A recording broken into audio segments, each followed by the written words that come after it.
dry food like gari and groundnut, wrapper or blanket, transistor radio. Waiting to do during attack. When kasala don burst for una area, the first thing wey you supposed to do na to run hide yourself from where dem no fit catch you. If you fit carry some things wey you go need to survive as you dey run comot, e go better. When you don sure say you don hide well well, start to dey call the emergency numbers dem wey you get to report wetin dey happen for your community. After the attack, Once the kasala don finish, you go need check people wey e affect and properties too, and how the kasala take shele like this. wetin the people wey cause the kasala be like, how you take see them, when and where this kasala happen, where the attackers take enter from, and where them take comot, the kind gun or knife or weapon wey them use, the kind motor wey them use, wetin you think say fit cause the kasala, how many people wey the kasala affect, na who come help una stop the kasala, how many people the hospital wey dey your community treat, which kind wound them treat, how many people buy, how many people dey hospital dey collect treatment, how many people carry wound wey turn to permanent disable, how many people lost as e dey happen. Try collect plenty things wey you fit find, like bullet shell or weapon wey dem use. Make sure say you snap picture and you do video sef join. This one dey important, make person no go lie or spoil wetin una go use show say una area bin get serious fight. Una go try keep the things wey una collect where nothing go happen to am. Una fit save am for computer or send am to email sef, make una for no lose the proper informate. But if you send the informate like picture or video through WhatsApp, e no too good, because WhatsApp go comot the important informate like where and when you take do the picture or the video.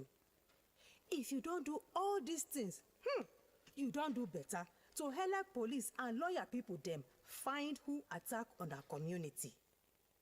Finally, You suppose know say even inside kasala, government suppose still protect una rights. E dey government hand to respect una human rights and protect una when militants and robbers dem attack una.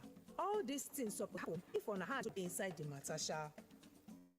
wetin government suppose do for una be say, government suppose protect you so that nobody fit end una Good life morning, anyhow. distinguished guests, esteemed speakers, honorable participants, and all those gathered here today.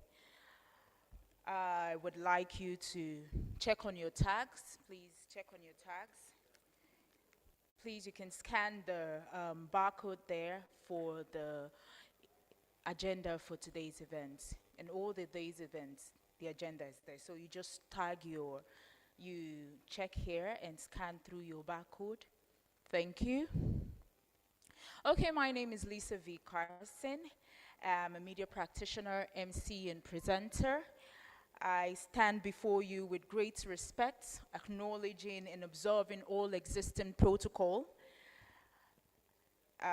It is an honor to be part of this important gathering, the NorthWest Regional Conference on Women, Peace, and Security. As we come together today, united by the shared goals of fostering peace, resilience, and inclusive development in Northwest Nigeria, we reflect on the crucial theme of this conference: sustaining inclusive peace-building processing in Northwest Nigeria. This theme resonates deeply as it calls upon us to recognize that building lasting peace requires not only addressing security challenges, but also ensuring the active participation and empowerment of all communities, particularly women, social cohesion.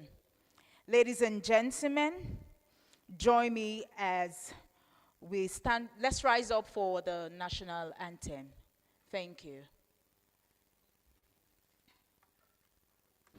Thank you.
Thank you so much. So we will have the security briefing from the hotel, the MD of the hotel. Thank you.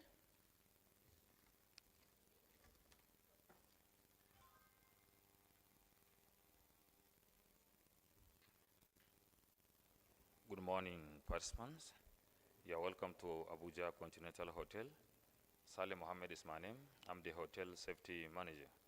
It is our tradition here to tell participants of all events the safety and security guide as regards the use of our event centers, so that from beginning till the end of the program, we will not record any incident. However, before I go further, if there's a need for you to use our convenience, it is very, very easy to locate.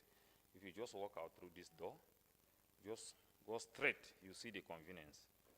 The entrance door to the left-hand side is for the female, while the other entrance door to the right-hand side is for the male. Please, you are always advised to look before you enter, so that you not find yourself in a wrong destination.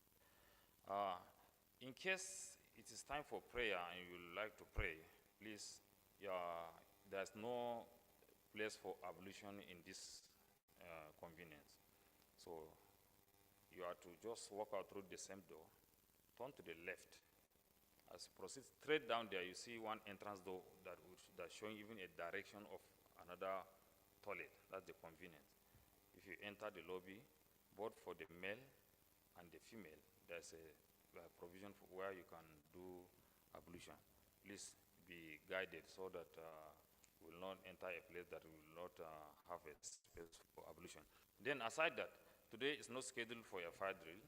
Therefore, should there be a steady ringing of fire alarm bell for 2 to 3 minutes or beyond that, that suggests that something might have gone wrong somewhere or it's a false alarm. However, whatsoever the reason may be, please don't be panicked, be calm, because we have a certified emergency response team members who must always act promptly should something go contrary to our expectation. And if evacuation becomes necessary, we have two assembly points. One, you can exit through the main exit door by the scanning machine at the main entrance of the LKCC. Turn to the left, you see the muster point where you are expected to assemble based on your group, because we have others that are having their program in the hall. Then if assembly there will not be possible for whatsoever reason, you are advised to go to our secondary assembly point, and you can get there by passing through any of the two exit doors. When you pass through, turn to the left, you see directional signs that will take you to the secondary assembly point. Then on the security aspect, please, this is a public place, though it's a controlled environment. It is very, very important that your personal valuable belonging, more especially a mobile phone, should not be left unattended. Please, let's take note of that. It's not just peculiar to this place, it's a global best practice. don't forget, security is a shared responsibility. We don't just rely on the fact that we have ample number of security that we can be able to do everything. And saying this does not mean that this place is not secure, no. That now lead me to the last lap of the safety and security guide. Please, in case you are here and not invited or not part of the program, we advise that you meet the organizers and register properly, or you take a bow and leave. Because the current security architecture of this place may not be favorable for you. We may detect you, and if you are detected, you'll be handed over to appropriate law enforcement agent. Please be guided so that you don't feel embarrassed later.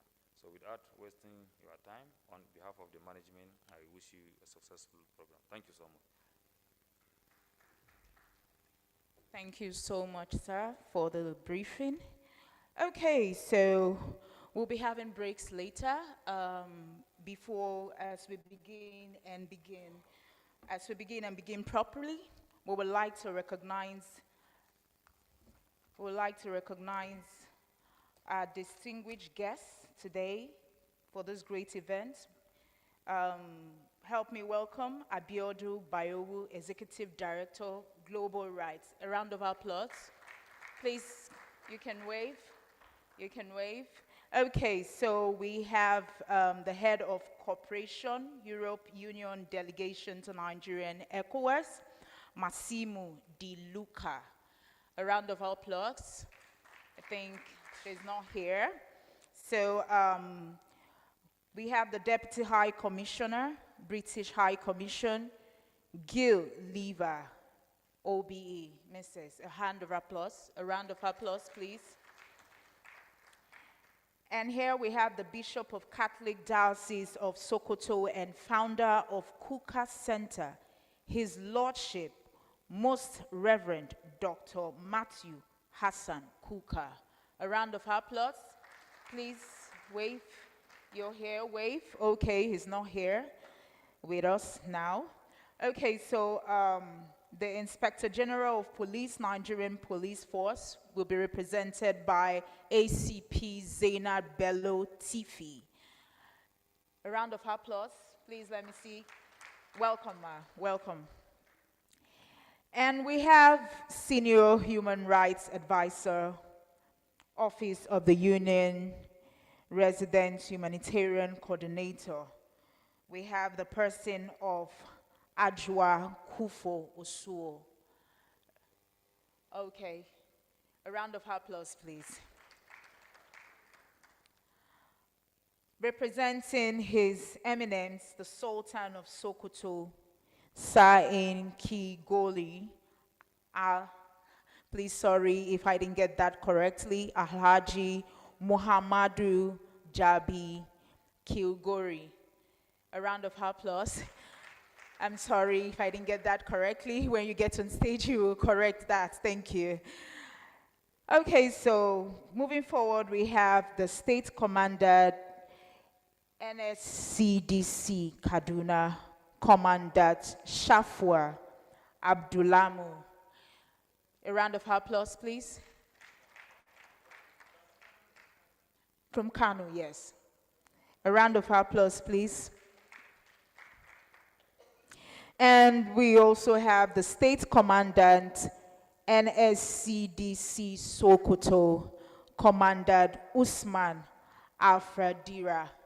A round of applause, please. Welcome, sir. Welcome. And we have the Honorable Advisor on Human Rights to the Sokoto State Governor, Honorable Yahaya Sani Raha. A round of applause. Okay, so moving forward, we have the Executive Secretary, Female Education Board Sokoto, Professor Mustafa Namuka Tuka. A round of applause. You're welcome, sir. You're welcome. Okay, so we have the DG Human Rights, NGO and Donor Agency Sokoto State, Shehu Mohammed. A round of applause, please. Welcome, sir.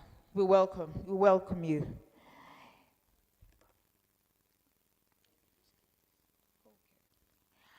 Moving forward, we have Alhaji Sadu Ibrahim Danja, Senior Special Assistant to the Castina Governor on Victim, Banditry, and IDPs.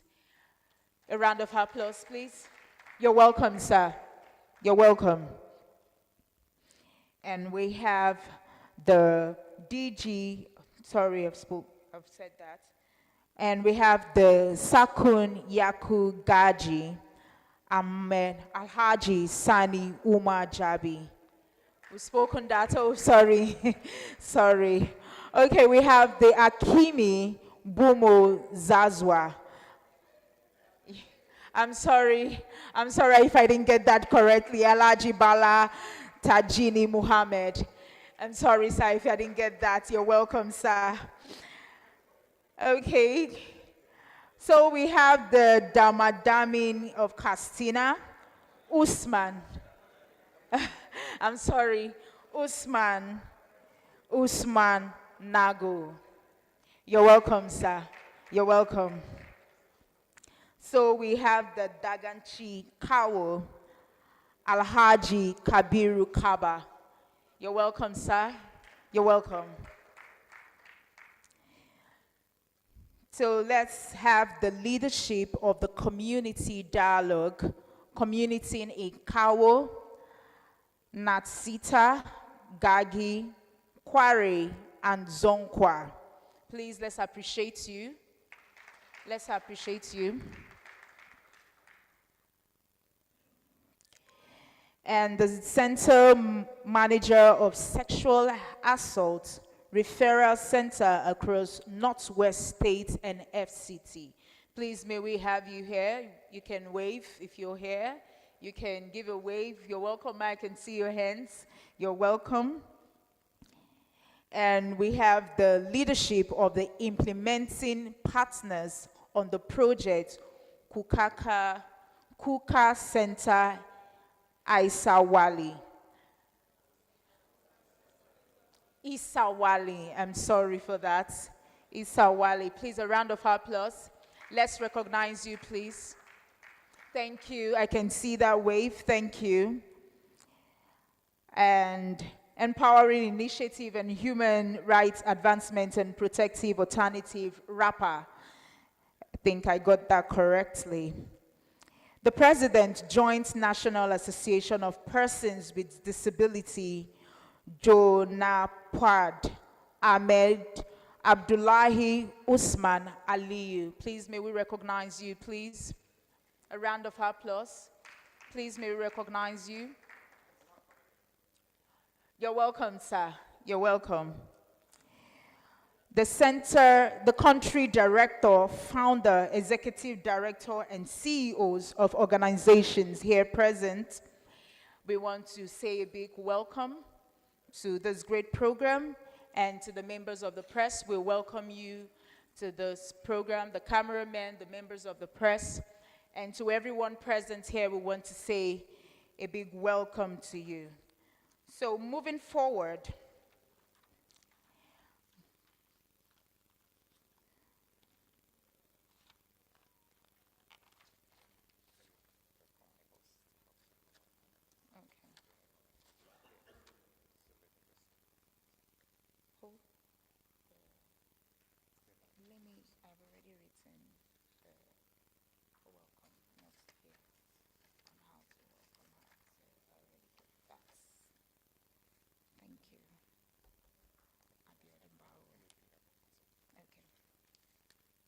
Good morning, everybody.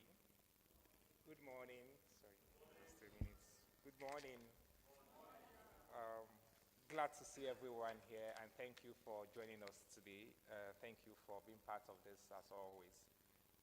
To all our supports, our partners, and everyone in the room, we say a very big thank you. And thank you for honoring this invitation. For those of us that have traveled from across, we are really glad that you're able to join us in this event. At some point, my co-compare here, we're missing up some of the names, just to apologize formally again, and then maybe just for proper protocol, you will just allow me just quickly run through the names again, all right? At least some of the names again, okay? So we are still expecting the head of cooperation of European Union delegation to Nigeria, the ECOWAS, Mr. Massimos De Lucas. They will be joining us shortly. We're probably still expecting the arrival of the Deputy High Commissioner, British High Commission, G. Liver, OBE, Mrs. She will join us shortly. His Lordship, Most Reverend Dr. Matthew Asankuka, had an issues with the flights yesterday and he couldn't come in. So what he's going to do is going to connect online and join us shortly to give when it's time for the keynote address. Thank you to the representative of the Inspector General of Police. Thank you. We thank you for joining us. Alaji Jabi Kigori, thank you for joining us. Representative of the Sultan, thank you, sir. Ajua just step out briefly to use the washroom. She will be brought back shortly. Commandant Usman Afadari, the NSCDC Commandant Sokoto, thank you so much for joining us, sir. Commandant Safiu Adumumun, the State Commandant NSCDC Kanu, thank you for joining us. The Acting Sector Commander, Federal Safety Corps, ROS 11 Kaduna, DCC Idris Lawa, thank you so much for joining us, sir. Thank you. Alaji Saidu Ibrahim Danja, the Senior Special Assistant to the Katsina State Governor on Victims with Banditry and IDP. Thank you so much for joining us, sir. Honorable Yaya Sanigara, Honorable Advisor on Human Rights to the Sokoto State Governor. Thank you for joining us, sir. We appreciate you, sir. Professor Mustafa Namaka Tuku, thank you for joining us, Executive Secretary, Female Education Board, Sokoto State. Thank you, sir. The Honorable Chairman of Sokoto South Local Government, Mr. Umar Farugaba, thank you for joining us, sir. Thank you. Of course, our very standing long partner, the DG Human Rights NGO and Donor Agency, Sokoto State, Mr. Shehu Mohammed, thank you for joining us, sir. Of course, the Grand Patron of the Community Dialogue Committee and Quality Seiki Akigagi, Alaji Sani Umar Jabi, thank you for joining us, sir. Thank you. My own very father, as I will usually refer to him, the Hakimi Bunu Zazao, Alaji Balati Jani Mohammed, thank you very much for joining us, sir. Thank you. And of course, His Royal Highness Luke Johanna Adankat, the Hakimi Ugwangaya, thank you very much for joining us, sir. The Madami Kassina, the City of Dandara, thank you very much for joining us, sir. Usman Nago, thank you very much, sir. And of course, the Takichin Kao, Alaji Kabiru Gaba, thank you very much for joining us. Our royal fathers and the rest of them that are here, there are many in the rooms. We can't go through the list of calling everyone, but we see you, recognize you are here with us. At some point, some of us will be speaking, and when it's time for you to speak, we'll do a formal introduction few at a time. And of course, I want to recognize the presence of all the leadership of the Community Dialogue Committee across the states. Zonkwa in Kaduna State, Kware in Sokoto, Gagi in Sokoto, Nasinta in Katsina, and Karo in Kanu. Thank you for coming. And we have the center managers of the sexual assault repair centers across the northwestern states equally here. Thank you. I can see Madam Grace over there and the others in the room. Thank you for joining us. Let me properly say thank you and welcome to the heads of our implementing partner organizations.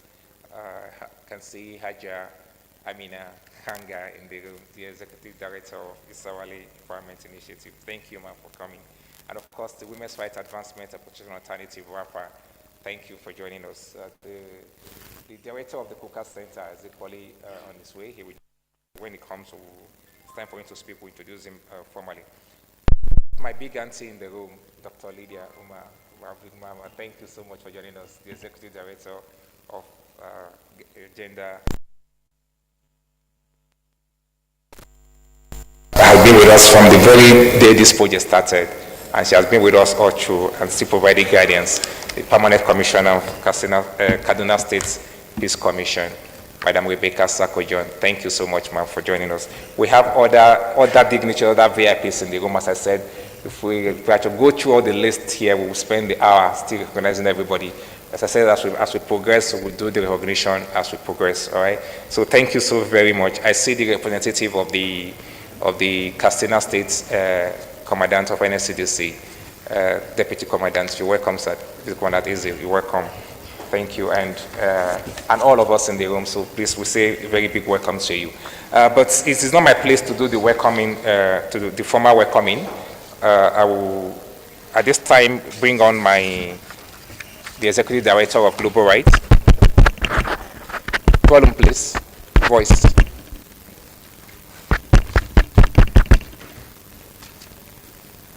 IT, can I get sound? Okay, thank you. I want to bring on the Executive Director of Global Rights. I need sound on this mic. Thank you.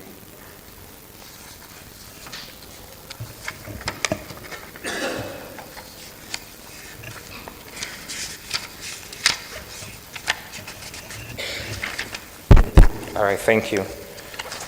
I want to bring on the Executive Director of Global Rights, Ms. Abiodun Bayeru. Abiodun Bayeru is a Nigerian human rights advocate, as a lot of us know her, and the Executive Director of Global Rights. Her work spans various areas, including addressing mass atrocities, gender-based violence, natural resource governance, environmental justice, and securing human rights in Nigeria.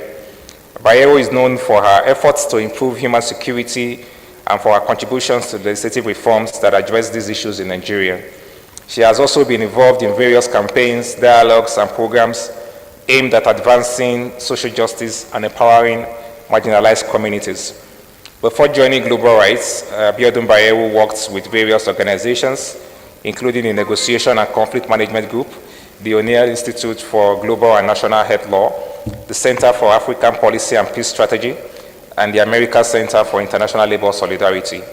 She has also served as co-chair of the steering committee of the African Coalition for Corporate Accountability, ACA, and is a member of the governing board of the Justice Empowerment Initiative. And so at this point, I will want to welcome, she's not here in person, but I will want to welcome her as we receive her online, Ms. Abiodun Bayeru, Executive Director of Global Rights, as she gives the opening remarks. Thank you. IT.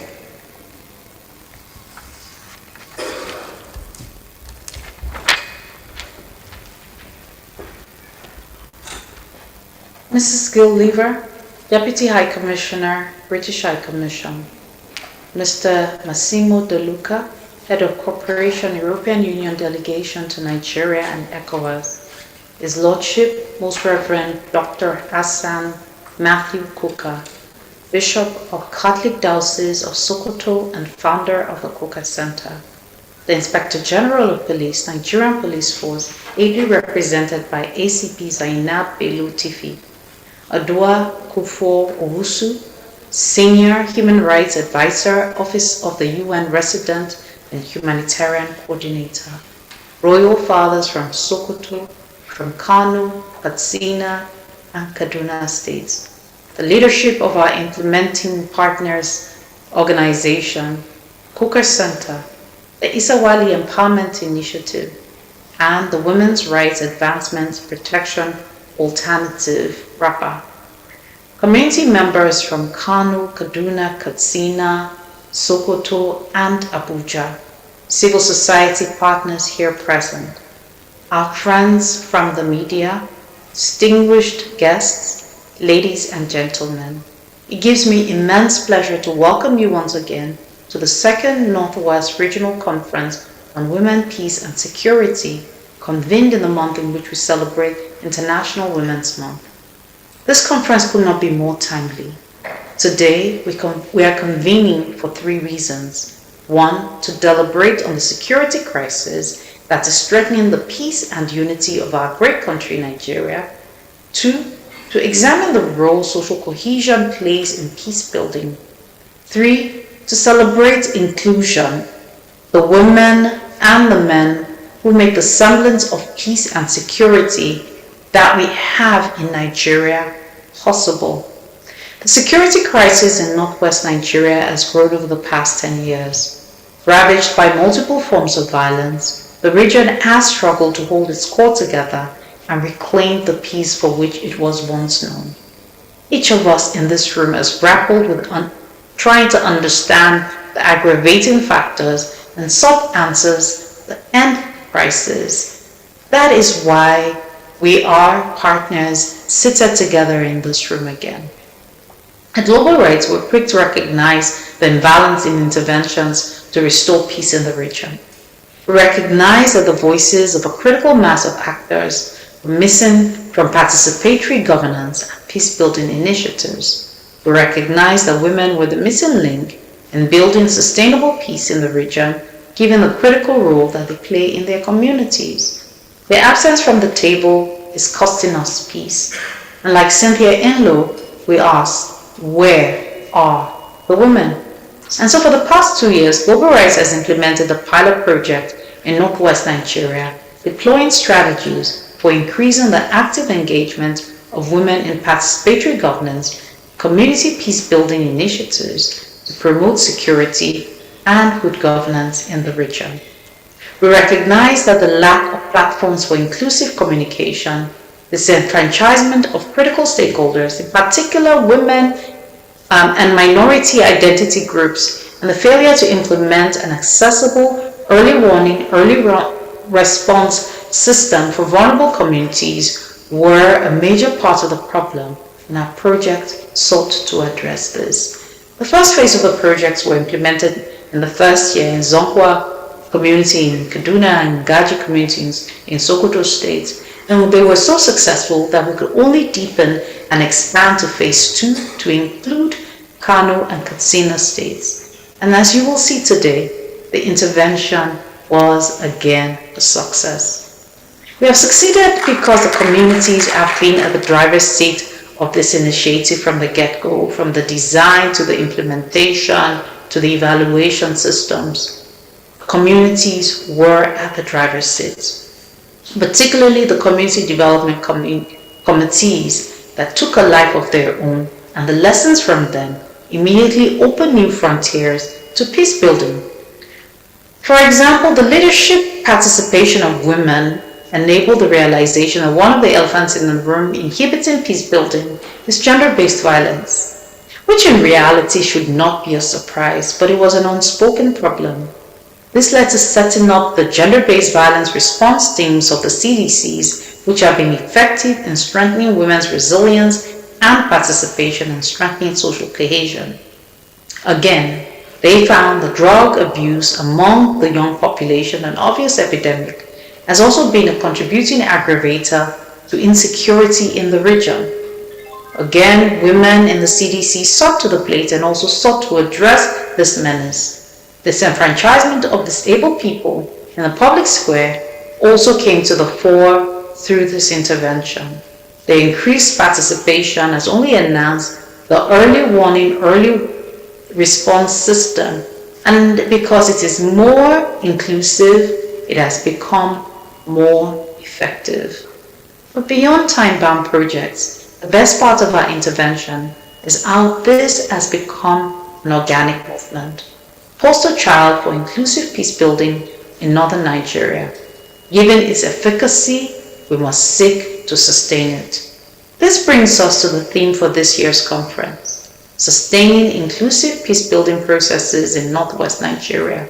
A theme that we consider apt considering the impactful milestones that we've recorded in the past 2 years. We have convened to carefully consider what inclusion means and how the invisibility and disenfranchisement of women, disabled people, the elderly, and the displaced only further jeopardizes our attempts at rebuilding and sustaining peace in the region. Make no mistake, peace building is a long, tenuous road which none of us can attempt to walk alone. It makes the collective effort of not just security personnel, community leaders, and men. It needs the effort of women, young people, and old people, indigenes, and settlers. It will take the full commitment of each of us in this room and beyond to reach the promised land.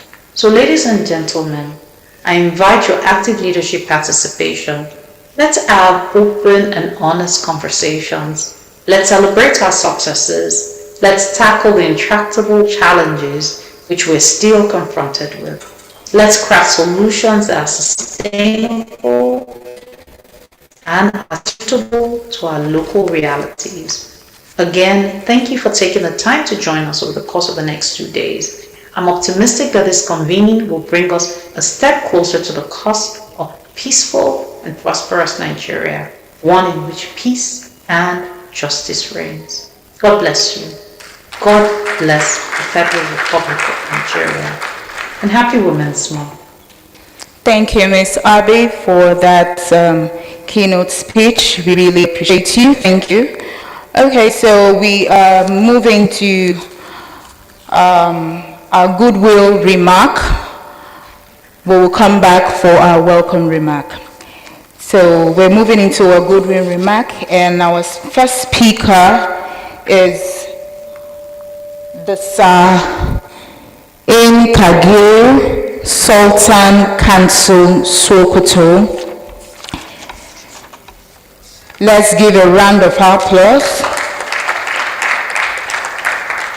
as he gives his remark. Thank you.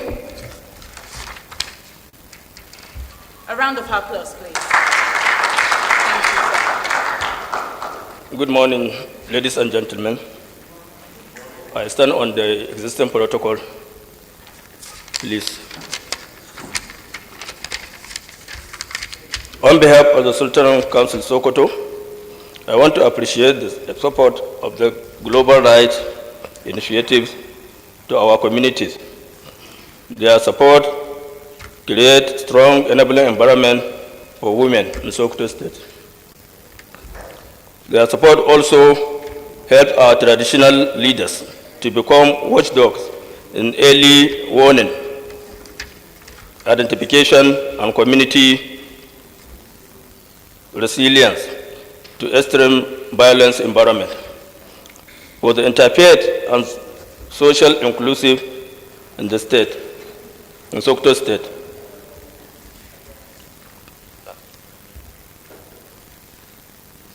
In Sokoto State, jointly celebrating with one another, both Muslim and Christian. On this note, I want to commend the Global Rights Initiative in Nigeria and the High British Commission for investing in Sokoto State. I will end by requesting the British High Commission to expand the project to the remaining 84 districts of Sokoto and the other underserved domain. Thank you very much.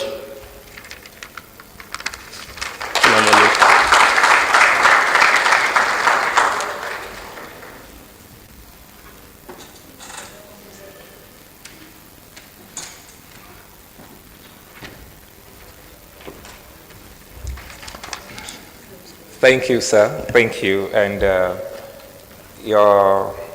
think the request you put forward is well noted. The initiative should be extended to other domains in Sokoto. And there's somebody smiling at the back. He has heard you. I can assure you he has heard you. Okay. At this point, let me welcome the Senior Special Advisor to the Katsina State Governor on Victims, Banditry, and IDPs for his goodwill remark, Alhaji Saidu Ibrahim Danja. Please, let's welcome him.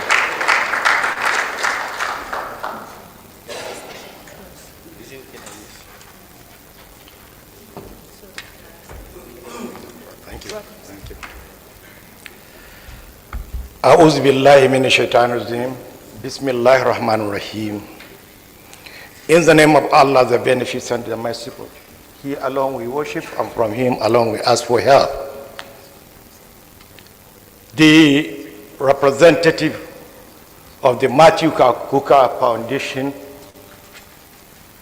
the head and the organizers, the Global Rights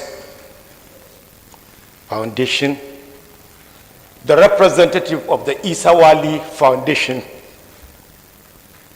and other organizations that are responsible for hosting this occasion. Let me first of all appreciate all those that are present here, including the participants. Why? NorthWest is faced with so many challenges that needs this particular intervention. I'm happy. Some have concern. Katsina State is very proud to associate with this type of meeting, this type of initiatives in the sustaining building process of peace building in Northwest. And the responsibility, of course, of inclusiveness in this championing of this program or task, I'll call it. I will not hesitate to mention that the areas of strengthening response and resilience to conflict and insecurity and the partnership of sustainable peace through women's inclusion is very much important, as we have seen a lot of evidences, particularly in the Katsina peace method or peace approach in addressing conflict of banditry and kidnapping for ransom. Very little on farmers' hearts has clashed. So in this instant, of course, we will like to appreciate Dr. Edosa, who has been going all around, and part of his team for assembling all of us here, the eminence here, my fathers, the traditional chiefs here present, and the security chiefs here who have been working together with us. Katsina State is proud to say that we have achieved a synergy. The synergy of all the security forces. That's why we are forging ahead. The over 278,000 IDPs we have inherited has now declined, gone back to less than 150. And the number of casualties has gone down. The bandits are now looking for amnesty. Those who are being kidnapped for ransom are now confessing. So now, what do? The next is the inclusiveness of women and the physically challenged and whoever matters in this responsibility. Thank you very much. And let me say goodbye.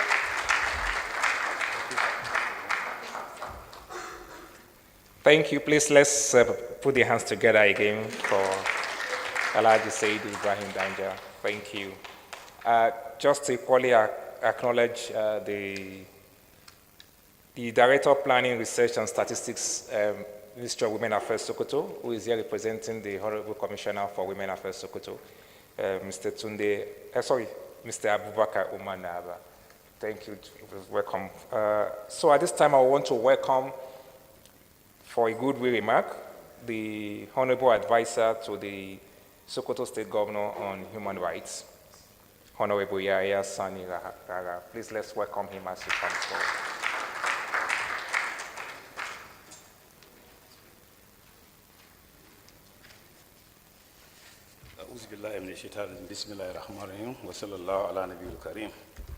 The Executive Director of Global Rights, though she's not here, but she was here by Zoom.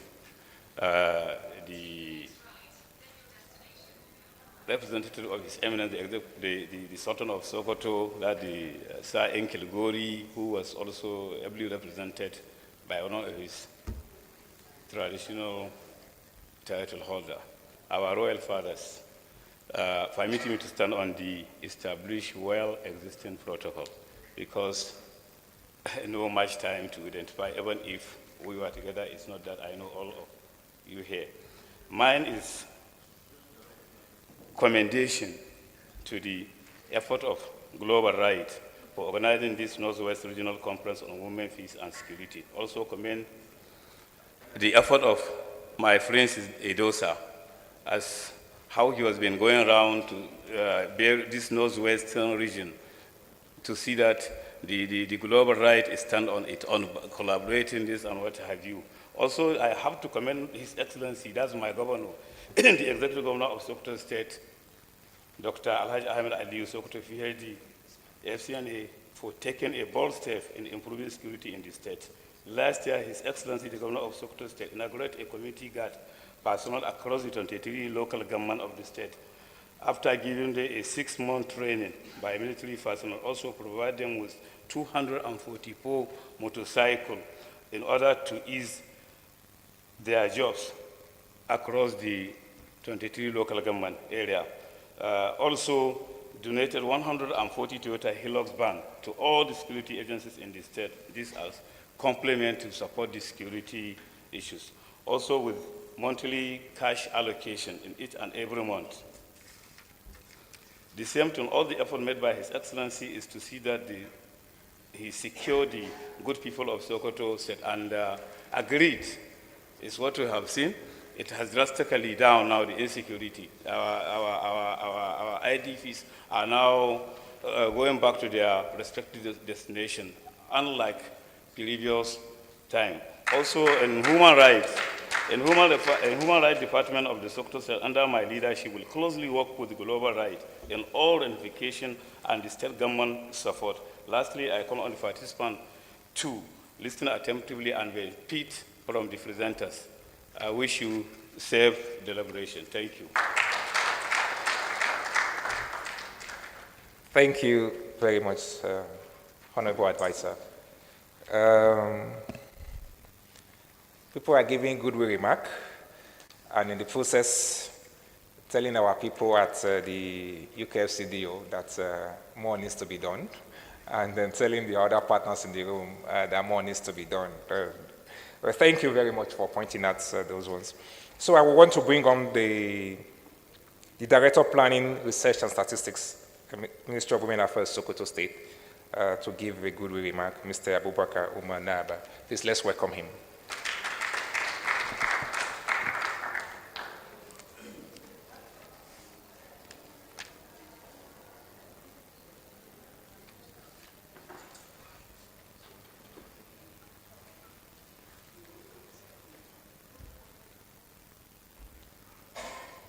Assalamu alaikum.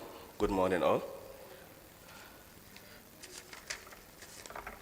As Mr. Idosa said, I'm Abubakar Umar Naabu. I stand here on behalf of the Honorable Commissioner, Ministry for Women's and Children Affairs, Sokoto State. All protocol duly observed. I will read as she's directed me to. On behalf of the Honorable Commissioner, Ministry for Women's and Children Affairs, Sokoto, I stand before you this morning to express our heartfelt appreciation on behalf of women and children in Sokoto State. The Global Rights Intervention in Sokoto has done extremely well to women inclusion in peace building, community resilience, as well as early warning identification, early warning signal identification. Through their community dialogue committee, so many number of activities are carried out. Among them are advocacy to line ministries and agencies, community sensitization, creation of school-based GBV response team, celebration of 16-day activisms, school sensitization on protection and response to gender-based violence. With these numerous activities conducted by the CDC in Sokoto, resulted in the inclusion of CDC into Sokoto State Referral Pathway and Directory booklet, which I believe is part of ownership and sustainability of the program. On this note, I want to thank the management of Global Rights Nigeria and the British High Commission for creating Voices for Women and Children in Sokoto State. Thank you, and wishes you Allah blessings always. Thank you. Please, a round of applause for him while he takes his step to the seat. Thank you. Okay, so we're going to have the Permanent Commissioner, Kaduna State Peace Commission. She's no other person than Miss Rebecca Sako John. A round of applause, please.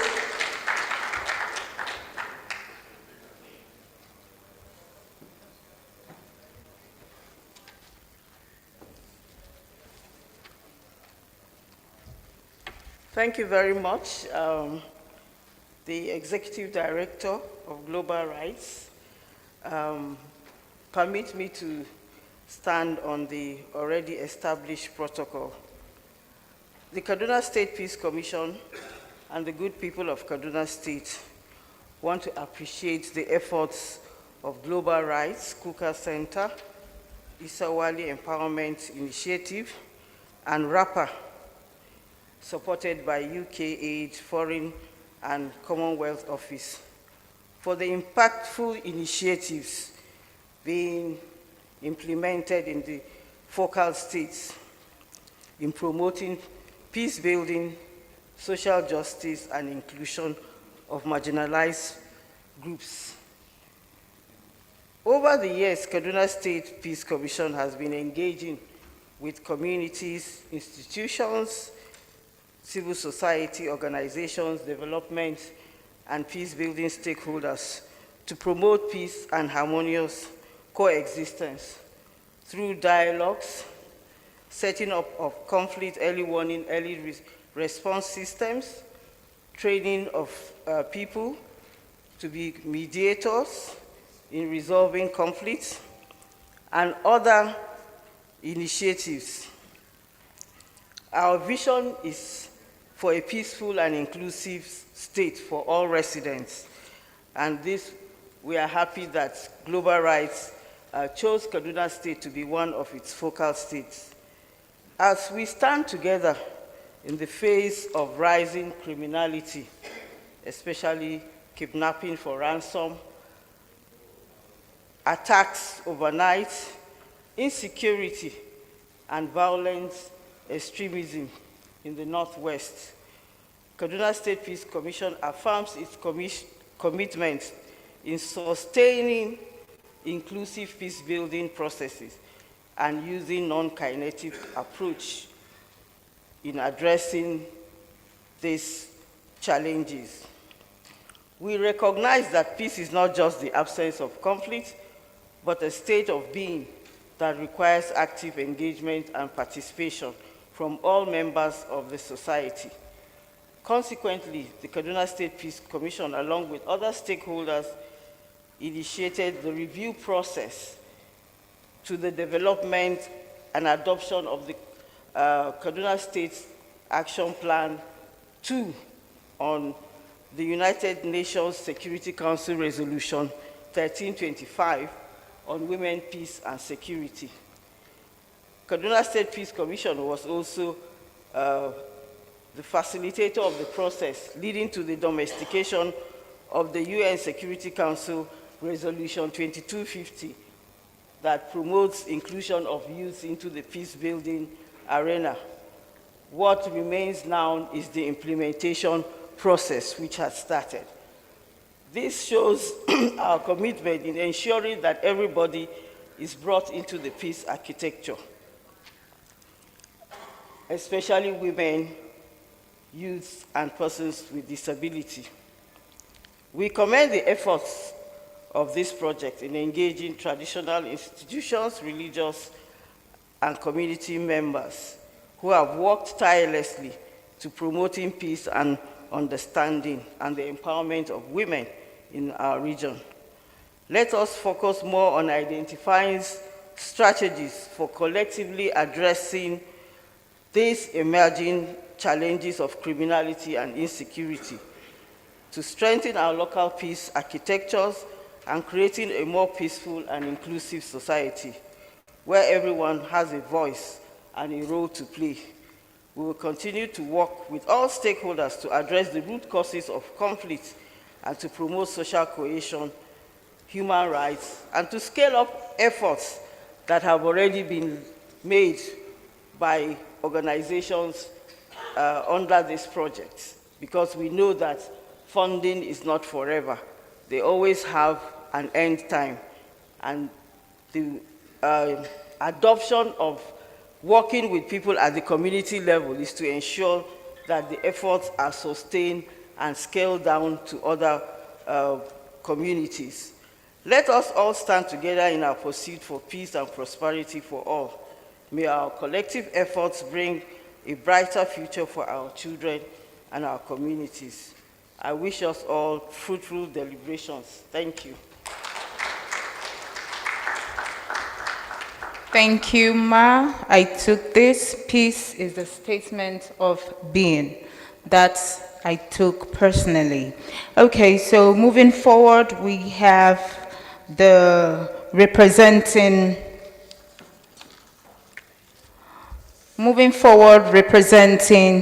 the Inspector General of Police, Nigerian Police Force, represented by ACP Zainab Bello Tifi. Let's make a resounding welcome for her while she takes the stage.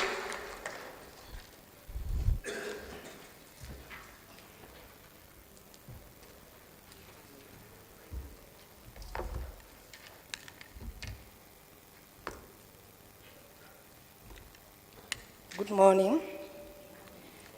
The Executive Director, Global Rights. I beg to stand on the existing protocol, but please, I will like to acknowledge the fact that our developmental partners, our royal fathers, donor agencies, law enforcement agencies here, the Kuka Foundation, royal fathers. I wish to say good morning to everyone. I am Assistant Commissioner of Police, Zainab Bello Tifi, and I'm here on behalf of my Inspector General of Police, Kayode Betokun, PhD, NPM, and I'm here to give a goodwill message on his behalf.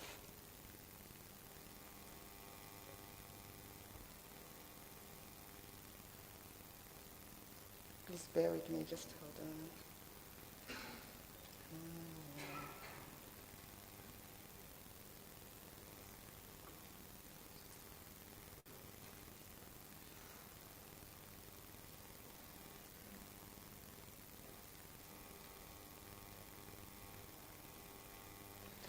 Sorry about that, please. The Inspector General of Police, Kayode Betokun, PhD, NPM, a he for she, has always been sensitive about the inclusiveness of women in security matters.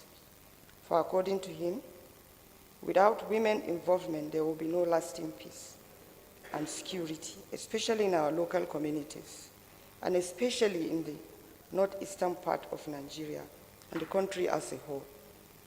Amongst the mandate of the Nigerian Police Force is providing security for all Nigerians, and part of that responsibility has led to the creation of the community-based policing to enable the police create partnership with local communities to prevent and resolve conflicts, build peace, and involve women in decision-making.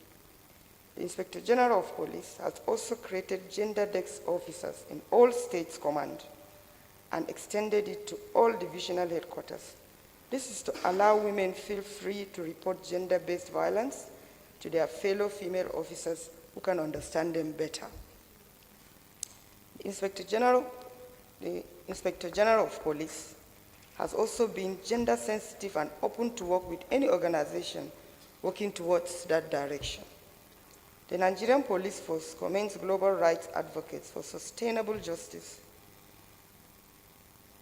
The Nigerian Police Force commends global rights advocates for sustainable justice, Nigeria, for their proactive efforts in building community resilience against insecurity and violent extremism. The organization's dedication to promoting peace, justice, and human rights is highly valued, and we look forward to continued collaboration in our shared pursuit of a safer, more secured Nigeria. Thank you very much.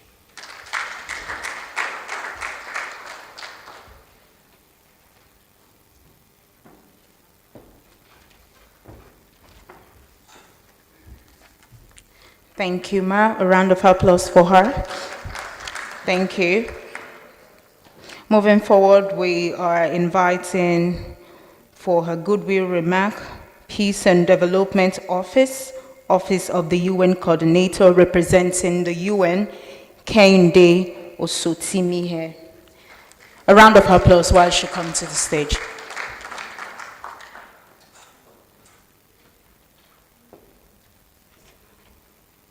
Thank you. Good morning, everyone. My name is Kendi Oshotime, and I am representing the Office of the Resident Coordinator here in Abuja. The Resident Coordinator has curated a message which he asked me to deliver to you, so I'm just going to read it to you. I'm standing on all existing protocol. Distinguished ladies and gentlemen, friends and colleagues, allow me to send warm greetings from the UN family under the leadership of the Resident and Humanitarian Coordinator, Assistant Secretary General, Mohammed Malik Fall. I would like to thank Global Rights, FCDO, and other organizers for the invitation to provide a few goodwill remarks. The UN has been and will remain a strong supporter of and advocate for Nigeria's infrastructure for peace and commends the efforts of the partners which are gathered today to launch the second NorthWest Regional Conference on Women, Peace and Security with the theme Sustaining Inclusive Peace-Building Processes in Northwest Nigeria. As we all know, Nigeria has continued to experience multidimensional, escalating violence, violent conflict, and security challenges resulting in records of daily deaths, injuries, displacement, and loss of properties. The Northwest region of Nigeria, including Sokoto, Kebbi, Zamfara, Katsina, Kano, Jigawa, and Kaduna states, are among the states in the country that are greatly affected by violence incidents, including farmer-herder conflicts, ethno-religious and communal disputes, violent extremism, and banditry, among others. The UN shares the position that achieving better inclusion of women in peace-building efforts, increasing women's capacity and legitimacy in championing their empowerment and inclusiveness in decision-making processes and contributing to strengthening the urge for peaceful coexistence contributes greatly to sustainable peace-building efforts, and it is articulated in our commitment to women, peace, and security agenda. Like global rights, the UN has been implementing a series of complementary peace-building efforts in the country, including in the Northwest specifically. In 2023, UNDP, IOM, UN Women, and OHCHR, they launched a peace-building fund project titled Strengthening Local and State-Level Peace Architecture for Peace-Building and Prevention. This project builds and strengthens peace-building and prevention responses to conflict risk in a collaborative, coordinated, and inclusive manner.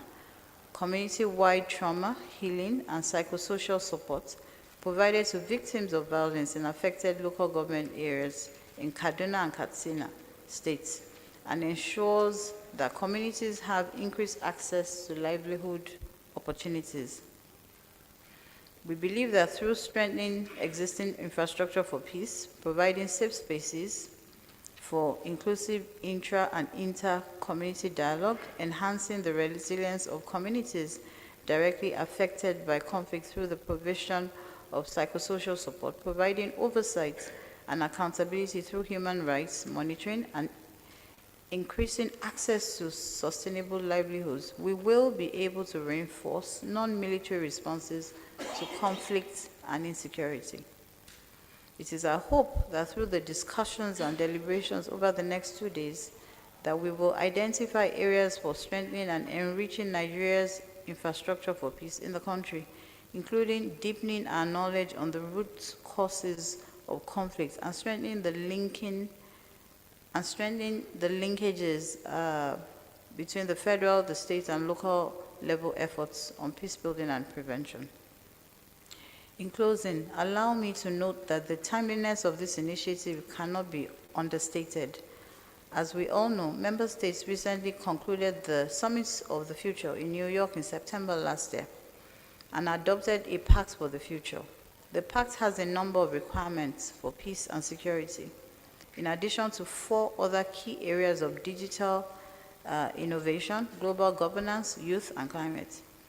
Nigeria has a number of commitments under the new Pact of the Future, and a number of recommendations, commitments in Pillar 2 are linked to strengthening women, peace, and security specifically. It is in this light the United Nations, including the leadership of the UN Resident and Humanitarian Coordinator, we will continue to support partners and the government of Nigeria as we all collectively strengthen the infrastructure for peace in the country and a clear link to enabling Nigeria to meet its commitment under the Pact for the Future, which focuses on promoting peace, social justice, environmental sustainability, human rights, and conflict resolution across Nigeria. The UN commends Global Rights and the UK Foreign, Commonwealth and Development Office under the Nigeria Stability Program, and we stand in solidarity with Global Rights as a key partner and with Federal Republic of Nigeria in our collective commitment to supporting peace, equality, human rights, and prosperity for all. Thank you very much. Thank you very much, ma'am. A round of applause for her as she makes her way to her seat. Thank you. Moving forward, we want to recognize the presence of the Executive Director, P1, Partner West African Nigeria, P1, which is no other person than Kemi Okeyode. Please, a round of applause.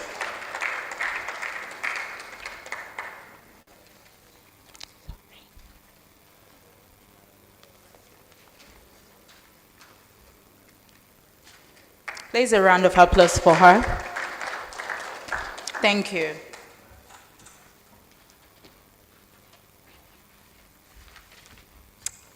Good morning. My name is Kemi Okenyodo. I stand on existing protocols, and on behalf of the board, the management, and my colleagues from P1, I extend my warmest regards to Global Rights and its partners, esteemed stakeholders that are present here for the 2025 NorthWest Regional Conference on Women, Peace, and Security. This vital gathering under the theme Sustaining Inclusive Peace-Building Processes in Northwest Nigeria comes at a critical time when multi-stakeholder collaboration is critical and essential to fostering sustainable peace and security in our communities. Women's inclusion in peace building is not just a matter of equity, it's a proven pathway to more effective conflict resolution and a long-term stability. The efforts of Global Rights, its partners, with support of the UK Aid Foreign Commonwealth Office in strengthening community resilience against insecurity and violent extremism are commendable. By ensuring women's voices are amplified in decision-making processes, as we collectively take a bold step toward dismantling the barriers that have long hindered gender-responsive peace efforts. As this conference brings together policymakers, security agencies, civil society actors, development partners, and community stakeholders, we at P1 would like to encourage all participants to engage in meaningful dialogue, share insights, and develop concrete strategies that will shape the future of peace building in Northwest Nigeria. You and I will agree that the Northwest is very strategic and important to Nigeria as a whole due to its vast population, economic potential, and geopolitical influence. It plays a crucial role in national politics and electoral outcomes. Economically, it is a key hub for agriculture, making it a substantial contributor to Nigeria's food security. The region is also rich in solid minerals and has a potential of growing industrial and commercial centers, most likely in cities like Kano and Kaduna. It's also a border region, because it shares border with Niger Republic, which is a potential for enhancing border trade and addressing security dynamics. So the stability of the Northwest is very essential to national cohesion and regional economic integration. Bearing this in mind, the successes recorded so far by the project are a testament to the impact of sustained collaboration, and this conference provides an opportunity to build on these gains. I wish all participants fruitful deliberations and look forward to the transformative outcomes of this engagement. Together, let us continue to champion inclusive governance, strengthen community resilience, and work towards a safer and more peaceful Northwest Nigeria. Thank you. God bless you. A round of applause for Kemi Okenyodo. I think I got that correctly. Thank you. Okay, so moving forward, we have the representing the people with disability, Jonapud. We have Abdullahi Usman Aliyu. Thank you.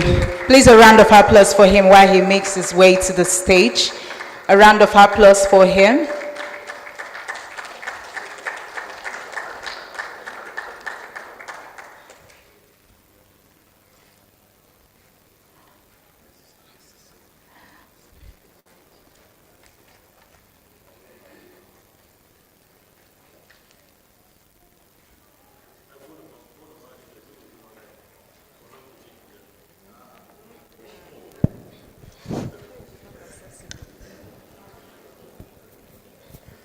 Thank you. A round of applause, please. Please, Mr. Thank you. Mr. Abdullah is the National President of the Joint National Association of Persons with Disability. Jonapud is the National President. Oh. Thank you so. Thank you. Thank you so very much. Thank you. The Executive Director of Global Rights, our royal fathers here. Let me stand by already established protocols.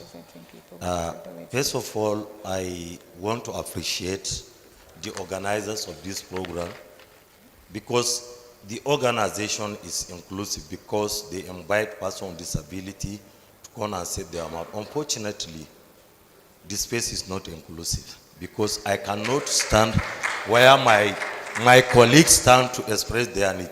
But we really appreciate each and every one of you.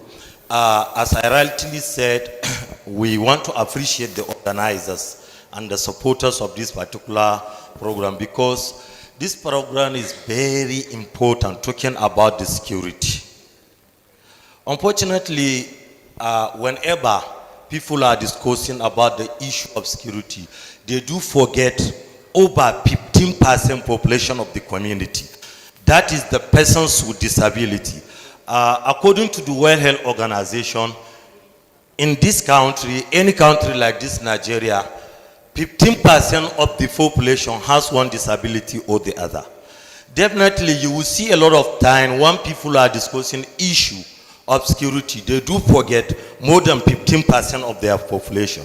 That is why I say we must appreciate the organizers of this by inviting the National President of Persons with Disability to participate in this program, so that the voice of persons with disability also will be heard by our security personnel who are already here.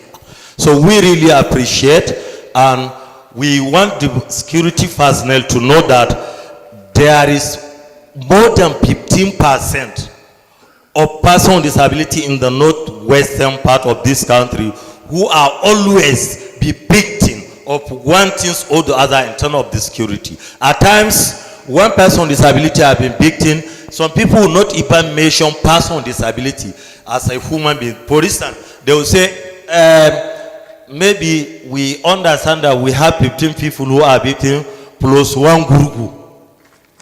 You understand? Or we also see 10 people there, victim plus one makahu or one kuturu and whatever.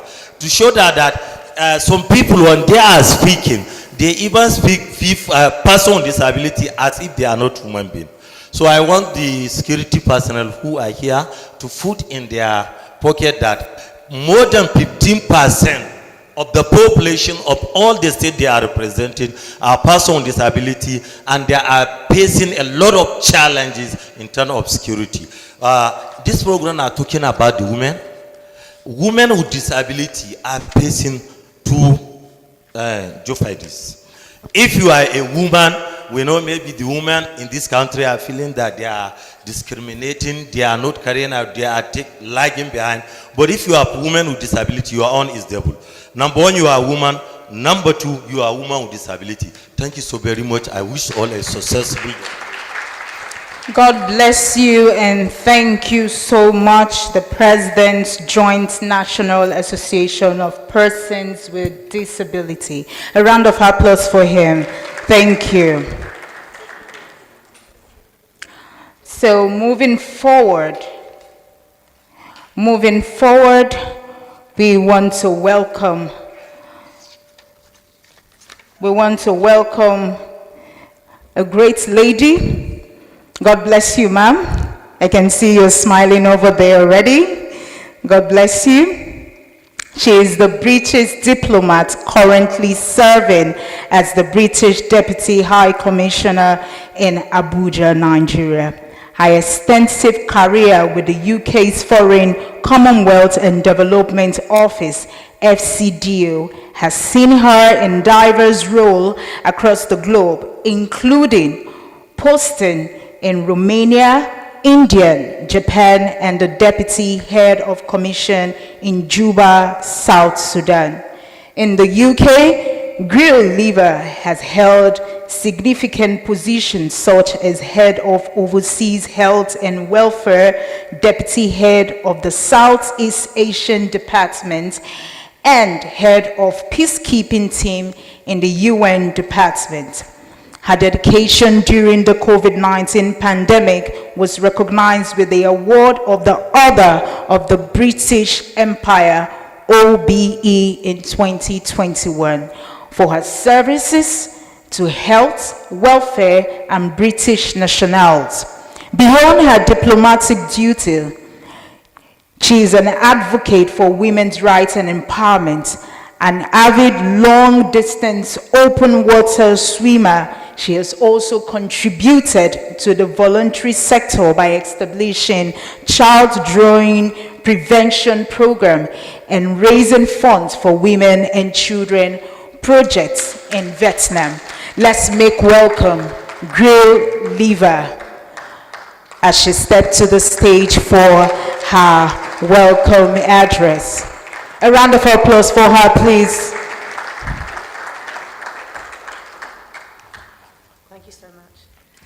Thank you for such a wonderful introduction and reception.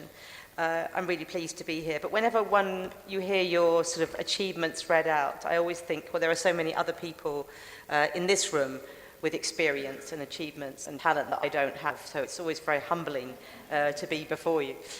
So my name's Jill Lever. I'm the Deputy High Commissioner at the UK High Commission, and we come under the Foreign, Commonwealth and Development Office and UK Aid. So when you hear High Commission, that also means FCDO and UK Aid, just so that's clear. I'm very happy to be here speaking with you. And I was looking back at the sort of history of women, peace and security, and history is very guilty of overlooking female champions of justice and reconciliation. But even when women have this rich legacy of determination, and when you empower women, you get great resilience in peace processes. So increasing the full, equal and meaningful participation of women in peacemaking, conflict prevention and peace building has to be a key priority. And I'd like to support my friend at the Joint National Association of Persons with Disability for his very powerful appeal. 15% of people in the population are disabled, and you're absolutely right, disabled women have that double whammy, disabled and a woman, and it's very difficult for them. So I completely support and endorse your point there, and thank you for making it. So the United Kingdom and Nigeria have a shared commitment to women, peace and security. We both recognise the crucial role of having women when we want to achieve sustainable peace. And the UK has experience to share with our Good Friday Agreement in 2013 in Northern Ireland, where women were involved in many of the peace-building efforts that led to those negotiations. So women are very involved in the 1990s in many forms across many communities in Ireland and Northern Ireland that led to the success of that agreement, which has held since 2013. And Nigeria is one of our 9 focus countries for women, peace and security, our WPS action plan. And Nigeria is our partner also in the G7's Women, Peace and Security Partnership Initiative, where G7 states are supporting countries like Nigeria dealing with conflict. And we have something called the Integrated Security Fund, and that is what's supporting women's inclusion and participation and peace building and dialogue in northwest Nigeria. And we're supporting access to justice for survivors of sexual and gender-based violence, and providing pro bono legal support and supporting women's engagement with security services. This is very, very important. Just as Kemi said in her address, the Northwest is a very strategic place in Nigeria. Strategic for its location, strategic for its resources, strategic for its people, strategic because of the instability that we fear may spread from the Sahel. So the peace building, early conflict, early warning for conflict is very important in that part of the country. And UK funding to Global Rights, and hats off to the work that Global Rights are doing on WPS, in communities spread across Sokoto, Kaduna, Kano and Katsina, has done a number of very interesting and important things. First of all, this project has established 5 active community dialogues across the 4 states in Sokoto, Kaduna, Kano and Katsina, empowering local stakeholders to engage in proactive dialogue, to coordinate early warning efforts and drive community-led peace-building initiatives. And they've achieved so far, these community development committees, 47% participation from women. Still too low, should be 50% plus. Thank you for the guys dropping. But it's 47% heading in the right direction, and it's against a backdrop of about only 20% before then of active women participating in community decision-making. And the project has also implemented the Gender Action Learning System across 150 households, so we'll help you to expand that, to strengthen the roles of women with practical skills in household decision-making and economic empowerment. We established community GBV response teams to help gender-based violence victims, and deployed an early warning and response coordination approach so that people in the community can detect and report early conflict signs and strengthen the community's resilience. So in conclusion, to sustain peace in challenging contexts, such as northwest Nigeria, peace builders are having to establish closer partnerships with community-level actors to better understand their concerns and needs, and build them into peace processes and conflict-building processes, not imposing them from outside. And all the evidence is that inclusive and equal societies are less prone to violent conflict. Peace initiatives that are more inclusive have a better chance of success. And when we formulate a peace initiative or a peace agreement, we want it to succeed. We do not want to go back to conflict. Bringing women into the process stands as a better chance of success of that. And when whole societies, including the 15% of people who are disabled, when whole societies are involved in building peace, there is more support for the process. I'd like to thank you all, to all the stakeholders present here today and those who've not been able to make it, for their commitment to women, peace and security in northwest Nigeria. Thank you indeed for your efforts.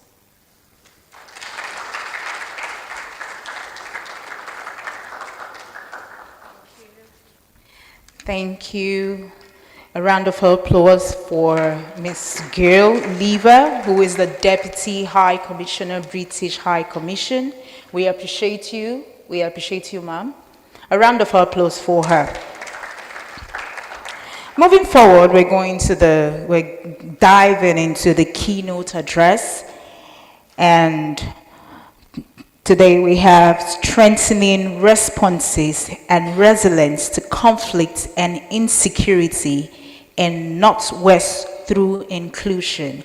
And we have the Bishop of the Catholic Diocese of Sokoto and founder of the Kuka Center, Bishop Matthew Hassan Kuka. A round of applause.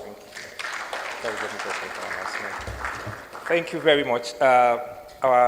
His Lordship, Bishop Matthew Hassan Kuka, will be joining us online. He's online already. So Bishop Matthew Hassan Kuka is a prominent Nigerian Catholic bishop, social advocate, and intellectual known for his outspoken stance on issues of social justice, good governance, and interfaith dialogue. He currently serves as the Bishop of the Catholic Diocese of Sokoto. Bishop Kuka is highly regarded for his advocacy on behalf of marginalized communities and his critical voice on issues such as corruption, human rights abuses, and inequality in Nigeria. Beyond his religious role, Bishop Kuka is actively involved in peace-building efforts, particularly in Northwest Nigeria, where he has worked to bridge divides between Christians and Muslim communities. He has served on several national, regional, and global committees and panels focused on political reform, reconciliation, and national unity. He is the founder of the Kuka Center, an organization focused on promoting dialogue, democracy, and development. Bishop Kuka's bold critics and calls for accountability have earned him as a respected and influential figure in both religious and civil society circles in Nigeria. And so, if he's up now, we'll be very glad to have His Lordship, Bishop Matthew Hassan Kuka, as he delivers the keynote address. Can we put him up now? Thank you. My Lord, can you hear me, sir? I can hear you, but I'm told that I can't do much for myself until you decide to start me. My video cannot start because the host has disabled me. IT, you dare disable His Lordship. Please, IT, please enable the video of His Lordship quickly. Thank you.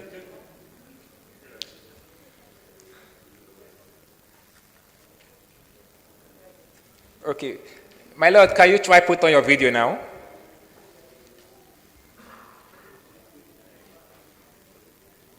Video has stopped. Yeah. Oh boy.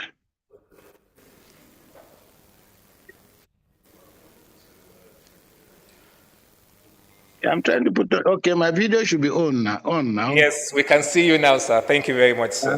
You can see that my brother and my friend Serkin Gaji ran away from Sokoto because he was aware that there will be internet challenges here. Mr. Egosa, hello, can you hear me? Hello?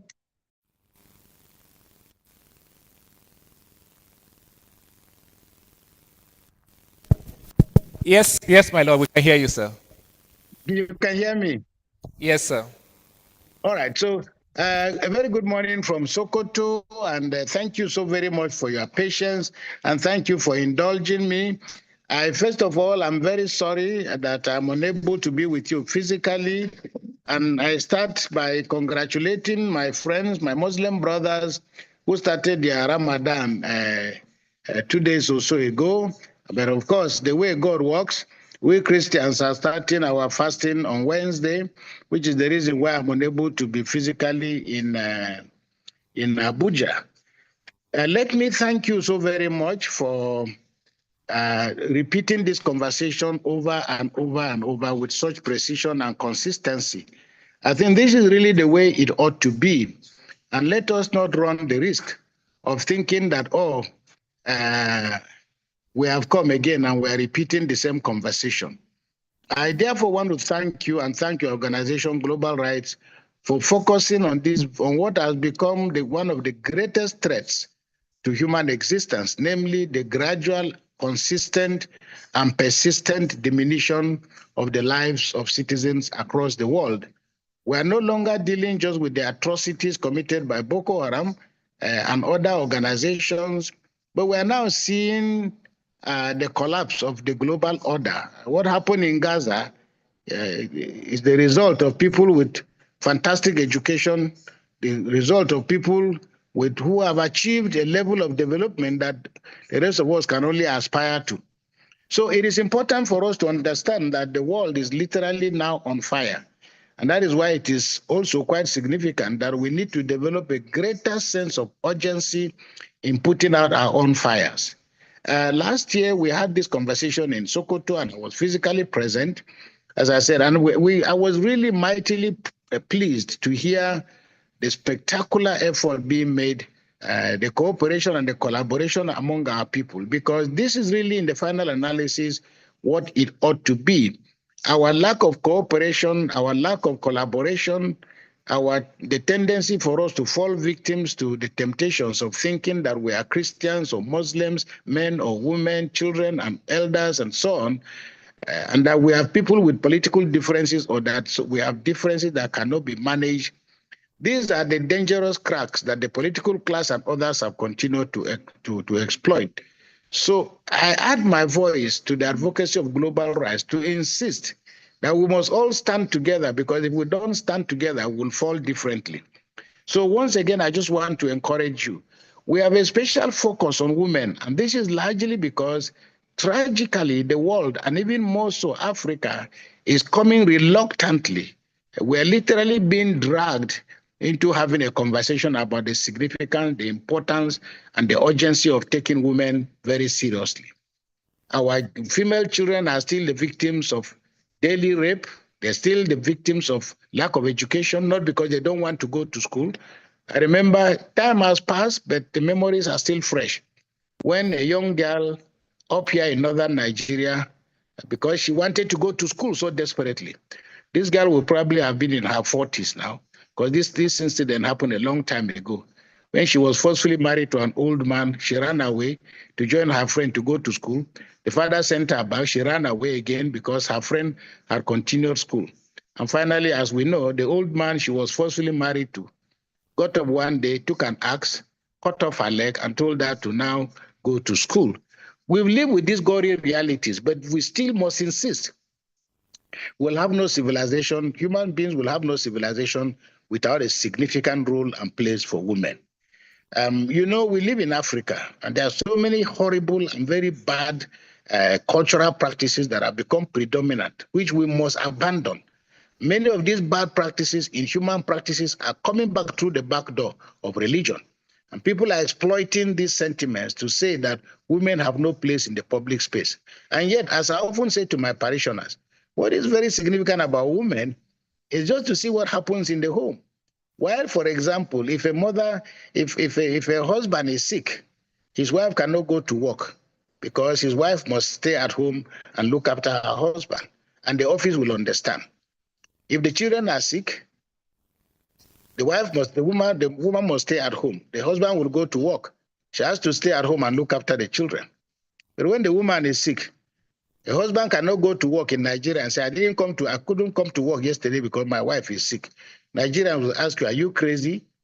So a lot of these things, we have to put them behind us, because increasingly the world is appreciating the fact that the capacity and the ability of women to multitask suggests that what we can do is simply to support one another. And I'm happy because when we had this conversation in Sokoto last year, we saw pictures, we had beautiful stories about women whose husbands are now ready to go and fetch water. Women whose husbands are now helping to sweep, because men think that if you help your wife to sweep, you are helping your wife. If you look after the children, you are helping your wife. If you boil water, you are helping your wife. And that is because a wife has been presented in Africa as a donkey of labor. It is definitely not so, because the home belongs to us, and the beautiful stories we had in Sokoto told us about when men and women working together in joy and in happiness, because this is really the foundation of the family. When a man and his wife and his children are doing different jobs for the sake of the family, this is how family resilience is built. So I just want to use that to underscore the fact that this conversation is very important. This conversation is very urgent. But the question is, what really do we mean by resilience? Again, we have some horrible practices against which I've been involved in many campaigns across the country, domestic violence. I remember many years ago when we were debating the Child Rights Act, a prominent Islamic scholar, God rest his soul, he's dead now, from Sokoto, I'm sorry, I say from Sokoto, from Kano, said publicly that how can anybody stop him from beating his son who refuses to go to the mosque? In the same way that people misuse religion and say that to discipline a woman, to flog a woman is an act of discipline, to discipline her to submission. Now, of course, what has happened is that in the name of culture, many African women have become socially conditioned to their pain and their suffering, a suffering that is reminiscent of the chains that our forefathers took around the world as slaves. But of course, there comes a point in which when oppression becomes so intense, people become socially conditioned to expect it and to get used to it.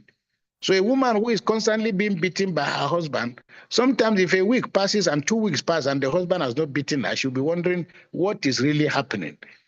So it is that African men have come to believe things that are elsewhere in the world are now considered serious criminal offenses. That beating our children, beating our wives, and forcing discipline on them by physical means is to bring them to submission. Yeah, was it yesterday? Yes, or is it 2 days ago? No, yesterday. No, on Saturday, I listened to a television program in which somebody was being interviewed from the United States of America, and it was about family and marriage. And he was asked the question, why is it that significant African men are having difficulties when they move from Africa and they go to Europe with their wives, that they always face so many challenges and difficulties? And the man who was speaking from the United States of America, I said, well, here in Africa, we probably tend to make our rules ourselves. But when you go to Europe, you go to America, you go elsewhere, where people are behaving in more civilized and humane manners, you don't have a choice but to fit in. So washing plates is taken for granted. You dare not lay your hands on your wife or your child without consequences, because justice is only a telephone call away. So African men are finding themselves compelled to behave well. In our own case here, where we practice religion, the churches are full, the mosques are full. We don't need to wait for the state to tell us the things we need to do. I'm speaking to the point that the temptation for many of us is to think that resilience simply means coping and developing a tough skin. Now, it will be only a foolish woman who can develop a tough skin that he says, I don't mind, even when my husband beats me, I've gotten used to it. There's a story of a young boy who, he was living with his grandmother. The grandmother used to beat him. And he will cry and cry and cry. And one day the grandmother beat him and the boy didn't cry. The second day the grandmother beat him again and he didn't cry. So the grandmother said, when I beat you, you used to cry. How come you are not crying now? Is it because you are a big man now? The son said, Grandma, I'm so sad. No, sorry. When the grandmother beat him this time, he started crying because before he didn't used to cry. No, this time when the grandmother beat him, he cried. Beat him a second time, he cried. The grandmother said, when I used to beat you, you never cried. How come you are now crying? And the little boy looked at his grandmother and said, Grandma, I know I'm crying because your beating is no longer painful because I realize now you are old. Your beating no longer pains me. Now, resilience is not about coping with bad things.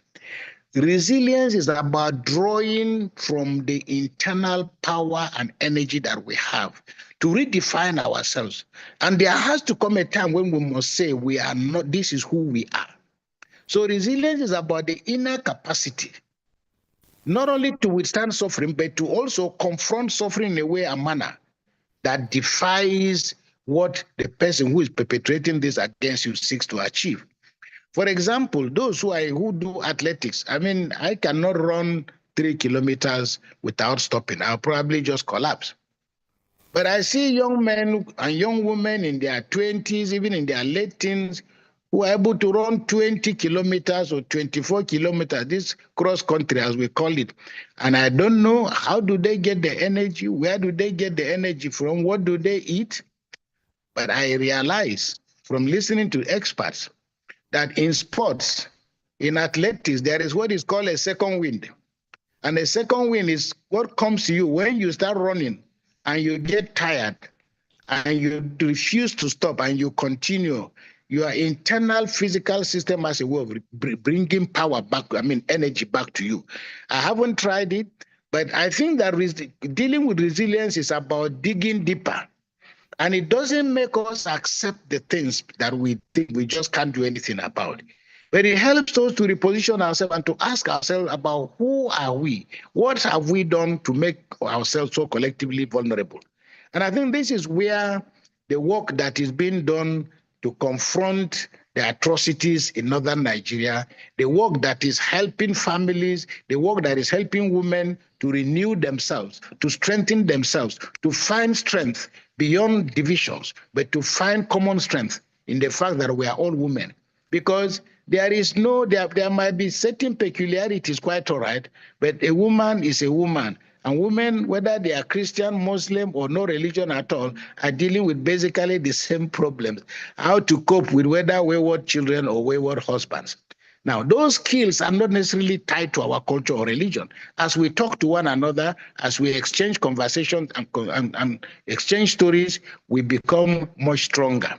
So, going forward, what are the things that we can do together?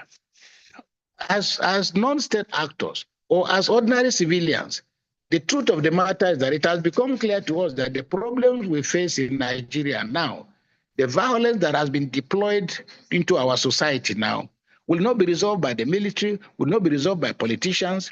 Something different has to happen. I cannot prescribe what it is, but I think collective decision by ordinary men and women, children and elders in communities, building the walls of resilience that doesn't necessarily stop people from coming in, but gives us inner strength. We have to redesign an architecture of survival, because before we focus on the fact that, oh, they are burning our churches because we are Christians. Suddenly now the people who are burning the churches are also burning mosques. They are doing all kinds of terrible things. But percentage-wise, we must come to terms with the fact that these are our own children, they are our own sons, they are our own daughters. Just yesterday, in fact, last night, the pictures are on my phone. We had 3 young people who were kidnapped in their village on Friday night. And just last night, the pictures were circulating that the young people have been rescued. 2 women and one young man. Now, what is very interesting, when I ask what happened, it turned out these young people are Fulanis. The kidnappers are Fulanis. But guess what? It was a young Fulani boy who was looking after his cattle who first saw them. And when he saw them literally heading these people, he knew they were kidnappers. There wasn't much he could do about it, but he decided to make a telephone call. And I'm told that he was physically attacked by the bandits, but the bandits were finally arrested and the people rescued. It tells us that we cannot become obsessed with single stories of Christians, Muslims, Fulanis, this, that, and the other. Our collective survival will have to depend on how willing we are to hold together and to stand together. The indicators are not favorable at all. As at last year, we are told that in the Northwest alone, 4,500 incidents were recorded of violence, were recorded across the Northwest. Over 12,000 people, men, women, children, have lost their lives. 76% of the abductions that have taken place in northern Nigeria have taken place in the Northwest. Abductions, kidnapping. So the Northwest has become a massive crime scene. And we can't run away from that reality. But increasingly, as we are seeing ourselves, I think 2 or 3 weeks ago, I was out of Sokoto, but I read, that these people invaded a mosque and took away human beings who were praying. So where does religion come in? Of course, there is something for us to say about what we as religious leaders should do. Because it also means that once we as religious leaders are creating the impression that one breed of humanity is superior to the other, and that somebody is a kafiri and is not a believer, Well, if you call me a kafiri because I'm not a Muslim, you are a kafiri because you are not a Christian. But where does that take us? Because every time you diminish a human being, most people, men who are involved in violence, when a man slaps his wife, he doesn't just slap her. He first of all says, "Are you idiot?" Then from being idiot, he says, you dog. From being a dog to becoming a goat.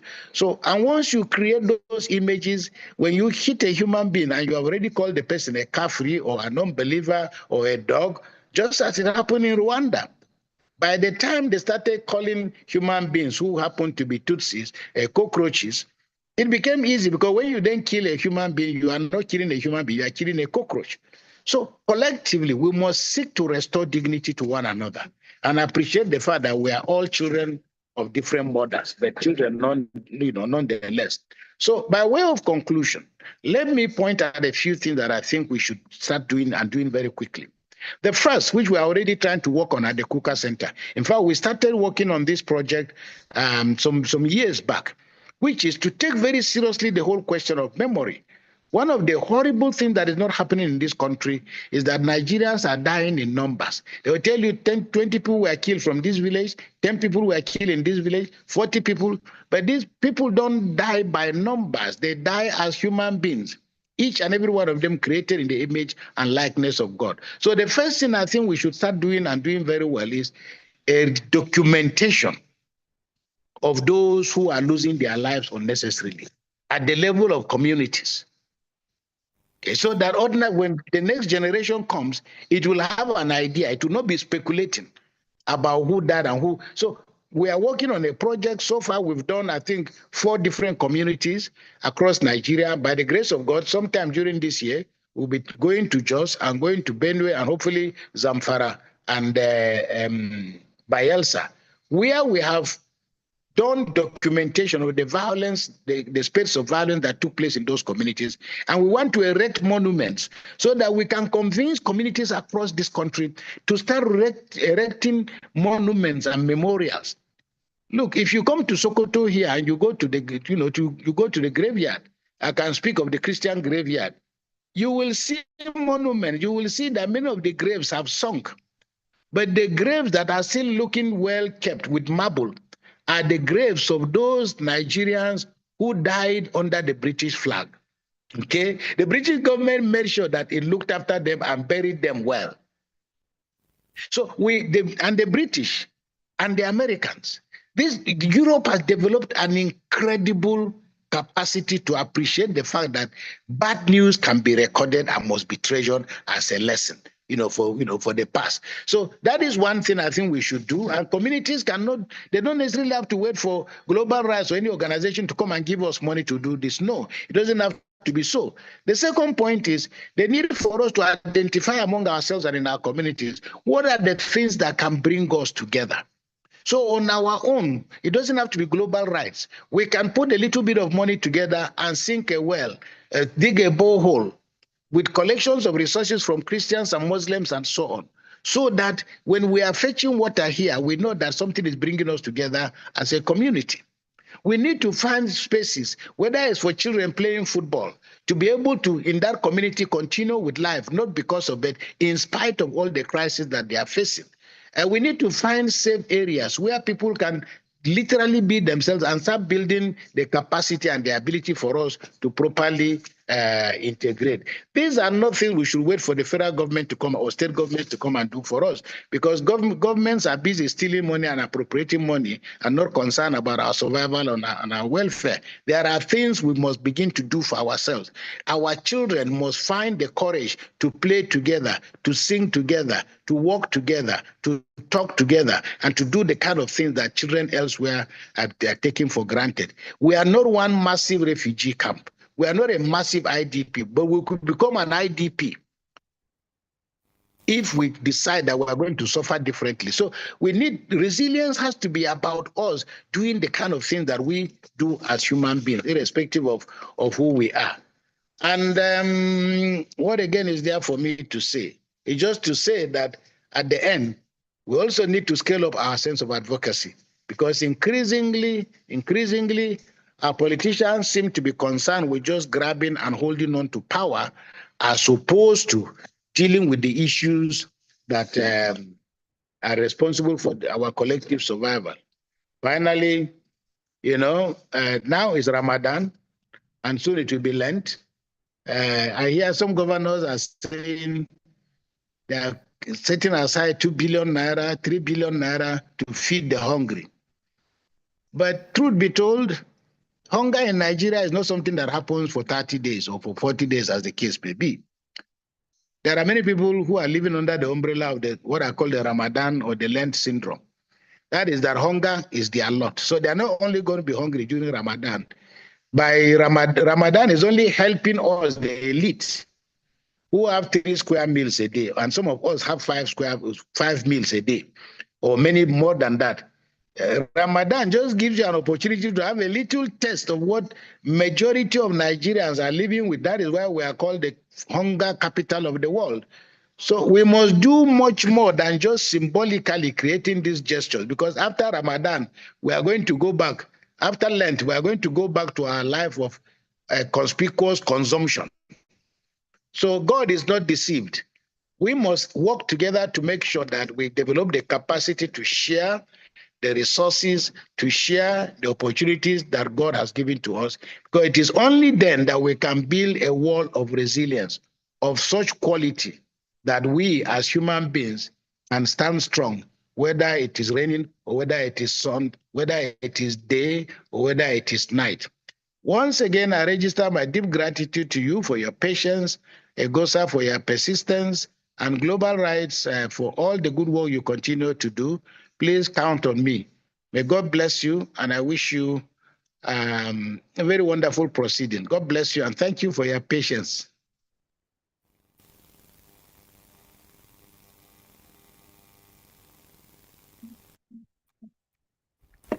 Wow, wow, wow. That is His Lordship Bishop Matthew Hassan Kuka. Wow. A round of applause for him, please. Like what he said, irrespective of whom we are, we need to start doing things differently.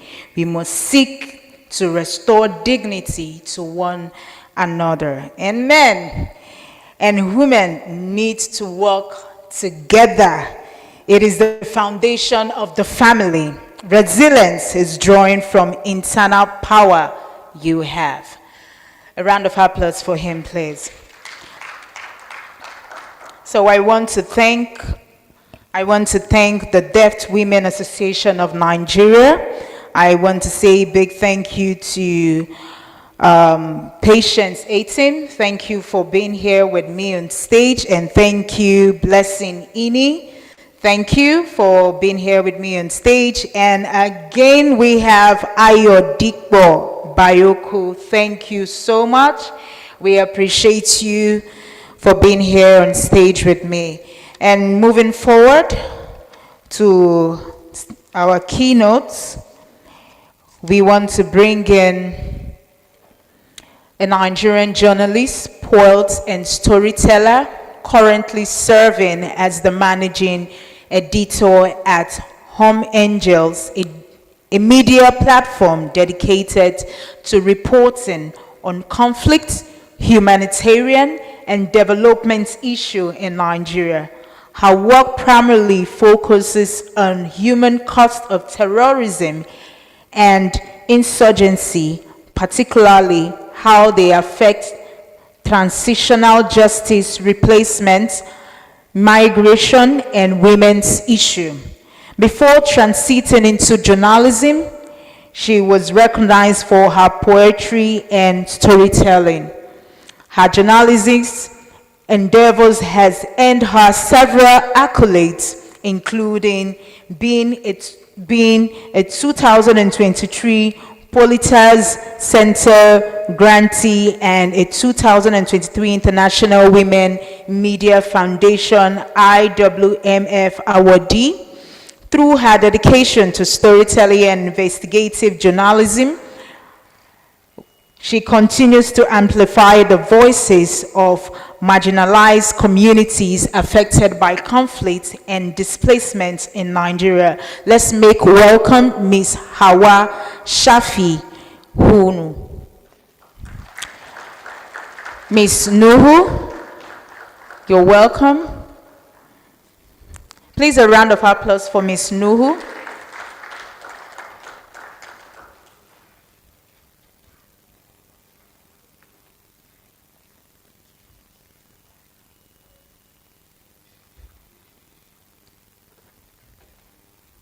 Hello, everyone. Good morning. My name is Hawa Shafi Nuhu. Thank you for such a generous introduction. Thank you for having me. We'll be speaking today about forging partnerships for sustainable peace through women inclusion, particularly in the Northwest. At Human Angle, we cover conflicts, development, and humanitarian issues. We write beyond the numbers. We ensure to document the human cost of conflicts, how diverse they are, how complex they are, and what some of the possible solutions could be. Significant parts of Nigeria are currently either in active conflict or struggling in its aftermath. Though the nature of the threat may differ, the manifestation and impact are the same. We have people dying, we have entire communities being displaced, and we have livelihoods and properties being destroyed as well. The conflict,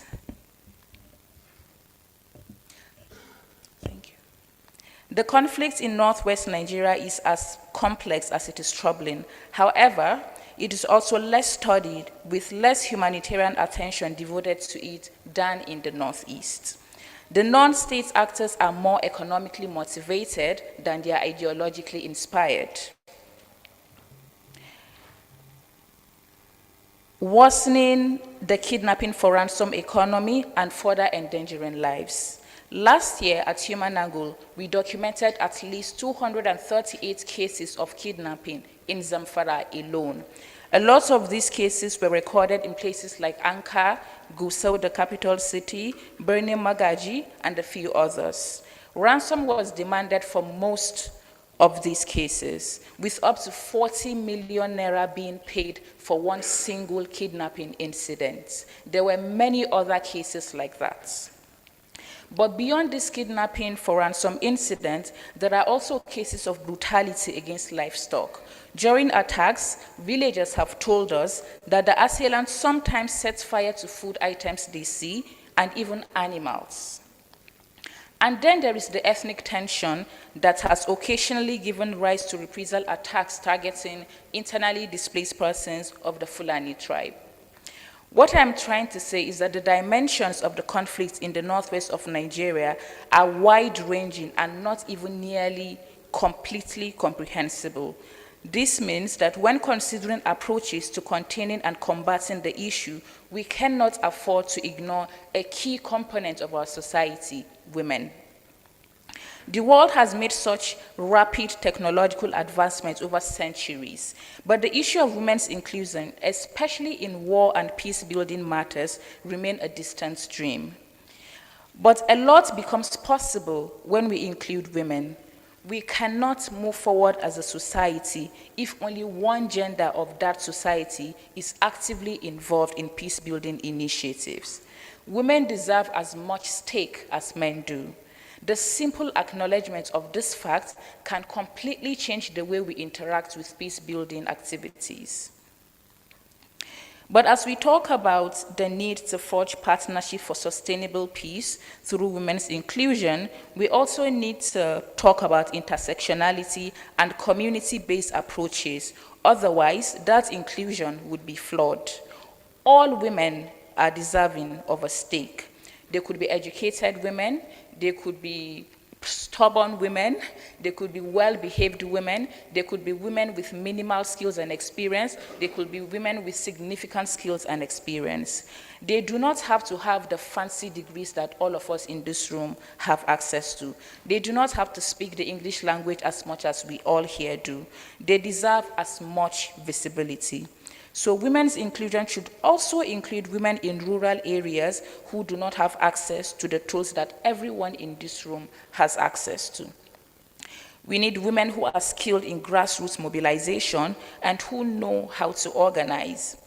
I would like to offer a practical example of how this can be achieved through Human Angle's work with the NIFA women. The NIFA Women is a group of over 2,000 women located in Borno State, northeastern Nigeria. They came together after their husbands, their sons, their brothers were arbitrarily detained by the Nigerian army as part of counter-insurgency operations. Between 2014 and 2015, what happened was that as a lot of people, IDPs, were moving from areas that had been infiltrated by Boko Haram terrorists, they were coming into Maiduguri, the capital city. But this was also a time of heightened tension. So as the Nigerian army was struggling to combat the insurgency, it was profiling a lot of these men who were displaced and mistaking them for terrorists. These men ran in their thousands, and a lot of them were detained in places like the Borno Maximum Security Prison, the Giwa Military Barracks, and so many other detention facilities as well.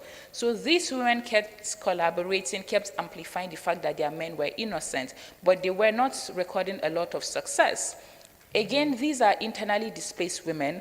They do not have access to formal education. They do not even speak the English language. But they were so skilled in grassroots mobilization that they were able to come together, over 2,000 of them, and form a movement that we now know as the NIFA Women. Through that movement, they organized peaceful protests. They went as far as speaking to the then Vice President of Nigeria to plead their case. They went to radio stations, they had placards through which they made their demands known to the public. When Human Angle started reporting conflicts in 2020, we identified the NIFA women in Borno State. We started to collaborate with them. We started to amplify their advocacies. And about a year into this, about 1,009 of the men were finally released and cleared of Boko Haram suspicions. These are men who had been detained for 5-6 years. So this is the kind of progress that becomes possible once we widen our definition of women's inclusion. If at Human Angle we had decided that we only wanted to focus on women or grassroots groups who know how to speak the English language, who have degrees, who have gone to school, the kind of massive progress that we have been able to record with this amplification would not have been possible. Secondly, I would like to talk about the importance of clamoring for safe and accommodating policies and structures as we build frameworks that insist on the inclusion of women. It is not enough to have an allotted number of space for women at the table. It is not enough to have policies in our handbook that say a certain percentage of women need to be in certain position. We must also take it a step further by ensuring that the women who do make it into these systems are safe, secure, and in environments that respect their full humanity and agency. Whether these women be in parliament or villages, they deserve to be engaged intellectually and not subjected to sexual harassment or other kinds of injustices. There is a second face to this coin, however. Accountability may be about sanctions and responsibility, but for women, we have to think about it a little differently. Because women are human, it means that we can also sometimes be capable of harm and violence. Obviously, men constitute the higher percentage of insurgents and terrorists in Nigeria. There is no doubt about this. But also, it does not mean that there aren't women who are loyal to the violent cause. We need to be comfortable with these facts. Once we are, it will ensure that when women are found wanting, they will not be allocated a higher punishment than men, just because we have held them to a higher standard of purity, of goodness than men. There are women who we have interviewed at Human Angle who were active participants of the insurgency, but who, when they returned to state-controlled territories, were allowed to come into IDP camps, into civilized society, without having them go through some sort of de-radicalization program. Nigeria has several units of de-radicalization programs for men, but it is not as inclusive of women. This is based on the assumption that women are inherently weak, vulnerable, and incapable of harm and violence. We need to change this approach. That way, when de-radicalization is being done, we'll ensure that every member of the society, regardless of their gender or identity, will be accurately represented in these programs.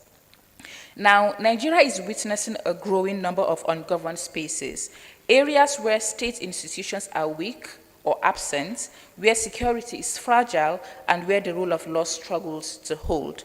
In these spaces, women bear the brunt of the consequences. There are resettlement areas, particularly in Borno State in the northeast, like Ungurusoe, Bama, Kirawa, and a lot of other villages. The government is resettling IDPs back to these areas. We have spoken to women who have told us that these areas still remain vulnerable to attacks. When these attacks happen, it is these women who get abducted. It is them who get raped. It is them who get forced to do all kinds of things and suffer all kinds of humanitarian violations. So if we're fashioning solutions and peace-building initiatives that seek to address this issue, it means that any approach that does not involve women is flawed right from the beginning.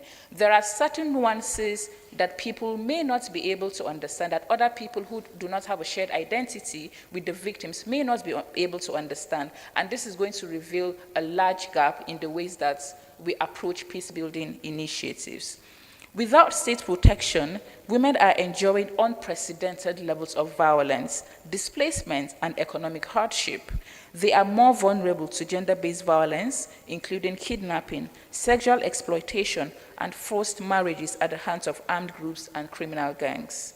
Their access to healthcare, education, and economic opportunities is severely restricted, deepening cycles of poverty and inequality. Yet, in the face of these challenges, women are not just victims. They are key actors in rebuilding resilience and fostering stability. Women can play a critical role in mediating community conflicts, in organizing grassroots security networks, and in advocating for policy reforms that prioritize human security over militarized responses. Nigeria's approach to fighting the conflicts, whether it be in the northwest or in the northeast, has been significantly militarized. But there are more than one way to fight a war, and one of those ways is non-kinetic approaches, which involves grassroots mobilization, peace-building initiatives. These are all aspects that women have historically proven to be very valuable to. We must therefore push for greater participation of women in decision-making at all levels, ensuring that they are not only protected, but also empowered as agents of change. Investing in women's leadership, education, and economic independence is not just a moral imperative, it is a security strategy. Thank you.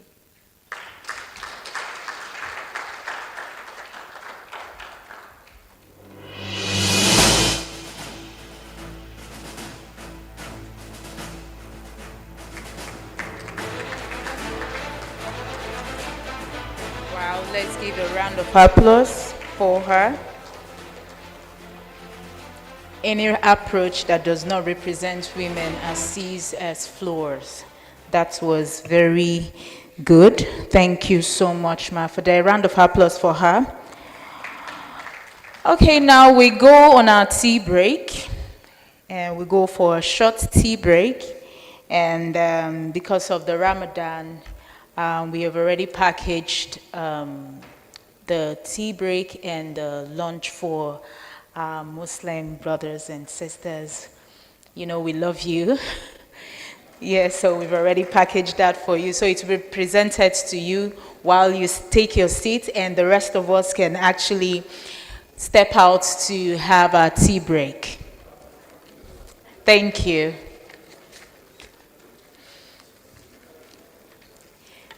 Please, we're coming back in the next 15 minutes. Thank you.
Many communities in Nigeria have become vulnerable to violent clashes and attacks.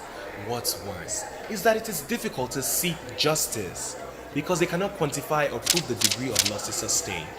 Also, most of them do not know how to use the early warning signs like increase in hate or dangerous speech, an ethnic or religious group suddenly leaving or entering your community in large numbers, cattle rustling or burning of farmlands, attempts to drive people from their homes, increase in violence by armed forces or militants, a sudden withdrawal of security agents.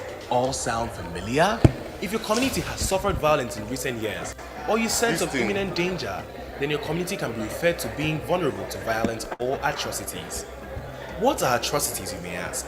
Though difficult to define, it is generally agreed that they are extremely wicked or cruel acts, which often involve physical violence or injuries. The good news is you can get help.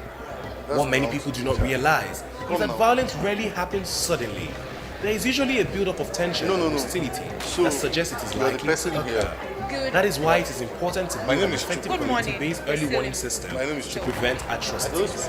So if you belong to a vulnerable community, rather than panic, all you need to do is to learn the basic steps to take before, during, and after violent attacks in order to prevent or minimize the effect of violent conflicts in your community. There are also simple tips to collecting evidence that will help you seek justice for the atrocities committed against your community. Because you may ask who should be involved in early warnings for your community. I say not only the community leaders, but also vulnerable members of the society should all be engaged in community early warning efforts. You invite somebody, everyone has just before you leave the person, what to just do help us adjust the mind. One, to suit you need the to person. keep very careful records of the state of things. Before, so we are deputizing during, you after now violence breaks out in the your community. media This section. is called documentation, and it typically involves keeping a record of but every individual in your community, male, female, adults, and children. Records should include name, age, occupation, phone number, and so you understand that if the sound is not keeping good, a record the of video properties will and be their owners within terrible. the So help us just this includes arrange it numbers so and that types of houses, I won't be coming businesses, up to come and public properties like schools, hospitals, and so thank you on. very much. Taking pictures of different sites across your community so that you can compare changes should violence occur. Keeping a copy of these records at another location outside your community, preferably in both printed and electronic copies, and remember to update them periodically. 2. Prepare a safety plan. This will help your community prevent a likely attack or an impact of one. Your plan should look like this.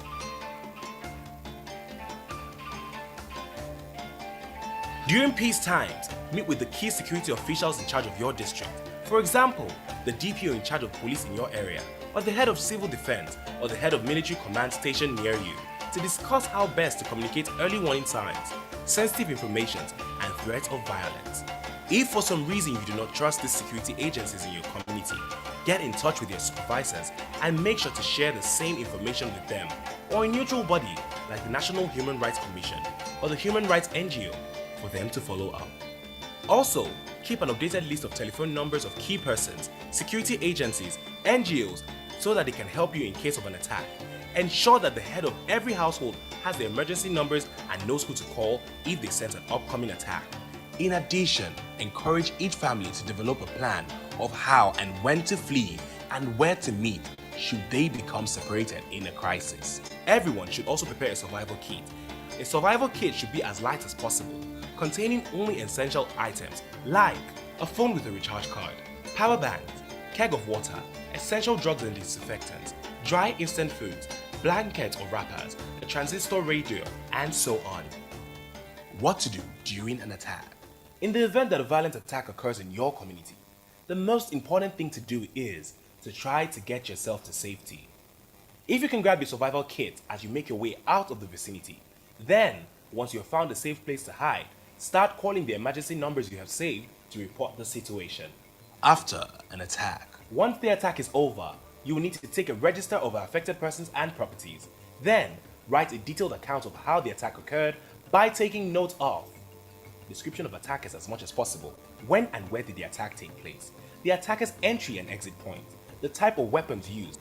Type of transportation used. What do you think caused the attack? How many people are affected? Who responded to the attack? How many victims the neighboring hospitals treated? What types of wounds were they treating? How many people died? How many are admitted? How many have permanent disabilities? How many people died and buried? How many are missing? Also try to collect as much evidence as you can find, including bullet shells or weapons used. In collecting visual evidence of the attack, make sure to take pictures and videos as soon as possible, before the site of the attack is cleared up or tampered with. Once this is done, you must preserve the evidence in a safe location. You can send pictures and videos to a reliable email address and save copies of them on a computer. Also, try not to send videos and pictures via WhatsApp so you do not lose information on when and where they were taken. If you have done this successfully, you would have gone a really long way in assisting the law enforcement to track down the attackers. Finally, you should know that even in the midst of violent conflicts, your rights must be protected by the government. It is the government's responsibility to respect your human rights and protect you from harm during armed conflicts, provided you are not actively involved in violence. The government has a primary responsibility to ensure that your life is not taken by anyone. You have easy access to healthcare at all times. You are treated with dignity at all times and under all circumstances. You are protected from being displaced or forced to leave your home or community. You are kept safe from attacks. You are not sexually harassed or molested by anyone. Your right to make your own decision is respected and protected. Your right to earn a living is preserved. If you need any information or wish to report cases of attacks and rights violation, you may contact any of the following: Global Rights, National Human Rights Commission, NHRC, the Nigeria Police Force Complaint Response Unit, CRU, Nigerian Army Human Rights Desk. Demand your right today.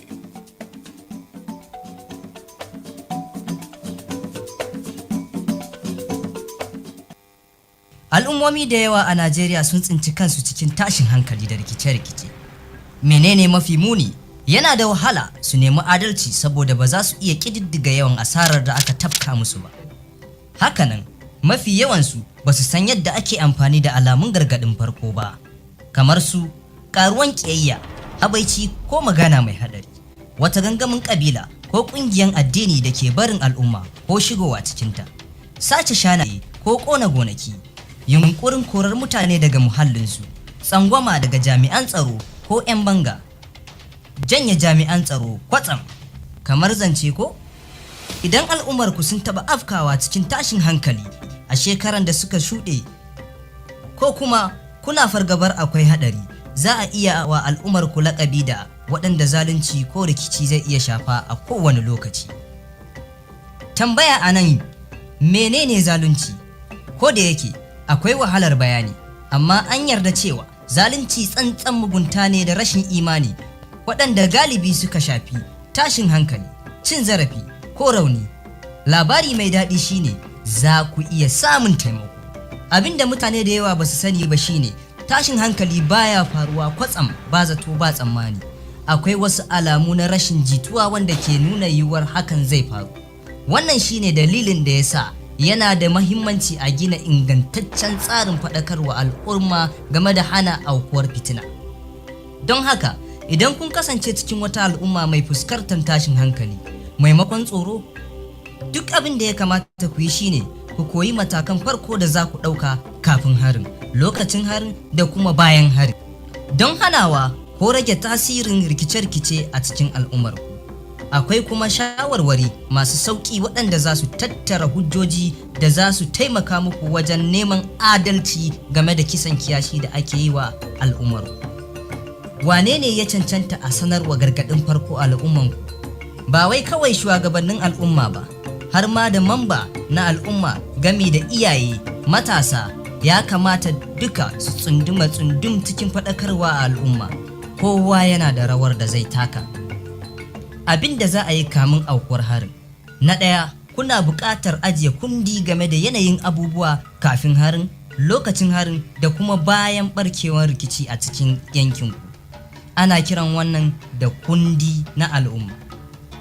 Kuma galibi ya ƙunshi abubuwa kamar haka: ajiye kundin kowane mutum a cikin jama'arku, maza da mata, manya da yara. Bayanan da akan rubuta a kundin sun haɗa da sunan mutum, shekara, aiki, lambar waya da kuma hoto. Ajiye kundin kadarori da masu shi a cikin al'umma.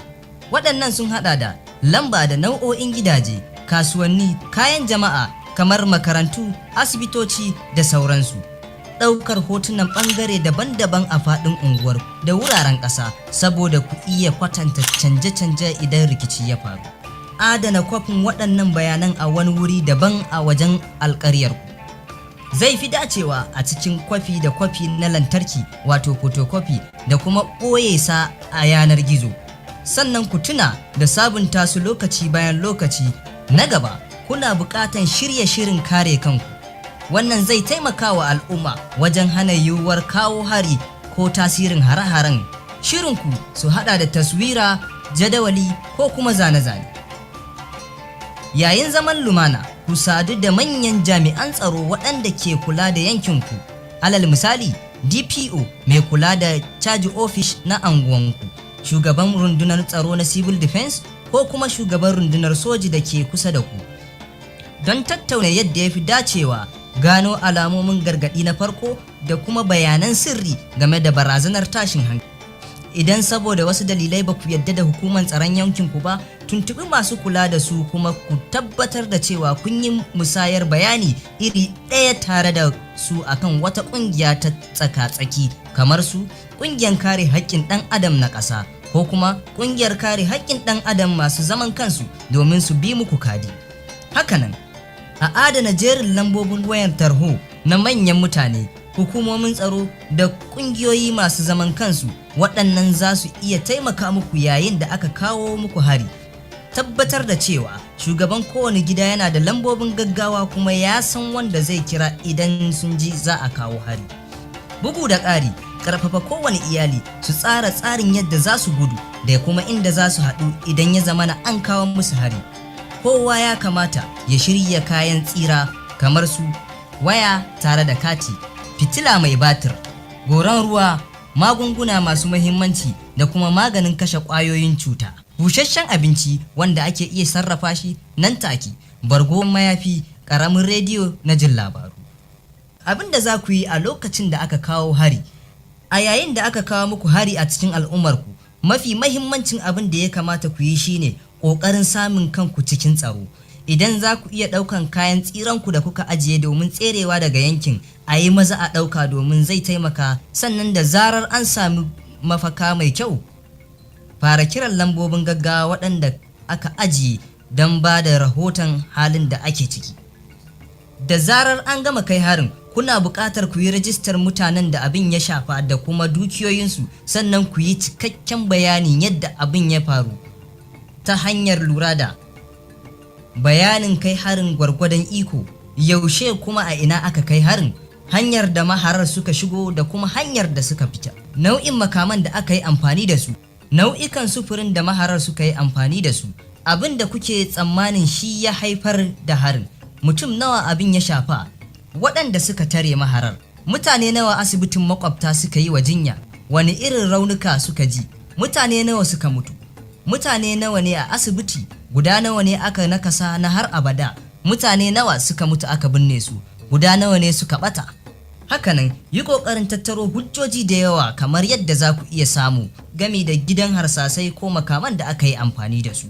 Ku tabbatar cewa kun ɗauki hotuna da bidiyo cikin gaggawa kafin a lalata shaidun ko su shuɗe. Da zarar an yi wannan, dole ne a adana hujjoji a cikin amintaccen wuri. Za ku iya aika hotuna ko bidiyo zuwa adireshin email sannan da adana kwafinsu a kan na'urar kwamfuta. Hakanan yi ƙoƙari kada ku aika bidiyo ko hotuna ta hanyar WhatsApp don kada ku rasa bayani akan lokaci da kuma inda aka ɗauke su. Idan kuka yi duk waɗannan nasarar, lallai kun taimaka wa jami'an tsaro wajen tabbatar da gano waɗanda suka kai harin. A ƙarshe, ya kamata ku san cewa ko da a cikin tashe-tashen hankula, gwamnati dole ne ta kiyaye haƙƙinka. Aikin gwamnati ce ta kare haƙƙin ɗan adam da kare ka daga jirkita yayin rikici idan har baka da hannu cikin tashin hankali. Gwamnati tana da babban aikinta na tabbatar da cewa ba wanda ya ɗauki rayuwarka. Samun sauƙi ga harkokin kiwon lafiya a koyaushe. Ana kula da ku a mutunce koyaushe kuma a kowane yanayi. An kare ku daga gudun hijira ko tilasta muku barin gidajenku ko muhalli. an kare ku daga harin sojoji da sauran mutane. Ba wanda ya matsa maka ko yin lalata da ke. 'Yancinku ne yanke shawarar kanku abin girmamawa ne kuma an kiyaye shi. Haƙƙin mallakar rayuwarka a kiyaye maka shi. Idan kuna buƙatar ƙarin bayani ko kuna son bayar da rahotanni a yayin da aka kai hari ko aka ci muku zarafi, za ku iya tuntuɓar kowane ɗaya daga ciki. Hukuman haƙƙin 'yan adam na duniya. Hukumar kare haƙƙin ɗan adam ta ƙasa NHRC. Ofishin ƙorafi na 'yan sandan Najeriya CRU. Hukumar kare haƙƙin ɗan adam na fannin dakarun sojin Najeriya. Ku nemi haƙƙinku.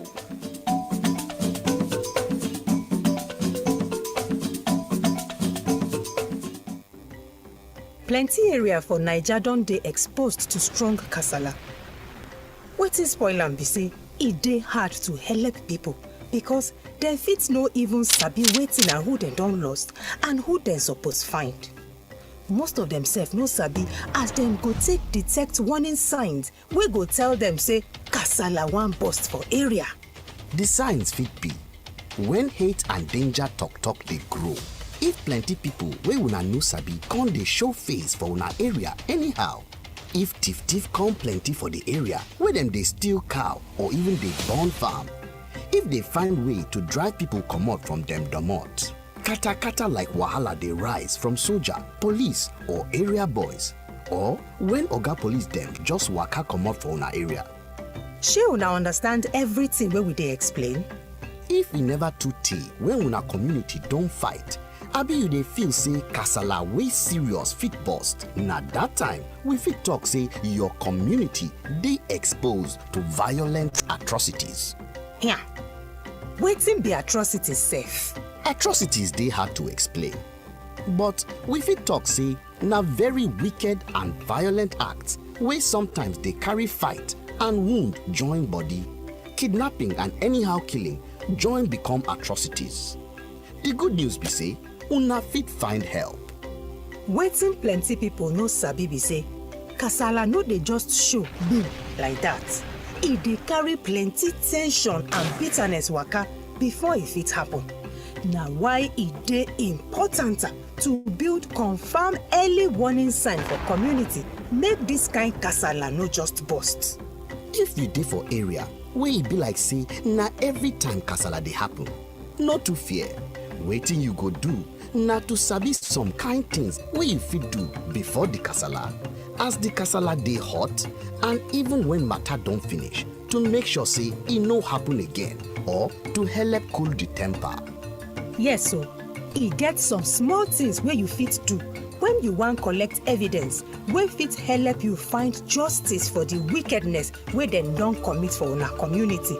You fit dey wonder, na who suppose chook mouth for inside this early warning matter for your area?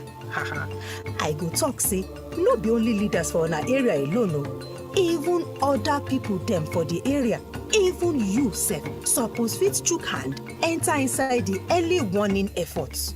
Everybody dem get their own part to play. Wetin to do before any attack happen be this. Una suppose keep record of how things take be before kasala burst, when e dey happen and after e happen. Na wetin we dey call documentation be that. Una go keep wetin concern una area people, things wey be like records of everybody wey dey community, like man o, woman o, and pikin dem. This kind record suppose get person name, im age, wetin im dey do, im number, and even picture sef if e dey available. Una go keep records of things wey dey your community, things wey people get. This one go get number and the kind house, businesses, public property like school, hospital, market, and the rest. Una suppose dey take pictures of the community so that una go sabi if something don change in case kasala wan burst. All these things wey una don gather, una go carry the copy of everything outside una community. So if kasala burst, the evidence go still dey kampe. E go also good if you keep am for computer. Make sure say you no forget to add join Toran when new things show or happen. Prepare safety plan. This one go help on our community avoid any attack wey fit happen or wetin fit happen if kasala don show. Una plan suppose be like this one. When wahala no dey, meet with security officials wey dey in charge of una community dem, like the DPO wey dey in charge of una community or the head of civil defense, abi head of military command wey near you, to fit talk how una go dey communicate raw informate of wahala wey fit burst. If you no trust the police wey dey for una area, try reach dem oga supervisor or agency like the National Human Rights Commission or Human Rights NGO wey near you to share the same informate.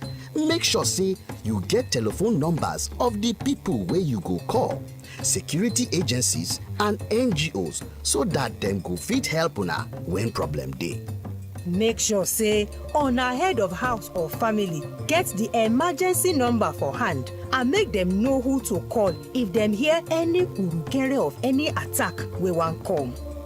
E go better to tell family people make them sabi how and when them fit run or where them go meet in case say them scatter when kasala burst. Make everybody get bag wey dem fit carry things wey dem need to survive. The bag no suppose heavy o. E suppose contain only wetin dey very important, like phone wey get credit, power bank, water for inside bottle, important medicine like paracetamol, dry food like garri and groundnut, wrapper or blanket, transistor radio. Wetin to do during attack? When kasala don burst for una area, the first thing wey you suppose to do na to run hide yourself from where dem no fit catch you. If you fit carry some things wey you go need to survive as you dey run comot, e go better. When you don sure say you don hide well, start to dey call the emergency numbers dem wey you get to report wetin dey happen for your community. After the attack, once the kasala don finish, you go need check people wey e affect and properties too, and how the kasala take shele like this.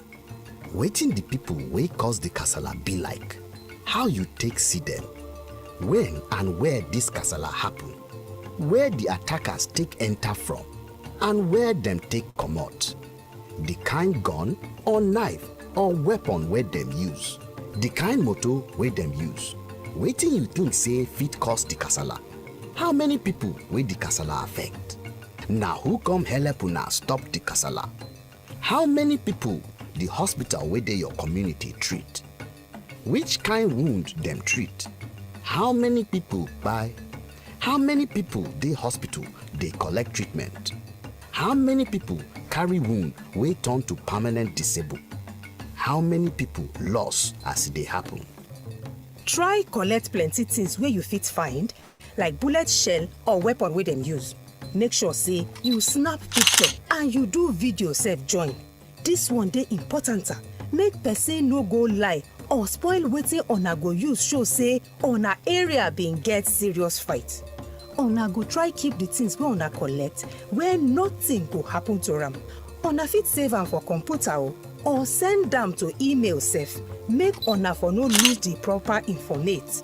But if you send the informate like picture or video through WhatsApp, e no too good, because WhatsApp go comot the important informate like where and when you take do the picture or the video. If you don do all these things, you don do better to help police and lawyer people dem find who attack una community. Finally, you suppose know say even inside kasala, government suppose still protect una rights. E dey government hand to respect una human rights and protect una when militants and robbers dem attack una. All these things suppose happen if una hand no dey inside the matter sha. Wetin government suppose do for una be say, government suppose protect you so that nobody fit end una life anyhow. Una suppose get easy access to hospital all the time. Dem suppose treat una. Thank you. Please, can we begin to settle down now as we start or continue the conversation? We're going into technical sessions now. Where is Linus? Linus, are you in the hall? Please, just help make the announcement there that we are starting now. Make the announcement, people can please come back in. We are starting now. Thank you.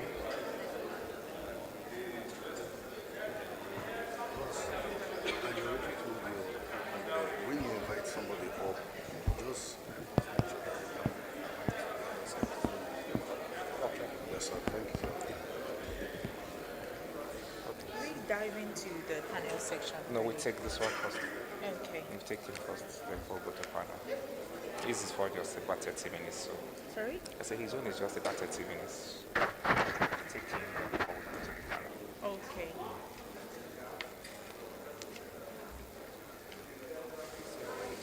Okay.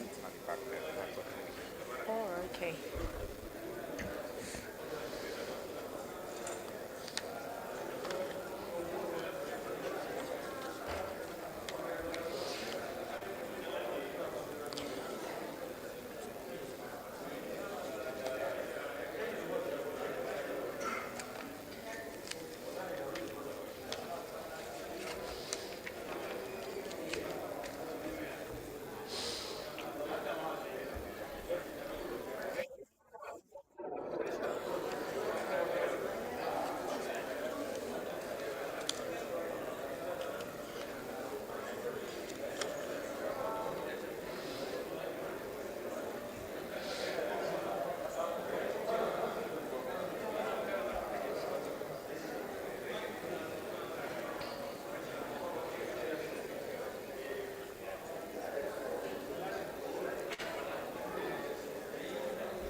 Welcome.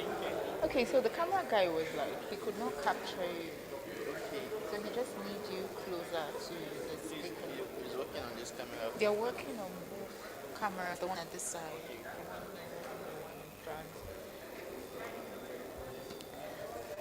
Please, let's settle down. Let's settle in. Okay, so we're still in our keynote address, and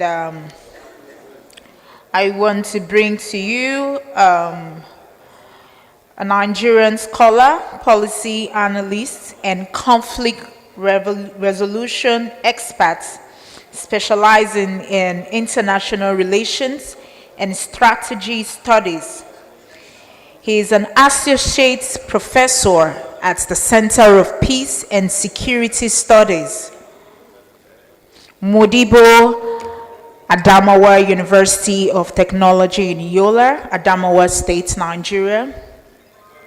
He has worked extensively on peace building, security sector governance, human rights, and the policies of identity in Africa.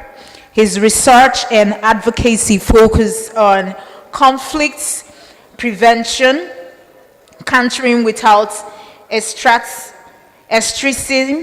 and democratic governance.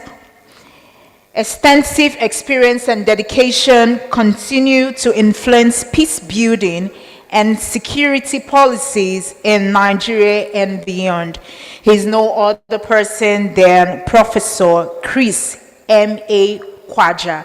Please, a round of applause for him while he comes to the stage for his keynote. A round of applause. Thank you.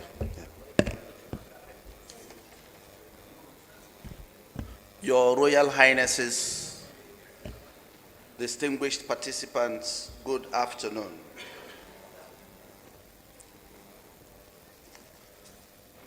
For all the speakers that spoke about the situation we are dealing with, the common theme is that we are all carrying scars of deaths, injuries, permanent disability, displacement of people from their sources of livelihood,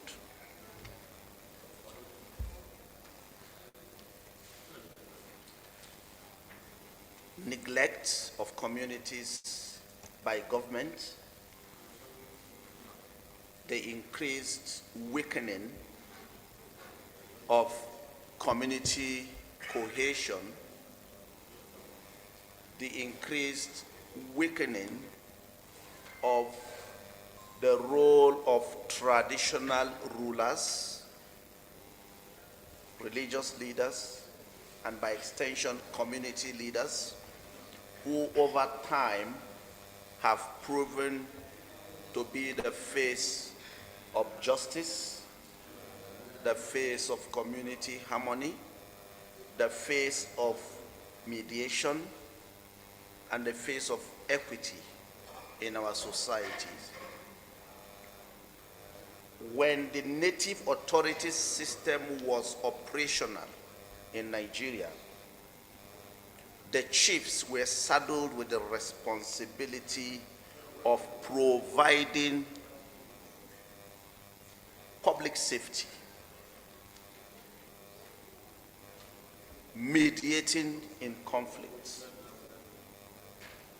They had huge early warning responsibilities because any human being, as long as you're not a ghost, that walks into a community, that human being gets registered in that community. The host of that human being will have to present himself or herself or themselves before the traditional ruler to say, this person is a guest in my community, and he is spending this number of days, this number of weeks, this number of months, and this is the reason why he or she is in our community. If something happens in that community, the community leader have a sense of who the residents are and who the strangers are. And it is very easy to identify people. In the event of an unfortunate situation that borders on acts of criminality or conflict involving conflicting parties, the community leaders know who the troublemakers are. They can easily call on the parents, the relation of that troublemaker in the event that the troublemaker disappears, to say the root of this act of criminality or act of conflict is from your family. And you have to work with us to address the problem, or we will hold you responsible. For those of us who studied political science, and we went through this class on Nigerian politics, where we were taught about the pre-colonial Nigerian political system. Community leaders had law-making responsibility, they had executive responsibilities, and they also had judicial responsibilities. And when we transited to the colonial and what we now have today as post-colonial, we saw a weakening of that responsibility, particularly in 1976, when the local government reforms took place and the powers of traditional rulers were taken away from them. When these powers were taken away from them, nothing was done to bridge the gap But yet, government will always remind them, you are the chief security officers of your communities. How do you expect people to be chief security officers of their communities when you have taken over their powers to function in those communities? The second point is that the politicization of the traditional institutions contributed to adversely impacting on the quality of traditional rulers. Today, they can be hired and fired like special assistants and special advisors to governors. Today, many of our traditional institutions are occupied by retired military generals, politicians, and cronies of politicians. The monetization of that institution contributed negatively to the weakening of that institution, to the extent that even the traditional rulers are forced to protect themselves first before protecting the communities. Now, I'm providing this context for us to appreciate what we are dealing with.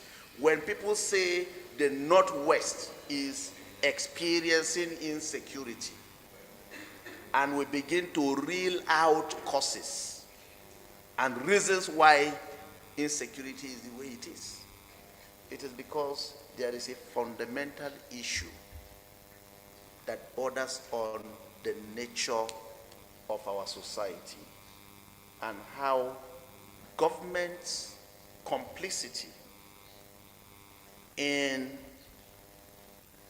the growing tendencies of people to just imagine that our traditional rulers should transmute from human beings to ghosts.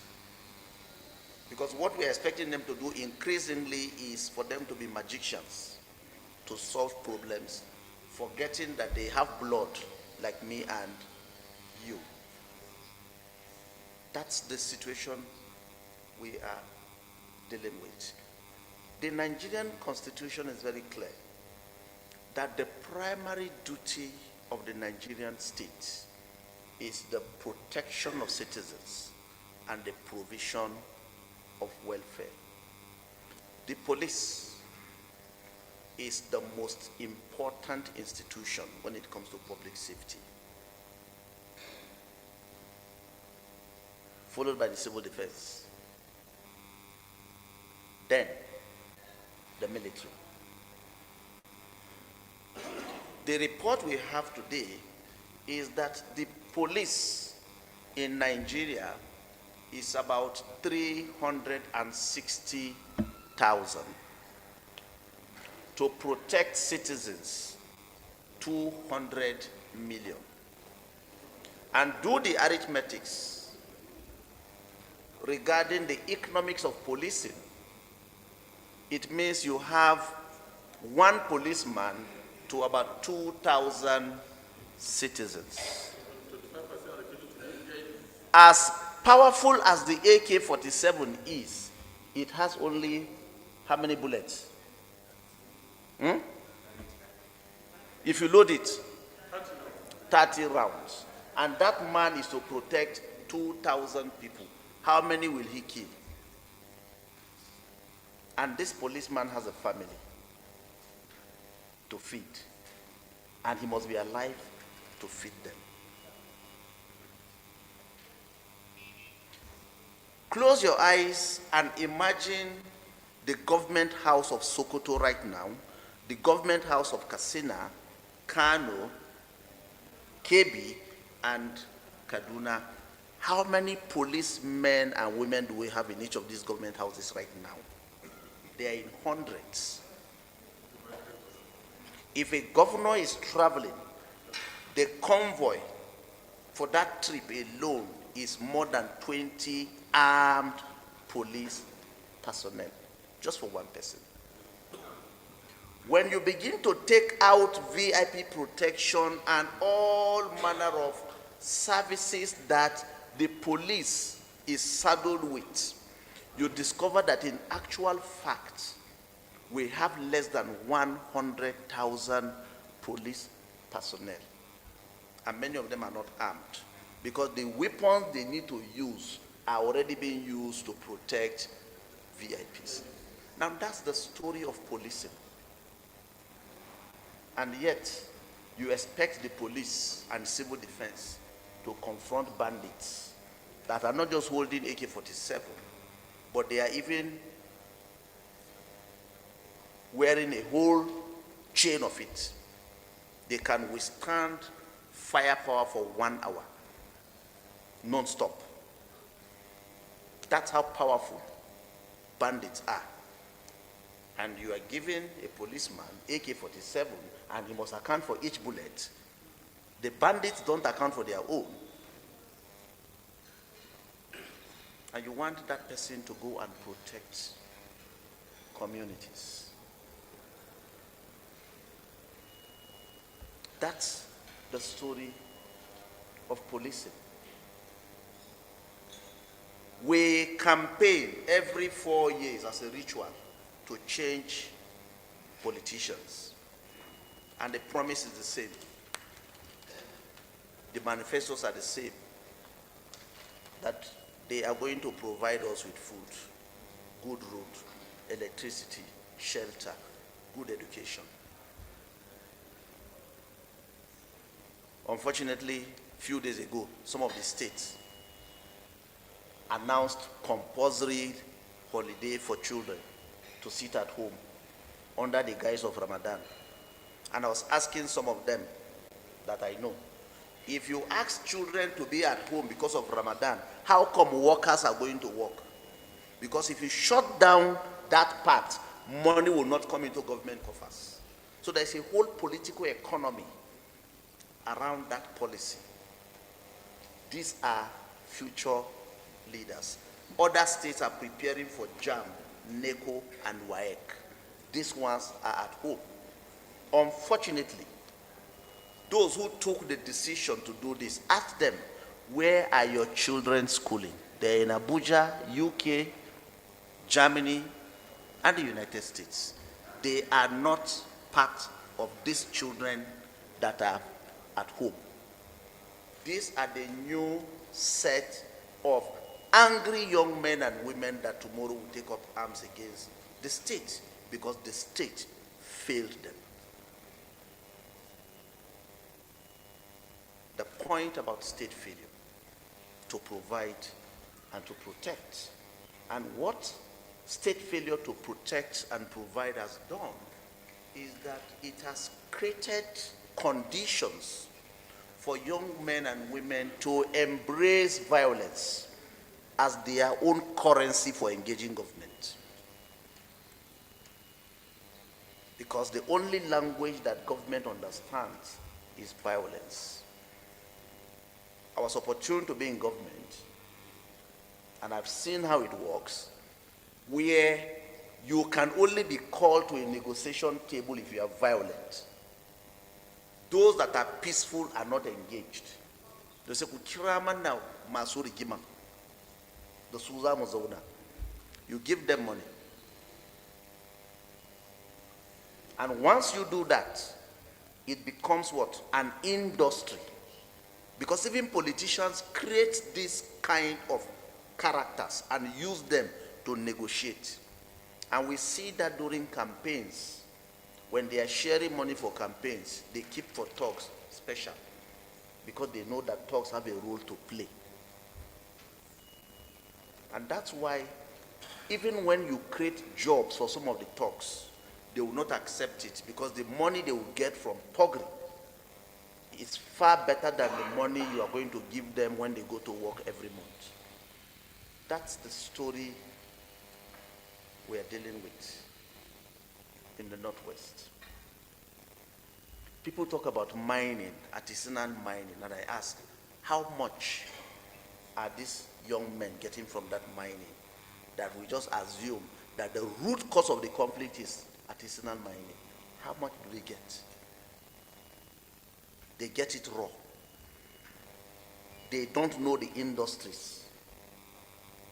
They sell to those who know the industries.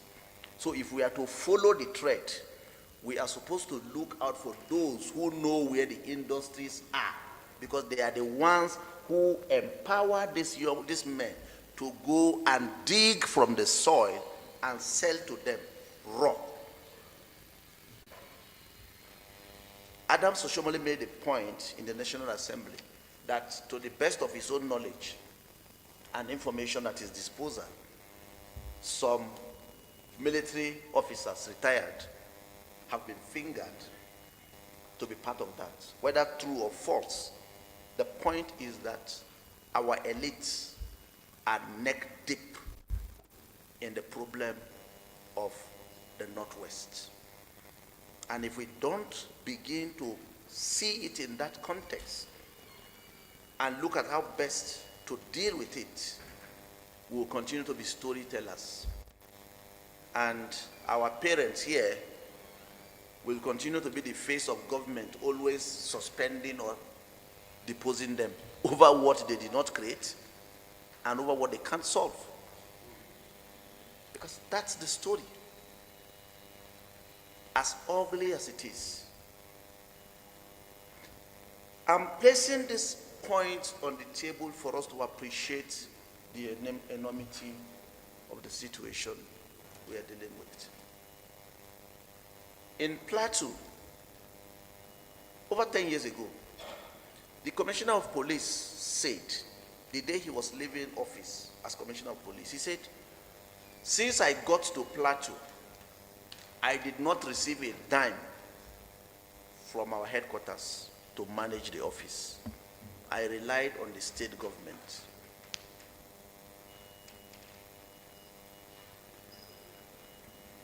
He was penalized for divulging official secrets.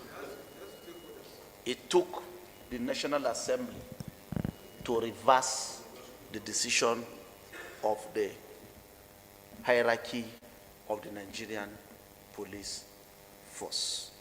For many of our police and civil defense officers that are seated here, I'm sure, I don't want to put you in any trouble now, but I'm sure that you are victims of this same thing. And you are forced to rely on the same politicians that you're supposed to be neutral to collect money to fuel your cars, to pay DTA for your personnel, to go on patrol and all that. And some governors will say, I idan ni ne zan ba su kudin ba su isa su ce ba za su yi abun da na sa su ba. That's what happens. If I'm giving them the money, they must do what I want. Sometimes, as the commandant or commissioner of police in a state, you are explaining to the governor, Your Excellency, actually we cannot do this thing in the way. You say, my friend, I just spoke with your IG. They will call you. In 5 minutes, you will get a call from Abuja. My friend, go and do that. You say, yes, sir. Because your promotion is at stake. Punishment grounds. You might be posted to a particular department because they know nothing happens there. All because you stood your ground, insisting that the politicians must do what is right.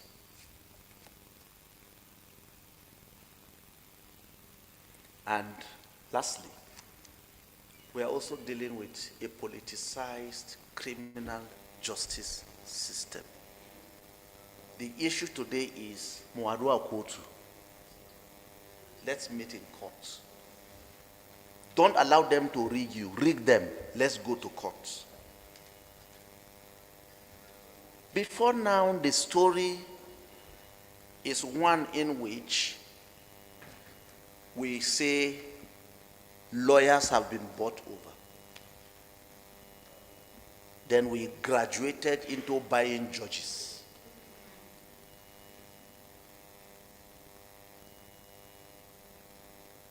The moment you have a system where the temple of justice become a chamber for merchants of justice, then that system is finished. Because we are always being told and it was true before now, that the judiciary is the hope of every Nigerian, not the average Nigerian, but every Nigerian. But is the judiciary truly the hope of every Nigerian? We are talking about accountability and impunity in the Northwest. People of the Northwest will only have confidence in the judiciary if they have a sense of what happened to Boko Haram in the Northeast and other criminals in the North Central or the South or the Southeast, because conflicts in these areas predated the Northwest. We've not seen any concrete attempt to dispense justice on that side of the country. So what expectation do residents, citizens, and Nigerians in the Northwest have that there will be justice for acts of criminality committed by bandits? Because it's a Nigerian story. If it has not happened there, it can't happen here. If it happened there, and we have a sense of how members of Boko Haram were prosecuted, and we see what happened, how it was done, then we will say, okay, there is a model that we can replicate in the Northwest. And my question today is there a model for justice? Is there a model for justice? When we talk about justice, what do we mean? I spoke with two governors of the Northwest when this whole idea of amnesty came up. And the governor of Katsina specifically said, the federal government is putting in place a program on amnesty, but it's Abuja that is driving it. We, the governors, are not aware. We wonder how they will implement a justice program, an amnesty program. And I was quick to say, if you don't have a people-centered justice program with the community leaders, victims of justice, and every individual that have a stake in that issue playing a role in that process, we will end up with this Chinese movie situation. How many of us watched Chinese film in the past? You kill his teacher, he leaves the community, go for training, comes back after 20 years, look for the boss, and what? Kills the boss. So today's victims will do what? Will prepare for revenge in 20 years' time, because they have a sense of those who killed their parents. That's the issue we are dealing with. A reintegration program that does not capture the fate, the future, and the stake of victims, and we assume they don't matter. These victims of today will say violence is important. We'll be dealing with a new set. Go and read Mahmoud Mamdani's book, When Victims Become Killers. It's simply because you did not dispense justice in a way that recognizes the fate, F-A-T, the plight, and the future of victims of conflict. The weaponization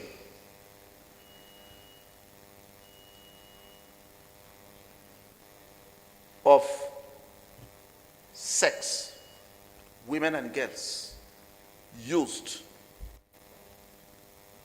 as objects of war and criminality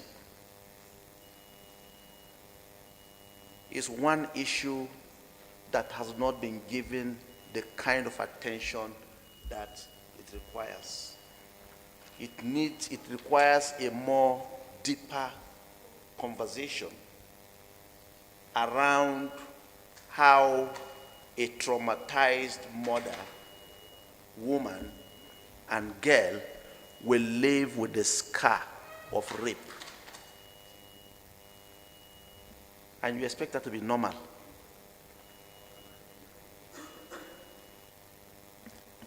We reproduce hate and wickedness because we are not able to deal with some of these issues.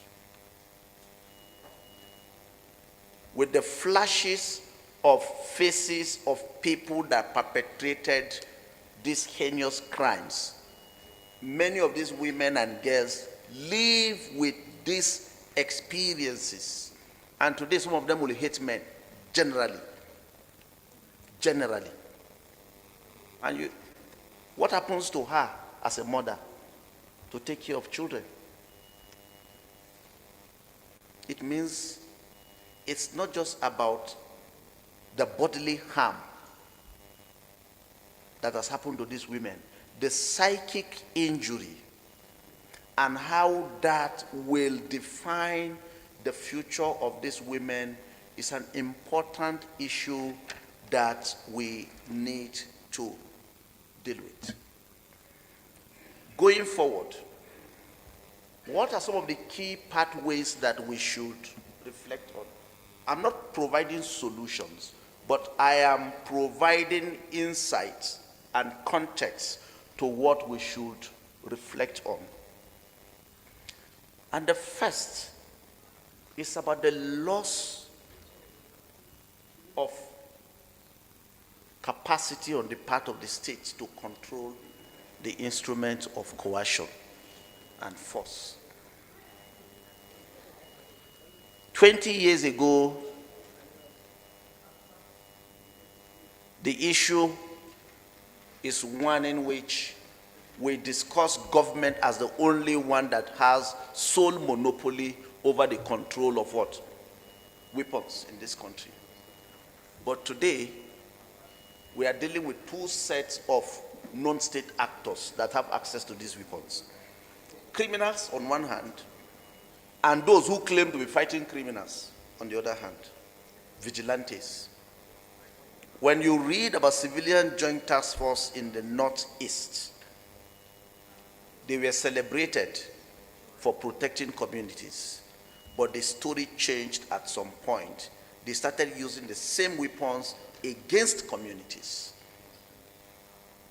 This is one issue that we need to reflect on, about the state capacity to be the sole monopolizer of the instrument of coercion.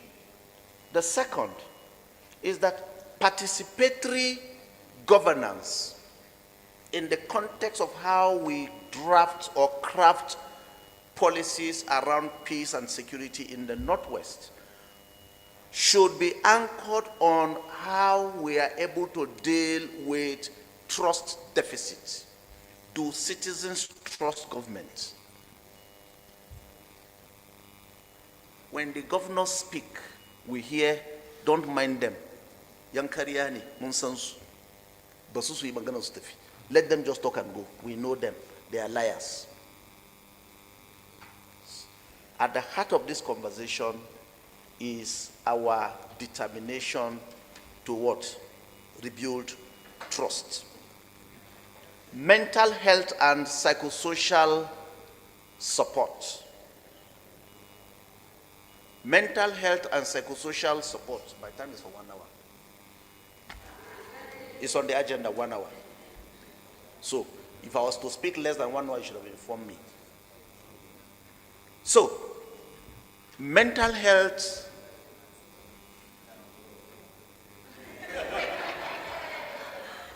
is not good.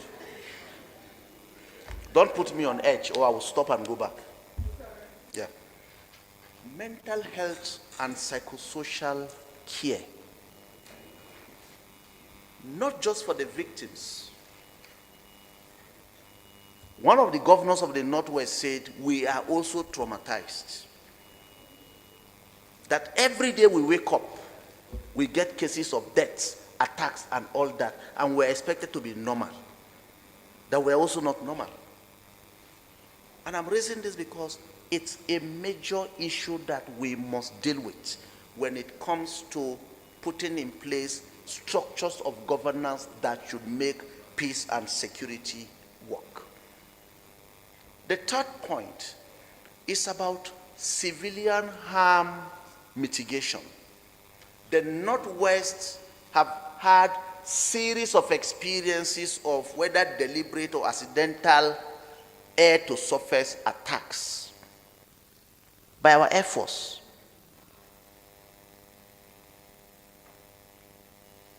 Citizens being victims of crossfire, either being shot by security personnel or being shot by bandits. How do we put in place an infrastructure for civilian harm mitigation that should be people-centered? Work with the community leaders, work with all the structures of governance at the community level. This is also one pathway. The other is about access to justice. We must begin to look at how well and best our criminal justice system can be strengthened with a view to re-establishing that hope in our judiciary that our citizens, our fellow brothers, sisters, and parents have in the system. And the last point, as we think through, is about the future of policing. How do we re-establish policing structures that are proactive and well-resourced? Policing structures that are organic, that are working with the communities themselves to ensure that rather than having a system where the police is more loyal to the state, it is loyal to the people. Because that is where the police is. And I think discussions around this kind of policing structure started some years ago. Some say, is it state police? Is it community policing? But the focus is that people-centered policing should be the focus. Until we do that, government and citizens will be far off, and it will be difficult for us to have a society where people have a sense of the value that the police and even the civil defense have in their lives. Thank you.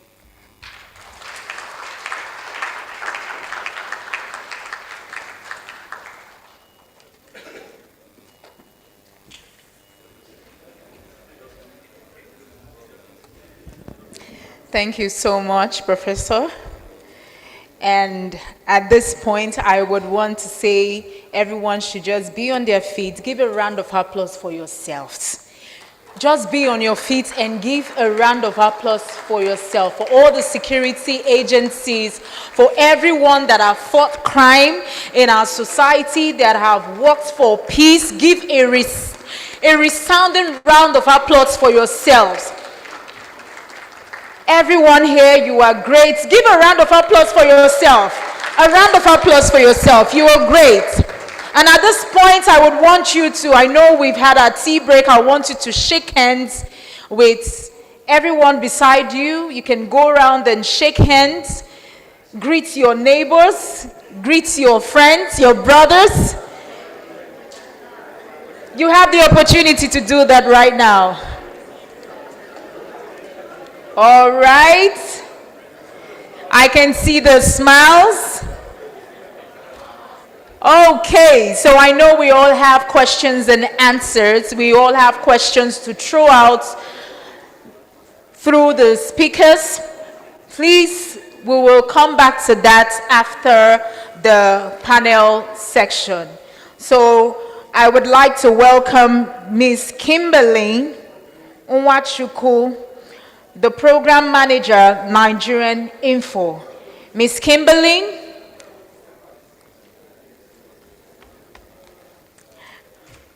Please a round of applause for her.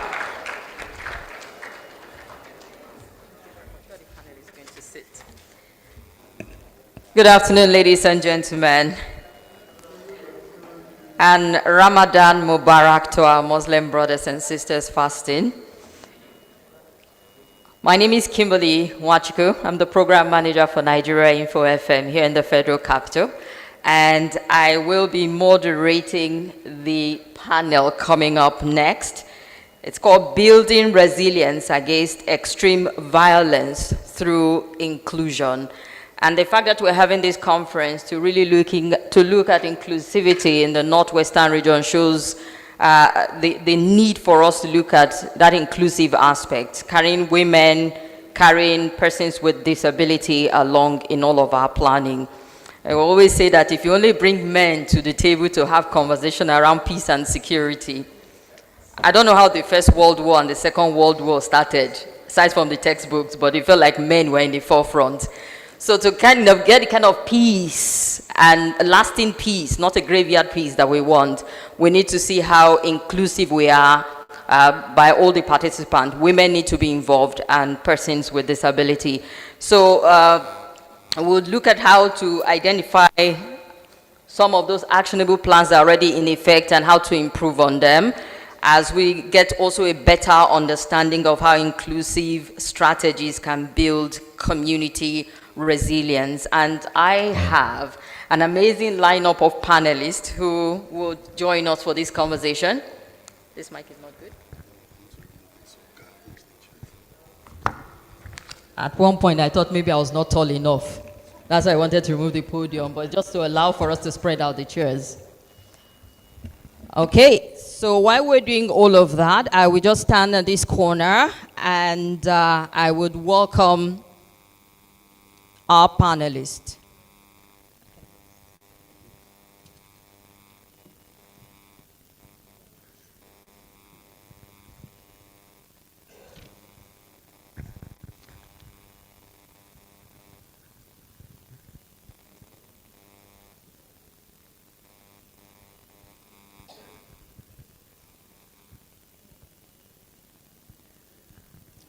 All right.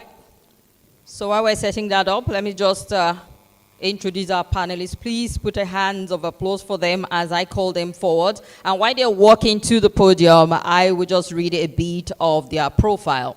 And I would start with Rebecca Sako John, a permanent commissioner, Kaduna State Peace Commission. Please put your hands together for her.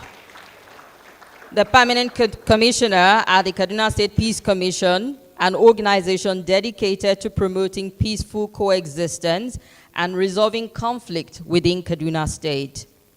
Appointed in October 2021, she's been instrumental in mediating between diverse communities to foster harmony and understanding. And in her role, Barrister Sako John has emphasized the importance of inclusive dialogue, particularly advocating for the active participation of women in peace-building process. Her commitment to peace and her proactive approach have significantly contributed to the Commission's mission of ensuring harmonious relationship among the diverse population of Kaduna State. Please put your hands together for her. You're welcome, ma'am. Would also call on Dr. Binta Bala, founder, Future Edged Educational and Entrepreneurship Foundation.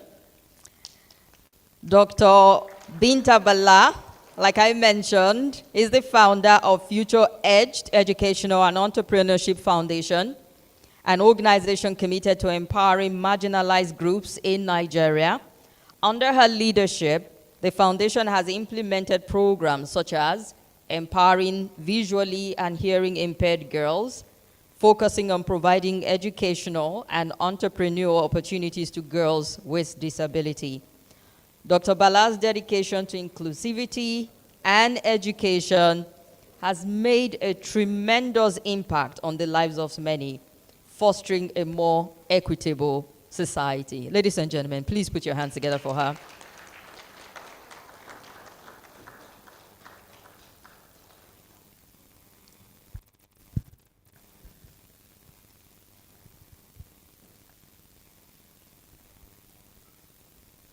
You're welcome, ma'am.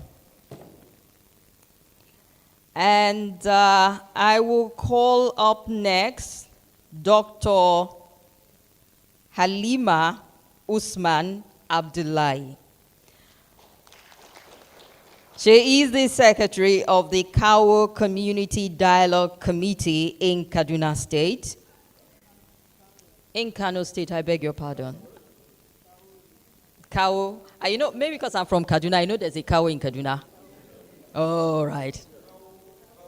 Kawo, oh.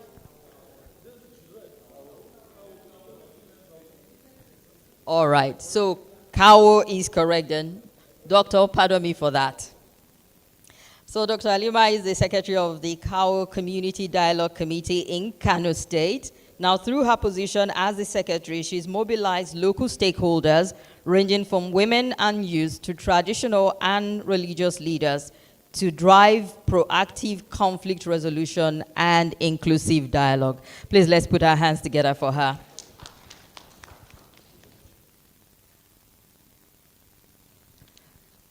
We'll call up next Emmanuel Bonnet.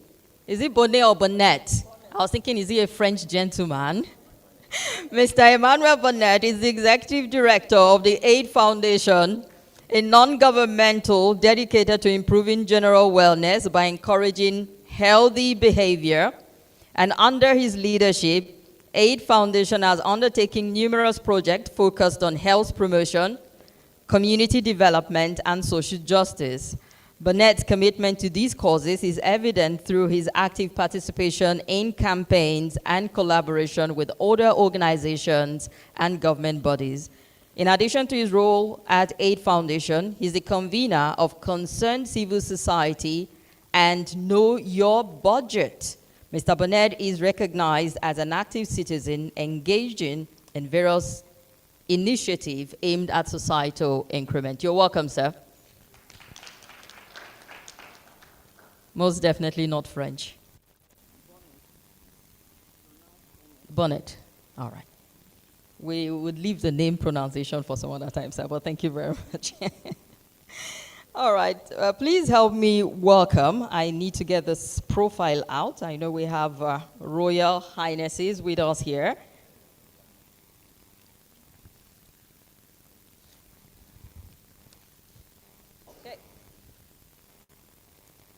And put your hand together for His Royal Highness Luke Yohana Adankat Hakimi Ongwangaya.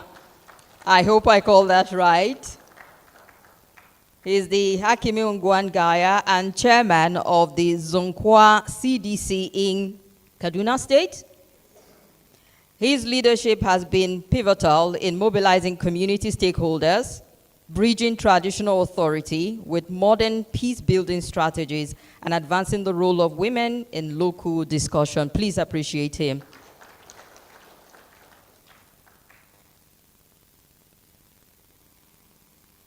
I've gone through my list, so all my panelists are comfortably seated. You're welcome. All right, so I've called Rebecca. Serikin Yaki Gagi is here with us. How dare me, wanting to leave Alhaji Sani Umar Jabi out of this conversation. It wouldn't have been complete if I hadn't called him to the table. Please, let's put our hands together for Alhaji Sani Umar Jabi, Serikin Yaki Gagi with us. And they can't be missed at this point in time. We have our chairs there? All right then.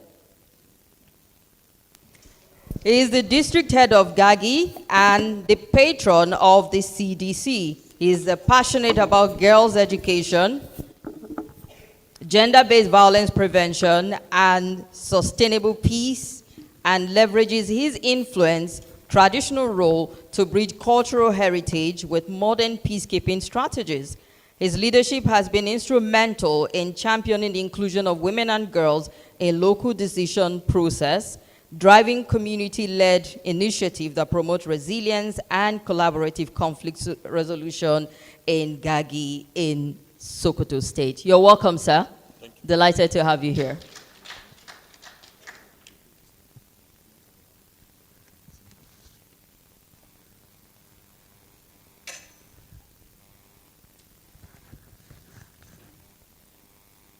So I've been told I have roughly 40 minutes to do this before the MC comes for me. I will try as much as possible to do this fast.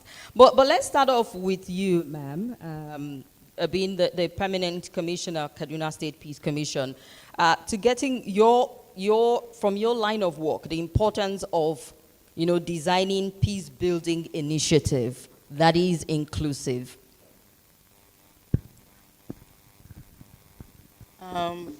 It is very important to have an inclusive peace-building initiative or mechanism because we're all involved. When conflict happens, you don't know, it's just like you say, when it's raining, it doesn't choose, it doesn't discriminate on who it falls. And so we're all either involved one way or the other. We're either victims, we're either actors, we're either enablers. And so when we have an inclusive peace-building process, it means we are taking into consideration that apart from those who are taking the decisions, who historically have mainly been men, that other members of the community or society need to have a say in designing that process, in the implementation, in the assessment of whether the process is working or not. And then, not to rehash the issue, we see that those who have been excluded are mostly those who are more affected disproportionately, especially women, children, young persons, minorities, because we have, you are talking of minority groups, they could be ethnic, they could be religious minority groups. And then we have those who are also affected, could be persons with disability. And when the president of JONAP was saying that women with disability face double discrimination, or they are affected twice. And I say this 3 or 4 times, because based on your religion, based on your identity, you could also suffer other levels of marginalization or be affected. And so because we're all members of the society, I would say, and you need to be treated fairly, equitably, we need to have an inclusive process, peace-building process, because conflict affects everybody. Even the peace-building process itself is trying to make sure that we address grievances. And most of the grievances, some of the causes of conflict are unaddressed grievances. Some of the causes of conflict are also because people are marginalized. They are excluded, they are discriminated upon. And so when you don't take into consideration these other people that are historically excluded, it means that you are planning to fail. And you would continue to have a system that is not effective. It is not addressing the views of people. I think that, in a nutshell, so that we don't take time. And I want to believe that Kaduna State is big on that aspect of inclusivity for all these marginalized groups that you've talked about. Yes, we are trying. We have not reached the promised land, but we are trying. Like I said earlier, one of the push we have taken, or the process we are trying to see in terms of making it more inclusive, is going to sign on to the United Nations Security Resolution 1325. So if we begin to push for its implementation more and more, we've had one round of implementation. We're having the second round. And once we're able to push forward, and I'm happy that we've put in place an implementation committee looking at the gaps or the areas that we didn't look into in the previous state action plan. We've put on board from the inception, before even its executive adoption, an implementation committee that has come up with action plans. They are working on how to ensure that the peace building process or peace and security architecture is more inclusive. And so we are going to be looking at where the gaps are and to be pursuing, ensuring that it is more inclusive of various segments, especially for women. All right. Thank you very much. Let's get, I mean, when Madam Rebecca was speaking, she was talking about who have been historically marginalized. And over time, we know that persons with disability have been either structurally or societally marginalized in so many ways. So I will get to Dr. Binta Bala here to look at and interrogate those structural, societal barriers that have always been there over time that we need to unbundle and bring down at this point in time, and the efforts that are being put in. Hello, good afternoon, everyone. I'm Binta Bala.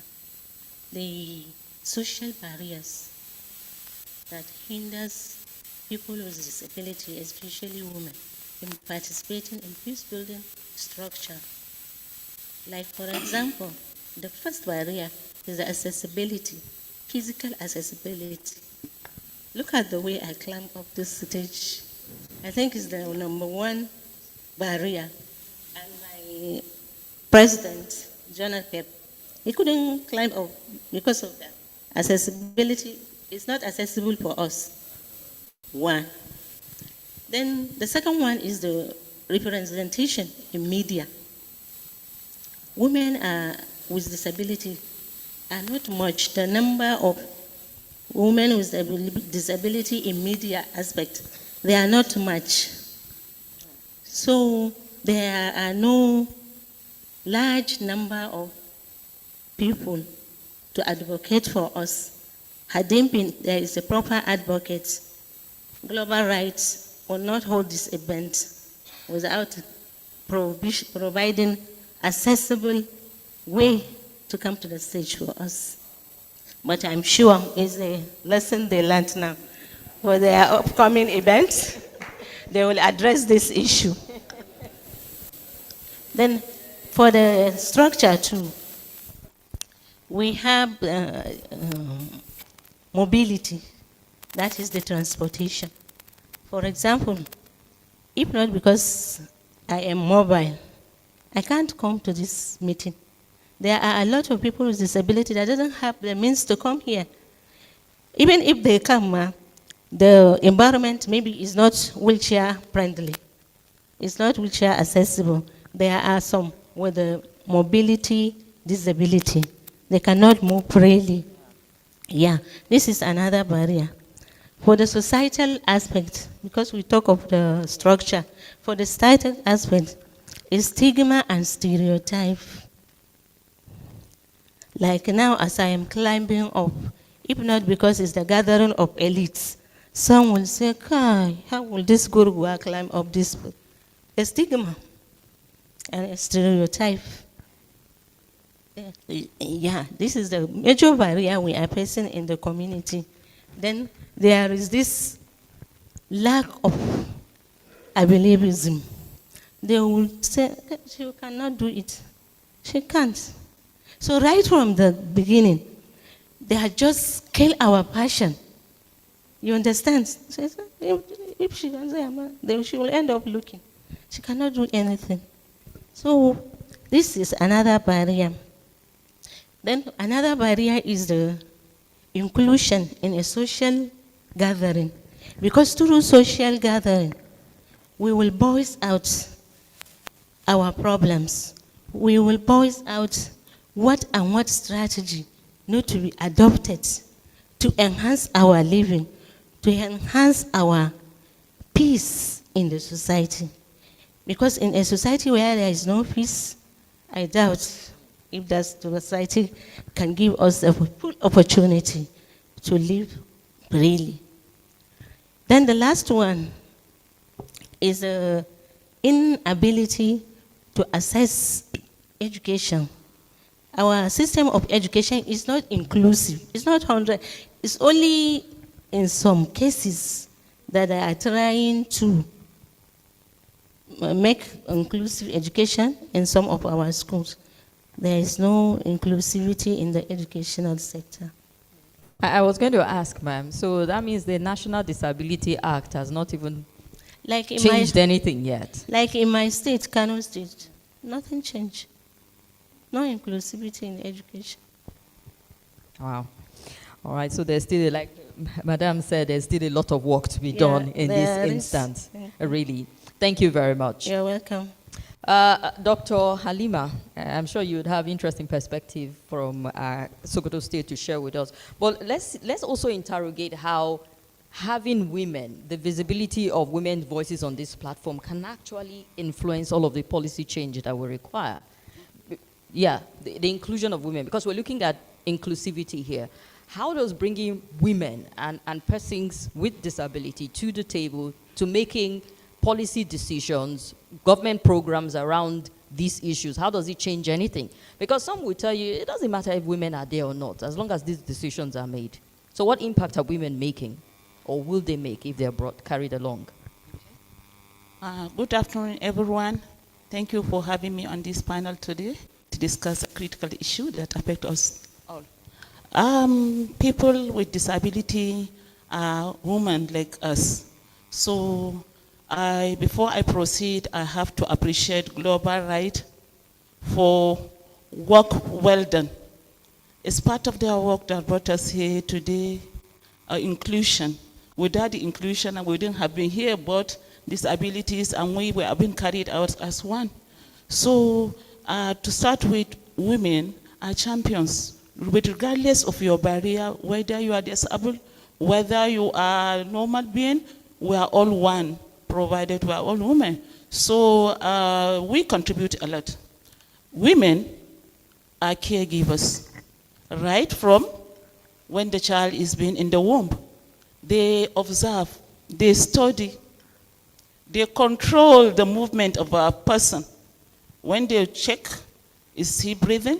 When you are growing, they keep on following up. So what I can do, I think if chance will be given to disabled, they can do as I do.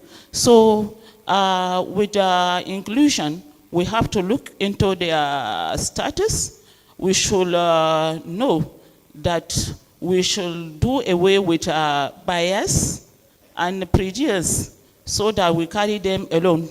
They are equal to the task. There is inequality. So by the time we create more justice to them and ourselves, we can work with them in the society, and they will have right to live, right for freedom, right for education. So they shouldn't be exclusive. I'm happy that Global Right has done it all with the exclusion of everybody in the stage and in the house today. I think there is need to empower, to create a forum whereby their voices can be heard, and we give them job opportunities. Everyone is special. Every person is special. There are aspects that they can work beyond our thinking. So creating job opportunities, listening to their voices, interference, and social cohesion. Whenever we are having a community-based initiatives, I think we create a forum whereby disabled will also be among us. They are able. I don't call them disabled. They are able because they can make it. They are creative and they have skills acquisitions. We are liking them aside, but I'm happy we are together with them today, ma. All right, thank you. I know I've been told severally on my radio show that it's persons with disability, that there's a correct expression. Am I right, madam? Yes. All right, so persons with disability, I don't think they like to be referred to in any way because there's ability. There is ability in them. Yes, but I'm curious, ma'am, to find out from you, what's the case study with Kano State, looking at the Kawo Community Dialogue Committee? Are you implementing this? Are we seeing it happening real time? so that we just know that it's not just talk, that action is taking place in your community also. I'm so much happy for this question. Actually, Kawo community have been awakened. Before we have in mind, maybe we have been sidelined, nobody to back up, no referral centers, but with the interference of Global Right, we have been here for several times, giving us training, workshops, sensitization. Going back to Kawo, our Kawo has, I can say, it has now become a conflict nearby free zone, because to say thank you to my district head that is here today, he has even created a referral center in his house whereby we do receive cases of raping, gang violence, drug abuse. And for now, due to our exception, from our inspection last year to now, we have received more than 30 cases of such violence and drug abuse in the referral center. Before, it's in his house with no backup, no legal body. At times we take care of, but now we are able to advocate. We did an advocacy visit. We visited our government officials, legal bodies. All right, thank you very much. I feel like you have a lot. We have if I allow done a you lot. to continue, Exactly. we'll take the whole time. But thank you very much. Good to know you are putting to work all that you are saying Yes, here. we are working also. on it. Thank you. Yes, let's talk with, we're now getting to the men. It was not deliberate to separate men and women. I don't know how it happened, but thanks for understanding. Mr. Emmanuel Burnett, let's look at, because I mean, Dr. Binta Bala has said so much about how persons with disability and how women also are ostracized from having conversation around peace and security. Let's look at how we can further integrate these voices, because I want to believe that is also part of what Aid Foundation is about. How do we integrate these voices? Practical ways to go about it, where the perspective of persons with disability, the perspective of women are captured in any policy decision around peace and security. Okay, so if we're talking about practical ways, the first thing is to say government needs to reassess itself. So that's the starting point. Civil society organizations all over the world don't exist if government could do everything. They're here to support government. So let's play this analogy where your roof is leaking and the wind has blown off 7 zinc and someone has come to fix 1. The thing we shouldn't hear is to call on others to come and fix the 6, especially when we have identified that you're using your own money to buy ice cream. So if you don't have money at all, the call should be that others should come and help you fix the remaining 6 zinc that is missing. So that's how we should treat the issues of inclusion with government. Government should put its resources where global rights and the rest of the partners have already injected its resources. The civil defense, the police, Air Force, Army, security agencies, and even the traditional institutions do have some kind of funds. What government needs to do is to agree that what development partners and civil society organizations are already doing makes sense. So that's the first point.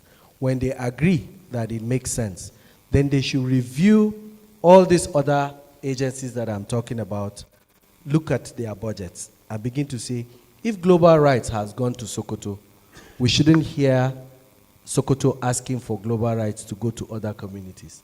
If it has come to Kaduna, we shouldn't hear Kaduna asking global rights to extend to other communities. What we should be hearing is that the government of Kaduna State, Sokoto, Katsina, and the rest of them are now deploying resources in the same thing of what global rights has done to be able to take it to scale. That's the first point. So once we do that, you begin to see a replication of the kinds of activities that we do. So it takes away the mindset that we already have, as if we are implementing global rights activity in Sokoto, or we are implementing global rights activities in Kaduna and the rest of the states. Rather, what global rights and the rest of the partners that are sitting in this room are doing is to come and show you a few things that they have of how it can be done and supporting the system. So it's very inimical, and once we say that you also have funds, but you come and you agree that what we're doing makes sense, but you don't deploy resources, then we begin to question priority of what government, and when I say government, I mean across the sector, the spectrum, from the federal government to the state to the local government. They must begin to deploy resources. Some of these other things that needs to be done do not even require resources at all. So I'll say, for instance, structures. If a state government, a local government believes that it makes sense to do inclusion, the next thing I should be seeing is that if you are doing appointments, you must think about women. If you do appointments and you don't include women, it means that you are thinking about global rights as an activity. It does not include what you believe that your state on its own can actually do to improve everybody's perspective. Because when we say inclusion, what are we talking about? We're actually talking about an intentional environment where you're making sure that peoples of diversity and all beliefs and perspectives have an equal playing ground for them to be able to contribute. So if every time government have the microphone like I have now, stand up and they say that we like what you guys are doing as development partners, what we should start doing is to begin to ask, how much of what you like are you doing? Are you replicating? And if you don't have resources, let us know. Then we can begin to look for the resources. But if you have resources and you are doing it, like I used to give the analogy of ice cream, things that do not almost matter, you're also not doing it. And simple structures like, I'm happy that the traditional institution has gone ahead of government, executive government, to include women in traditional councils. Some of the religious organizations are doing that. We're yet to see it in the security, for instance, apart from gender desk officers that we're doing. So it should translate to when a woman is being arrested in the police station. Thank God for civil defense. Yes, civil defense have a more civil way of engaging with citizens than the Nigerian police, but we need to begin to see that coming higher. That is when we know that in practical terms, we are not just doing training, and then the IG or the Commissioner of Police is saying, but you've only trained 15 people, what about the rest? No. The next time after training 15 people is that we're hearing National Assembly or State Assembly deploy resources to the IG or to the Commissioner to say, if Global Rights, UNDP, Aid Foundation, and the rest have given money, please train the remaining 3,000 people. Let the 15 people train them. All right. Instead of having a circle of expectation of global rights coming to do it all the time. But just before I hand the mic to our royal guest, sir, hold on to it a bit. I wanted to find out your opinion. Mr. Emmanuel Bonnet. Yeah. Please, ma'am, hand him the mic. I was going to ask you a point-blank question. Yeah. This project is going on in states like Kaduna, Katsina, Kano, and Sokoto State. Are we seeing that inclusivity yet in these states where, for now, we have these going on? So I would say yes and no. Yes, because the structures of the people that brought the concept have asked that the government begins to make sure that some kind of representation is happening. But if it doesn't trickle down in other things that those partners are not doing, then that they have not imbibed that. A quick one is to say a typical example in Kaduna. I don't think in any state in Nigeria they have what we call the EWA system. It's an early warning, early response system. There's hardly any state in Nigeria that has what UNDP has invested resources in.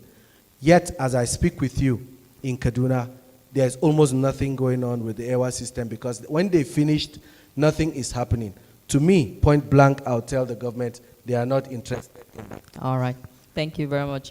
Madam Rebecca Sako, at least you'll note that down for Kaduna State.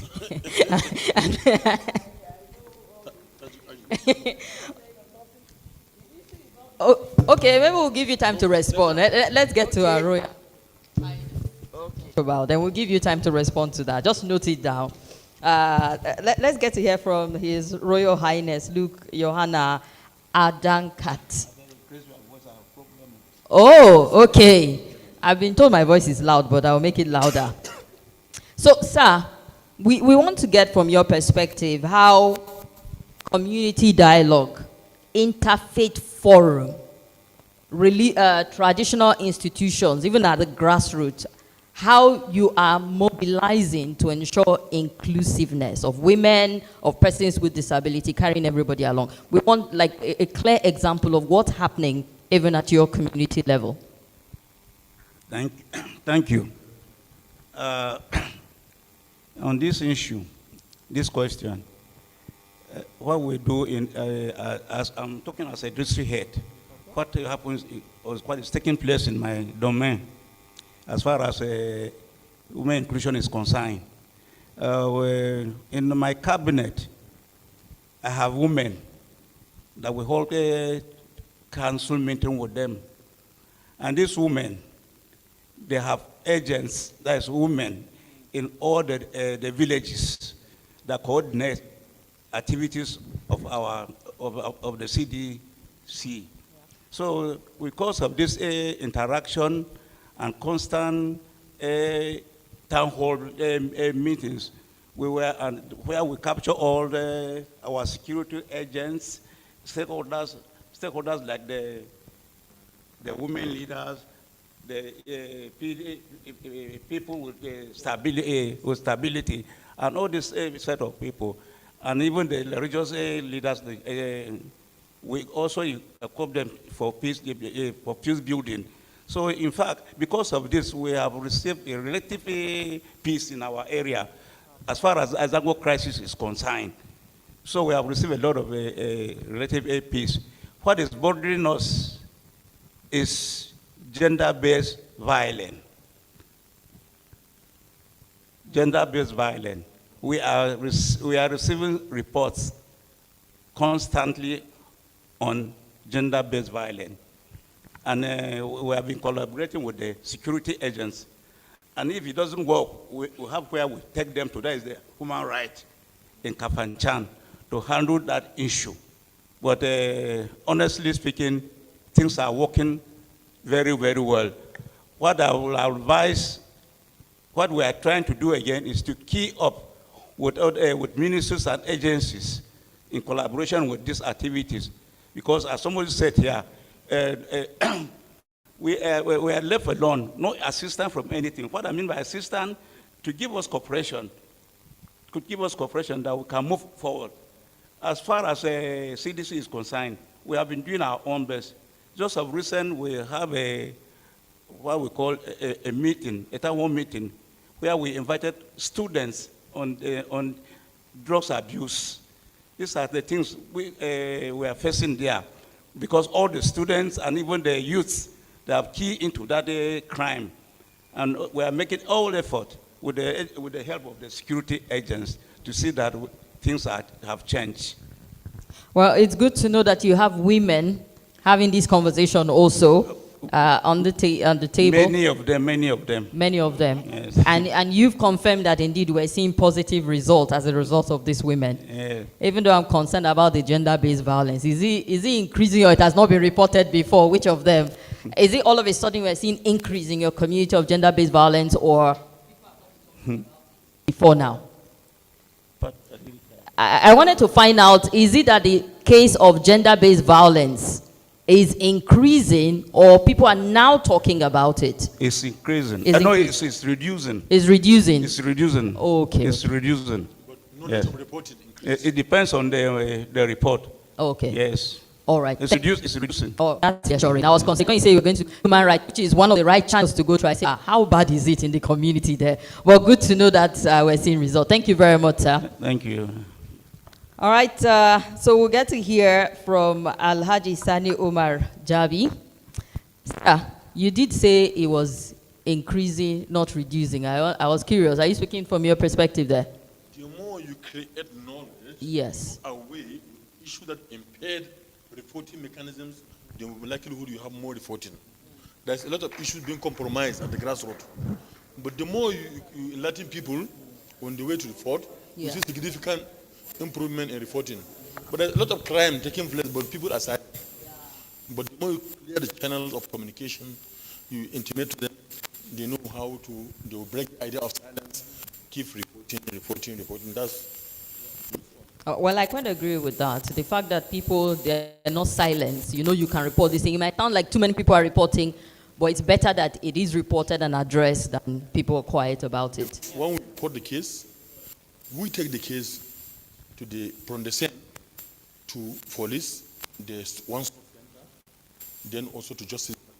And not even justice, we have to follow up, sustain follow up, ensure until justice is done to the survivor and the perpetrators. So ensure that perpetrator gets on payment and also survivor. We also introduce them to referral pathways that we have. We have referral pathways, different services, after one service, another service, after different services. According to even now in Sokoto, you can see CDC was recognized even in the state response team. You hear from the coordinating Ministry of Women and Children Affairs in Sokoto. So these are issues that I think the more we sensitize the community, because male involvement is a critical component. Because in the conservative northern state, not like Sokoto, with religious sensitivity. Sir, please help us use your mic so that people behind can hear. Was a conservative state like Sokoto, religious sensitivities. You see, sometimes back, you can't even talk about gender equality in Sokoto. You can't talk about issue of women empowerment or what have you. But now with the different interventions touching the traditional and religious leaders, started changing their perceptions, they now create enabling environment. Because if you fail sustain male involvement, I don't think you succeed. I will go to my friend, colleague, who says that it's not ready, it's not time for us to continue demanding for global rights to sustain. Do you know, male involvement is a critical area. We start is just a small portion for the pilot. There's larger majority that has seen us even and agent of Western world promoting the idea of Western world, talking about women. So provided that they were reaching the clear messages from the religious leaders, from traditional institutions, then they can know that, yeah, it's not a crime against religion. Pelo Watu sustain commitment to training interfaith people for them to realize that the innovation here brought to them is not ideology of Western world, it's something that is very important. We refer them back to a lot of publications of intellectuals, that the founder of the Caliphate of Sokoto. So they now started seeing that, over the 200 years, women have been recognized in the Sultanic Council of Sokoto. That is first daughter of Sheikh Osman, founder of the Caliphate, who is also councillor member of the Sultanic Council. We have the documents. We have to also talk to them. We have a lot of publications made by even the Nana Asma'u, the daughter of Sheikh Osman, which is, she made the poems of how empowering women will lead to greater society. So the more we think, we engage the men, head of family, we engage religious leaders, we engage traditional institutions, they are the gatekeepers. Provided they are sufficiently informed, effectively mobilized, they can positively challenge. But the fellow who are to enlighten them, to have a better understanding, will spend billions of dollars without achieving the milestone. When we come here at this very important gathering, we'll tell you that we achieve. But when you go to community, grassroots, you will see different challenge, in billions challenge. But so that's why I think this is necessary for global right and all the partners supporting global right to see the champion established from the state. They need support to sustain the establishment of CDCs at different communities. And then the current interfaith relationship we have in Sokoto, look at, for the first time, we generate our resources. This just concluded Christmas. We generate up to 300,000. The CDC, we celebrate Christmas at the Christian family. It has never happened in Sokoto. And you see, like, if you see our platform, I just send the message. Every year, it has become the culture. We celebrate Ramadan fasting, Christian, Muslim together. We do everything together. You can't even know who is Christian, who is Muslim among us. Because even the dressing we wear, you can see Christian, like my daughter, Lami Emmanuel. She wear hijab like a Muslim. You wear, even everybody, we don't even know who is Muslim, who is Christian among our meeting. Lami Emmanuel can represent me. Even at the Sultan Palace, if there's something, we can assign her to represent us, which is not found before. But now, and if you see their interaction with our wives are thinking, how can a Christian woman, is she a Christian? Oh, we have been hearing about Christian. This time that we have Christian in the community. So they were so excited the way they are with us, the way we regarded all of them. And the post from the structure, we have the representation of different resident community as a member of CDC in the Sokoto. We have the head of Sarkin Plateau, we have the Sarkin Kaduna, Southern Kaduna, we have the Yorubas, Igbos, different in CDCs. We have also, our CDC is also 50-50, women and men. We're almost like 50-50. So everything we do it together, regardless of disability, regardless of religion, regardless of regionalisms. So when we work together as a team, is the base for Nigeria, move together as a social inclusion, regardless of social status. We can move beyond. But I believe my call to Global Right and Ponders, don't let this investment be in vain. We need support to enable us continue establish CDCs in different states, so that, and again, they need to also sensitize our political head. All right, sir. The political leader we have today, they are not political leaders. Last 2 years, we implement first CDC Global Right Program. Government go, government come, but tradition will remain the same. Even if they die, their ancestors replace them, but we need to... Sir, I understand what you're getting at, to saying that one government leaves, so that level of continuity, but do you think it's just on the global rights, NGOs and CSOs to take on that? How do we ensure that government can take it up from where they left off? Exactly. So now, level of understanding the community has is different from where government should know it. I don't think there's any CDC that brought somebody from the local government. Only Sokoto CDC that come with the local government council chair. The local government council chair must provide enabling environment. Okay. We are the only one who started sustainability, not just saying in the mouth, but practical. This is the local government chairman of Sokoto South. They are the people, the head of the security, chief security officer in the local government. They are the people every month we held a meeting with the security agencies, community vigilante, traditional institution. We create a early warning signal, we give them the intelligence gathering, and they act upon the intelligence gathering given to them. But the more we didn't create enabling environment that brought the government and the CDC together, working together, there's gaps. All right. Those gaps need to be identified between the community leaders, the local government councils, CDCs. We need to sustain the momentum so that when the local government was well enlightened on their role and coordinating CDC activities, so we have done. All right. But when you didn't make this, there's need for Global Right to do something again. Create link between the local government councils and the CDC. All right. Thank you very much, sir. I mean, that is something for Global Right to take note of, to ensure that level of continuity, so that communities are not operating in silos and disconnected, or government not aware of what they're doing. I have so many other questions, but I've been told that I need to let 1 or 2 or 3 comments or questions coming from the audience. So if there's something you want to ask, something you want to contribute, we'll just take... Maybe we'll start from, okay, I see one hand up there. Can we do a show of hands? I see the second hand. 3 hands. Okay, let's start with the 3 hands I've seen up and ask your questions. Madam would let you respond to the Kaduna State talk in a bit. Yes. We have a special question waiting for her already. Good afternoon. My name is Hawau Evelyn Yusuf. I'm a professor of criminology and gender studies from Kaduna State. And I like to appreciate the Sarkin Yaki for his honest talk, telling us that it is not just about coming here or in the state capitals and say we are doing issues around peace and security, but our ability to go to the grassroots, go to the people that matter, that governance will be revolving. However, the traditional council will always be there.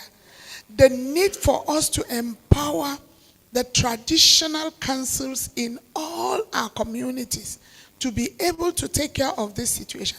I love the idea of having a sexual assault referral center in the district head's own compound. It then means that the district head is not going to be part of those people that will come to say, please, this is a family thing, let us cover it. By the time we get to that level, that is when we can actually cop the situation. Finally, the issue of community-led policing. I'm not talking about community policing. I am talking about community-led policing, and that's the right step in the right direction, where the community becomes the ones in charge of protecting and policing their community. All right. Thank you very much, ma'am, for reiterating that. Ma'am, there's a gentleman behind you. And then the next hand from here, this gentleman here, yeah. Okay, thank you very much for the opportunity to speak. My name is Dr. Emmanuel Nkanta of the Kuka Center. I think for want of time, I'll also be very brief. The take-home point, especially from the last speaker and a couple of us who spoke, and also drawing from what the bishop said, I think it's good for us to go back to the background, the agenda of the WPS, Women, Peace and Security, as established by the United Nations, talking about prevention, participation, talking about protection, and when you talk about relief and recovery. So most times we talk about the issues of security, how people are attacked, how people are displaced, but I think it's good to also look at the other side of the coin. For as many as those are displaced, what do we do with them? How do we engage them? Do we also talk about the issues of trauma, how traumatized they are? In most cases, you talk about traumatizing the already traumatized, especially when the IDPs, for instance, and you see that those in the IDPs are also being displaced. So I think for us, it's good to be compassionate, as it was also mentioned, and sensitive. And the last point I want to make is the aspect of interreligious dialogue and collaboration. So when we talk about dialogue, most times we think dialogue is just when we're gathering at the conference. But for us, dialogue, even as practitioners, as people who are practical, who go to the communities, should be an everyday thing. It should be a lifestyle. So you shouldn't wait for conflict to happen, violent conflict to happen, be it for women, persons with disabilities, or even youth and children, before we react. So dialogue should even begin as we sit here and be realistic with the dialogue session. And lastly is the aspect of interreligious dialogue. Now, and collaboration. I'll end with this. Now, I think the panelists actually made a key point. Irrespective of where you come from, or where you are, where you live, we are first and foremost human beings, even before belonging to any ethno-religious or political affiliation. And the need for collaboration is key. And I think together, this work. Thank you very much. Thank you very much. There's a gentleman here. How am I seeing a new hand up? Okay, we'll just accommodate the two of you, but please be brief.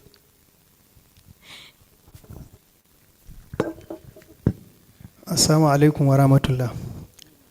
Good afternoon, ladies and gentlemen. My name is Bello Atikudiko, PROCDC Sokoto State, representative PWD Sokoto. Please permit me to speak with my local language. Ana magana inclusion. Mu mutane masu lalura na jihar Sokoto babu wani tsangwama wanda muke fuskanta geheyin abubuwa in terms of gwamnati ko harkar education sector. Gwargwado ko ina abubuwa inda sun haka mata gwamnati ta including dinmu ta yi. Kuma muna samun abubuwan da ya kamata ta gehen gwamnati. Siyasance ana kulawa da mu don muna da Disabled Commission namu, sannan muna da SA namu wanda yake na people with special need ne. To mu gehen disability gaskiya ba mu fuskantar wani tsangwama irin wadda aka nuna. Sannan kiran da nake ga Global Right program da suka yi muna lastly wanda ita mama dokta tana wurin. Na tabbata ba mu samu wani organization wanda ya taba ɗauko disabled zalla ba, ya kira su wanda yake ba don su yaka organizing abu ba. Yana daga cikin inclusion ɗinmu da an kai, don an jawo mu an nuna ma duniya muna da capacity kamar kowane ɗan adam, kuma mu ma muna faɗa a ji, ana sauraren mu, kuma muna ba da duk wani information wanda ya kamata mun ka kira mun ka faɗi, ba a duba da cewa mu masu lalura ne ko wani abu, wannan duk an kawar da shi, kuma mun tabbata ana ɗaukar matakin da ya kamata. Assalamu alaikum. Thank you very much. Okay, let's just take the last one. In summary, Sokoto is doing good. They need more support. Assalamu alaikum wa rahmatullah. My name is Ibrahim Balagura, manager Sexual Assault Referral Center, Katsina. Mine is just a correction about the word disability that you are calling people with.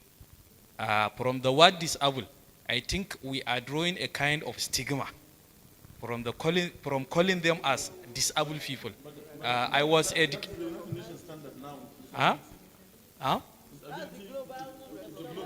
what I'm saying, I was an education student, and I studied. Sir, just to be right, what is your correction? What do you say? Just people with special needs.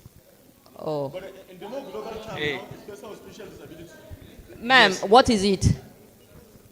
Special needs. She's saying what is acceptable now is people with disability, not special needs. Okay. No problem. Thank So you. these things continue to change and evolve. So thank you very much, sir. All right, I think for now, let's just pause and give our panelists time to respond, because how many more minutes do I have? I want to respond, please. All right, so we'll just give you the mic each, and as you respond, you give your concluding remark also. Hello? Can I? Because I'm pressed for time. All right, we'll just let that woman. Okay, if we do like this, it feels like once some people comment, more people will comment. So can we just take her?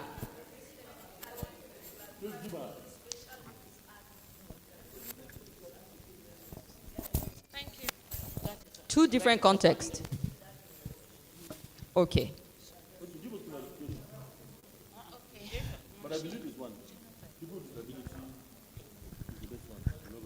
Okay. Okay, my name is Fasase Monsurat. I'm from the National Association of Persons of Deaf Women. So I have a question for the man on the cap. When he talks about 3,000 people that are handicapped and they should train 15 people, for example, police, they're here. When we are talking about carrying everyone along, how can police train everyone? Which language will you give to the deaf? Did you learn sign language? So if we're talking about inclusion, so we're talking of using disability accommodations, people also need to know that when you're carrying inclusion, that there are people who need language specialists, like the sign language interpreters. So when you're doing this training, you also do it to be inclusive, then you have to include interpreters. Also on the policies, making it inclusive, that persons with disabilities also have to be on the drawing board, being part, just like what Global Rights is doing. They always carry everyone along. Yes, even interpreters are always there. So I'm curious. I appreciate that in these committees that you have, you also follow what Global Rights is doing and be inclusive of everybody, not just by word, but by action. So All right. just tell me how you include people without this language. Is that question directed to any of the panelists here or Yes, the previous conversation? The one on the cap. The Which brown of- cap. The three of the men here have their head covered with cap, one form or the other.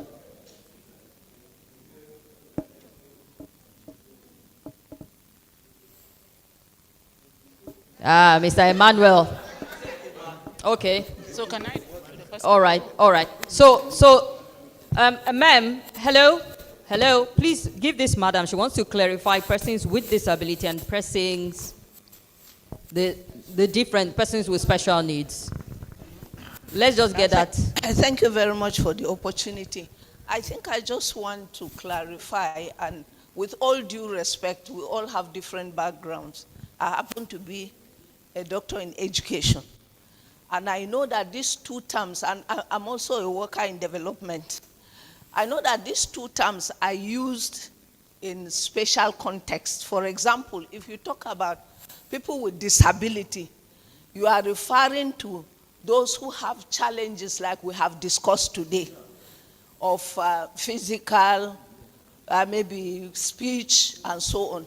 But when you are talking about people with special needs, this one is beyond what we are talking about. It includes people like those who cannot just learn. Mentally, they just cannot learn. There are children like that.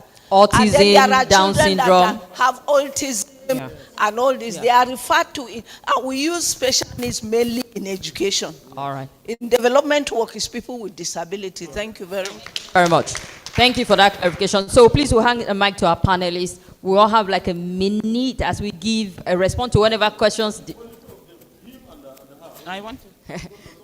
All right, but we'll get a concluding remark also from everyone. So how do we do it? Do we give you the mic? Let me start, please, for the first speaker. So first Okay. comment. Good afternoon once again. I want to comment or respond to my dear professor's comment. Thank you for the observation. Though I call it maybe a slip of tongue, the language I use, referral, I wanted to say reporting channel, because initially, more especially the GBV case, the women are feeling shy to report their issue, and they cannot report to male colleagues, but rather, then when we report the issue that we have problem of gender-based violence to our district head, he said, if that is the case, there is an accommodation whereby we can even see to their case, as them, more especially those that are being operated and other things, we should use the room in his house to check before we refer it to the right channel, that is the health workers or police agents and other things. That's what I mean. And to be frank with what I'm saying, we cannot stand here to just develop story. My community, Kao, in Kano, whereby Global Rights have started with us just within my community. Believe me, those that are from Kano will bear me witness. In the past years, there is no issue of gang violence or those violences within our area. But 4 years back, it has become a home of violence. We are all scared. We are all feeling trauma has started getting into our children because you cannot move freely. The gangs are there always. But with the exception of this Global Rights and CDC, with legal bodies like vigilantes in our area, believe me, now that's why I say we are nearly going to be a free environment. For the past, from December to date, no story of gang violence in our area. That's why I said it. I have it from the bottom of my heart. Thank you for the observation. Thank you very much. Dr. Binta Bala, we'll just give you time. Let the women give their closing. Just respond if there's any and give us 1 minute, your closing remark. And then we'll get to the... Well, my closing remarks is for us to have a complete, inclusive society for all.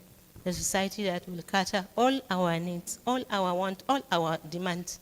A society that will listen to what our want, our demand, and what way or strategies can they employ to address barriers that hinders our education, economic, even societal issues. All right. Thank you very much. Thank you, ma'am. Okay, we have to be intentional if we are going to achieve or attain any inclusive peace-building process. Intentional in creating the space for those groups that are missing. And to do that, you have to be intentional. You do a research. When we are talking about exclusion or marginalization or discrimination, and especially for women, we need to look into the issue of intersectionality, how it affects them. So you need to do a research and analysis, identify how these issues of gender, religion, and other identities, culture, affects the various people, and how you can deal with those in addressing those norms and getting those people on board. So you create the spaces, you now give them voice, and that means leadership, all right. Leadership training and empowerment for them to be comfortable to act in the peace building process. All right. I just wanted to make a comment on the issue of interreligious dialogue. I think for now we are promoting social cohesion. And for communities like Kaduna, where we are divided from the river, you know that everybody here is a Muslim or everybody here is a Christian.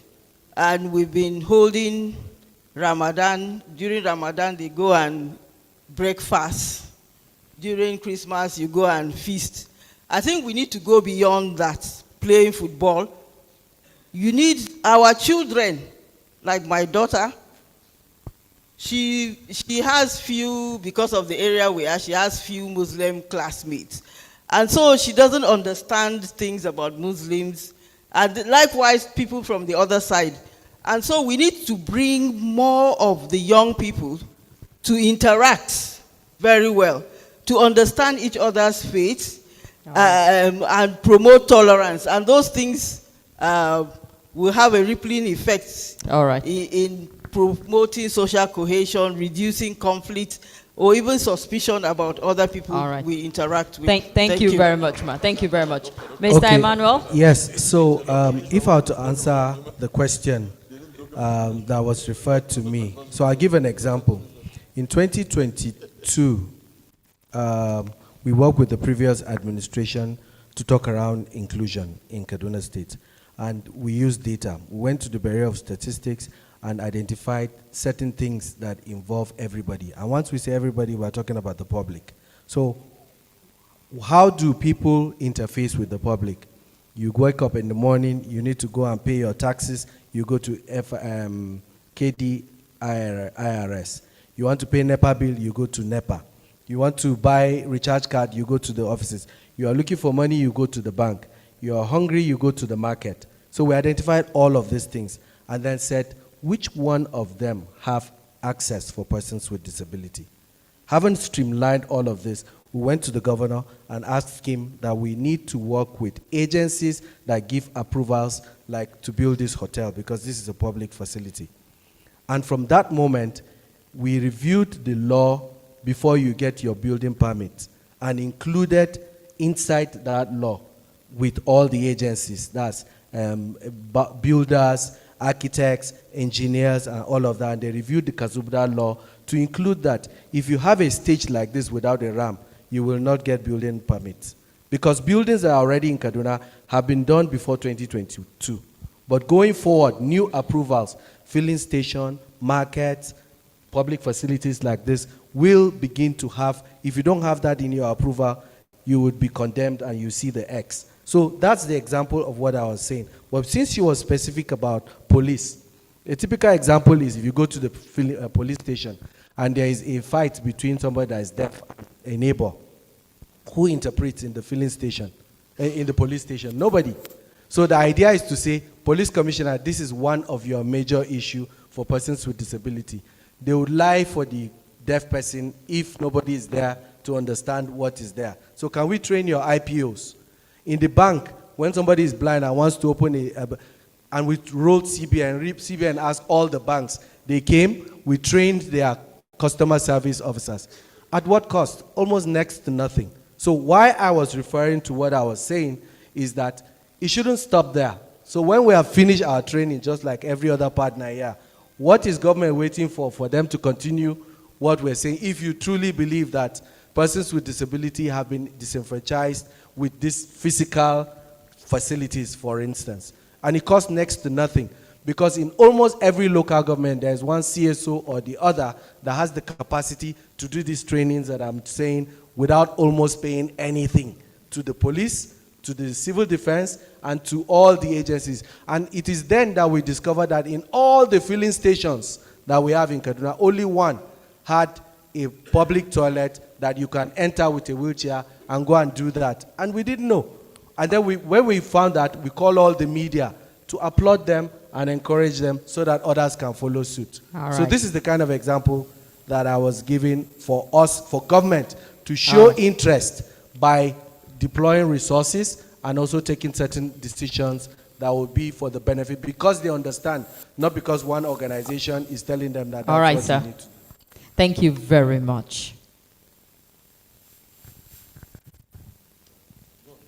No, just give us any concluding, okay? If you have no... Sir, you can sit. Just 1 minute. I want to thank Global Right and the stakeholders for organizing this August gathering. We really appreciate you people.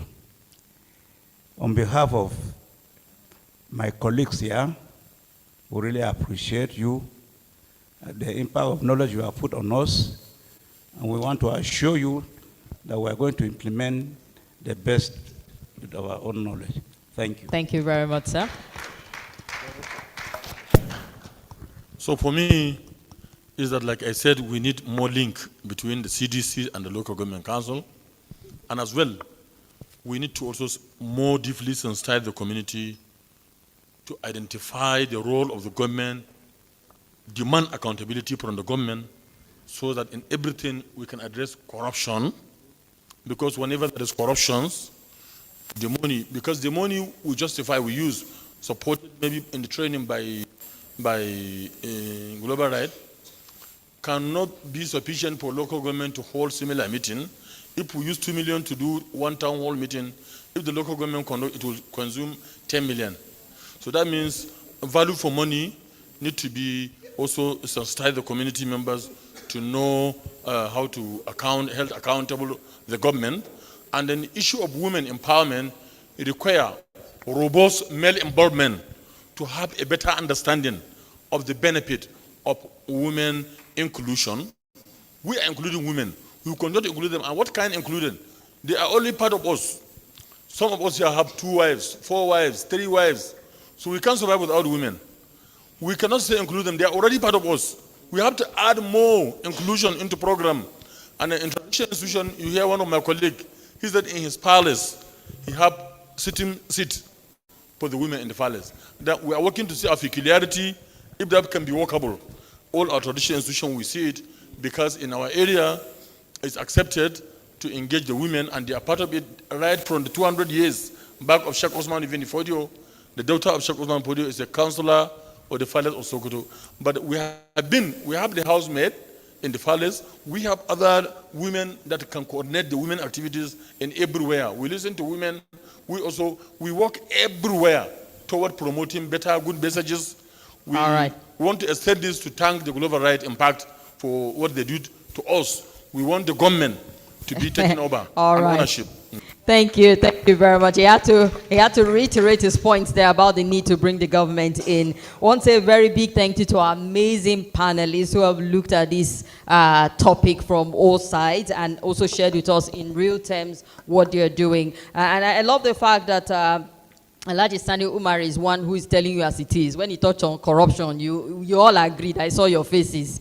You agreed with him on that particular one. So from issues around accessibility to the engagement of women, persons with disability, to that interreligious, interfaith, intergender dialogue that is required, a lot of work needs to be done. Some work has started, but evidently from what our panelists have said, there's a lot of ground to cover. And we all, as participants of this conference, it's our responsibility to see to that in our communities, in our places of work, beyond the CDC, beyond Kano, Katsina, Kaduna, and the other places, that we try to push this message forward of including women and persons with disability in all conversations. Policies will not be complete if women are not brought to the table, persons with disability are not brought to the table, and issues around peace and conflict are not addressed in real time and practical terms. So please, let's appreciate our panelists one more time.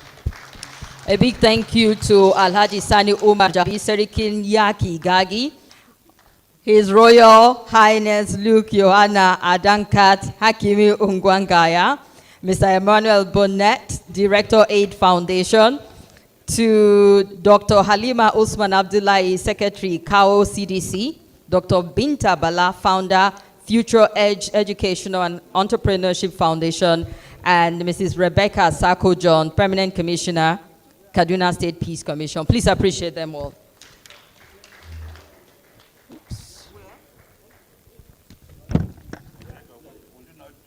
Yes, I will.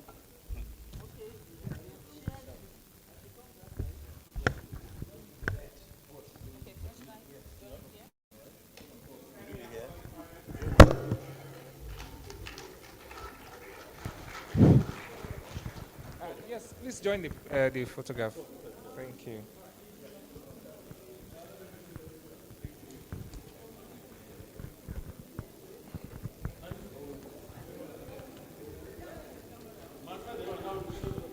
Once again, thank you so very much, Saikiya Kigagi. Thank you very much, His Royal Highness Luke Joanna. Thank you very much, sir. Thank you very much, Mr. Emmanuel Bonnet. Thank you very much, Dr. Halima Usman Abdullahi. Thank you very much, Dr. Binta Bala. Thank you very much, Barrister Rebecca Sako. And of course, our wonderful moderator, Kimberly Wanchuku. Thank you so very much. Ladies and gentlemen, as we begin to draw the curtain for today, when we started earlier, we did mention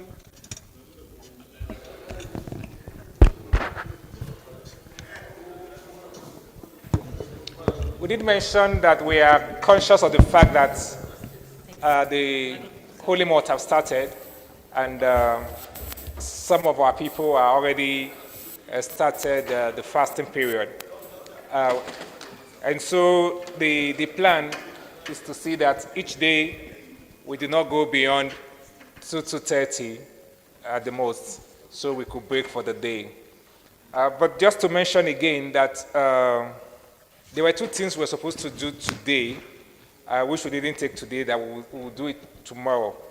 One was to play the impact documentary, just to see in visuals the impact that we are all be talking about, but just to see it in visuals. We've moved it to tomorrow because of time, so we'll play it tomorrow. And equally, we're supposed to launch the impact reports and the other documents today. We'll move all of that to tomorrow. Yet again, so tomorrow promises to be very loaded. We'll be hearing from my other mother in the room, Dr. Lydia Umar. We'll be hearing from her tomorrow. We'll be hearing from the community GBV team, where they will share their experiences with us tomorrow. I'll be hearing there's someone whose voice is very solemn, very calm, but I tell you, he has the power of capturing you for 5 hours without you moving from your seat. Very assertive voice, but very calm and very solemn. I will be hearing him as well tomorrow. And while the conversation was going on, he walked into the hall today. The immediate past executive vice chair of the Kaduna State Peace Commission, Dr. Salem Umale. Thank you so very much for joining us. We'll be having him for his presentation tomorrow as well. And of course, my amiable executive director of the Sawale Empowerment Initiative will be having her section tomorrow as well. And then tomorrow we are going to have a kind of a dialogue. We made it a dialogue. It's supposed to be each person presents, but we decided to make it into a dialogue tomorrow, where we will be talking about strengthening community platform for effectively policing the Northwest amidst the metastasizing insecurity. And so tomorrow we'll be hearing from our law enforcement themselves. And so we'll be hearing from the State Commandant of the NSCDC Sokoto, Commandant Usman Fadari. Will be hearing from him tomorrow, and we'll be hearing more again from Saikiya Kigagi, same tomorrow. So tomorrow is loaded. I'll be watching the Impact documentary that same tomorrow, and it promises to be a sword time. So before I bring in the compare to do the final closing, but just to appreciate everyone for staying to this hour with us as we close for day one. Let me, on behalf of the Executive Director of Global Rights, say a big thank you to everyone for sitting put. While this session was going on, my big brother walked in. Thank you so very much, the Country Director of Accountability Lab. Always glad, I'm always confident when I see him around. Because I know when I flop, he will just pick me up from there. Thank you, Mr. Ode Friday. Thank you so very much for joining us, sir. And I equally see the Acting Executive Director of Clean Foundation. Thank you for joining us, sir. Thank you so much. And we have a lot of people that joined us while this session was on. So tomorrow, I will be recognizing more and more as they continue to join us tomorrow. So for now, I will take a step back and allow the compare give it her final word and then wish us a good day. Thanks. So, tomorrow we start by 9, all right? But everyone's supposed to be here before 9 to do the formal registration and all that. So we can really make use of time tomorrow. We want to close before 2:30 as we are doing today, all right? So thank you so much. Please, sir. Yes. So we did the breakfast. I mean the tea.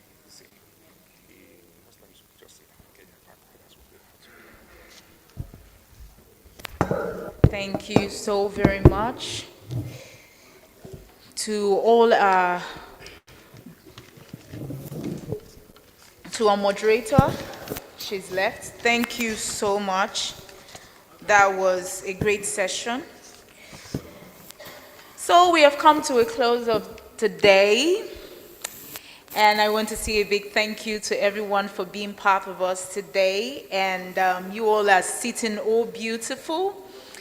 I want us to do that same thing that we did again. Why don't we rise up and celebrate ourselves? Rise up and celebrate ourselves. DJ, I would want you to play Stand Up for the Champion, please. Because we have the champions here. It is not easy. It is not easy to advocate for the human rights. It is not easy to advocate for security. Stand up and a resounding round of applause for yourself, please, while the DJ plays that song. Stand up for the champion. You all are amazing. You have stood here out of your busy schedule to come here to speak and to teach us. We thank you so much for being part of this day one event. Thank you so much, DJ.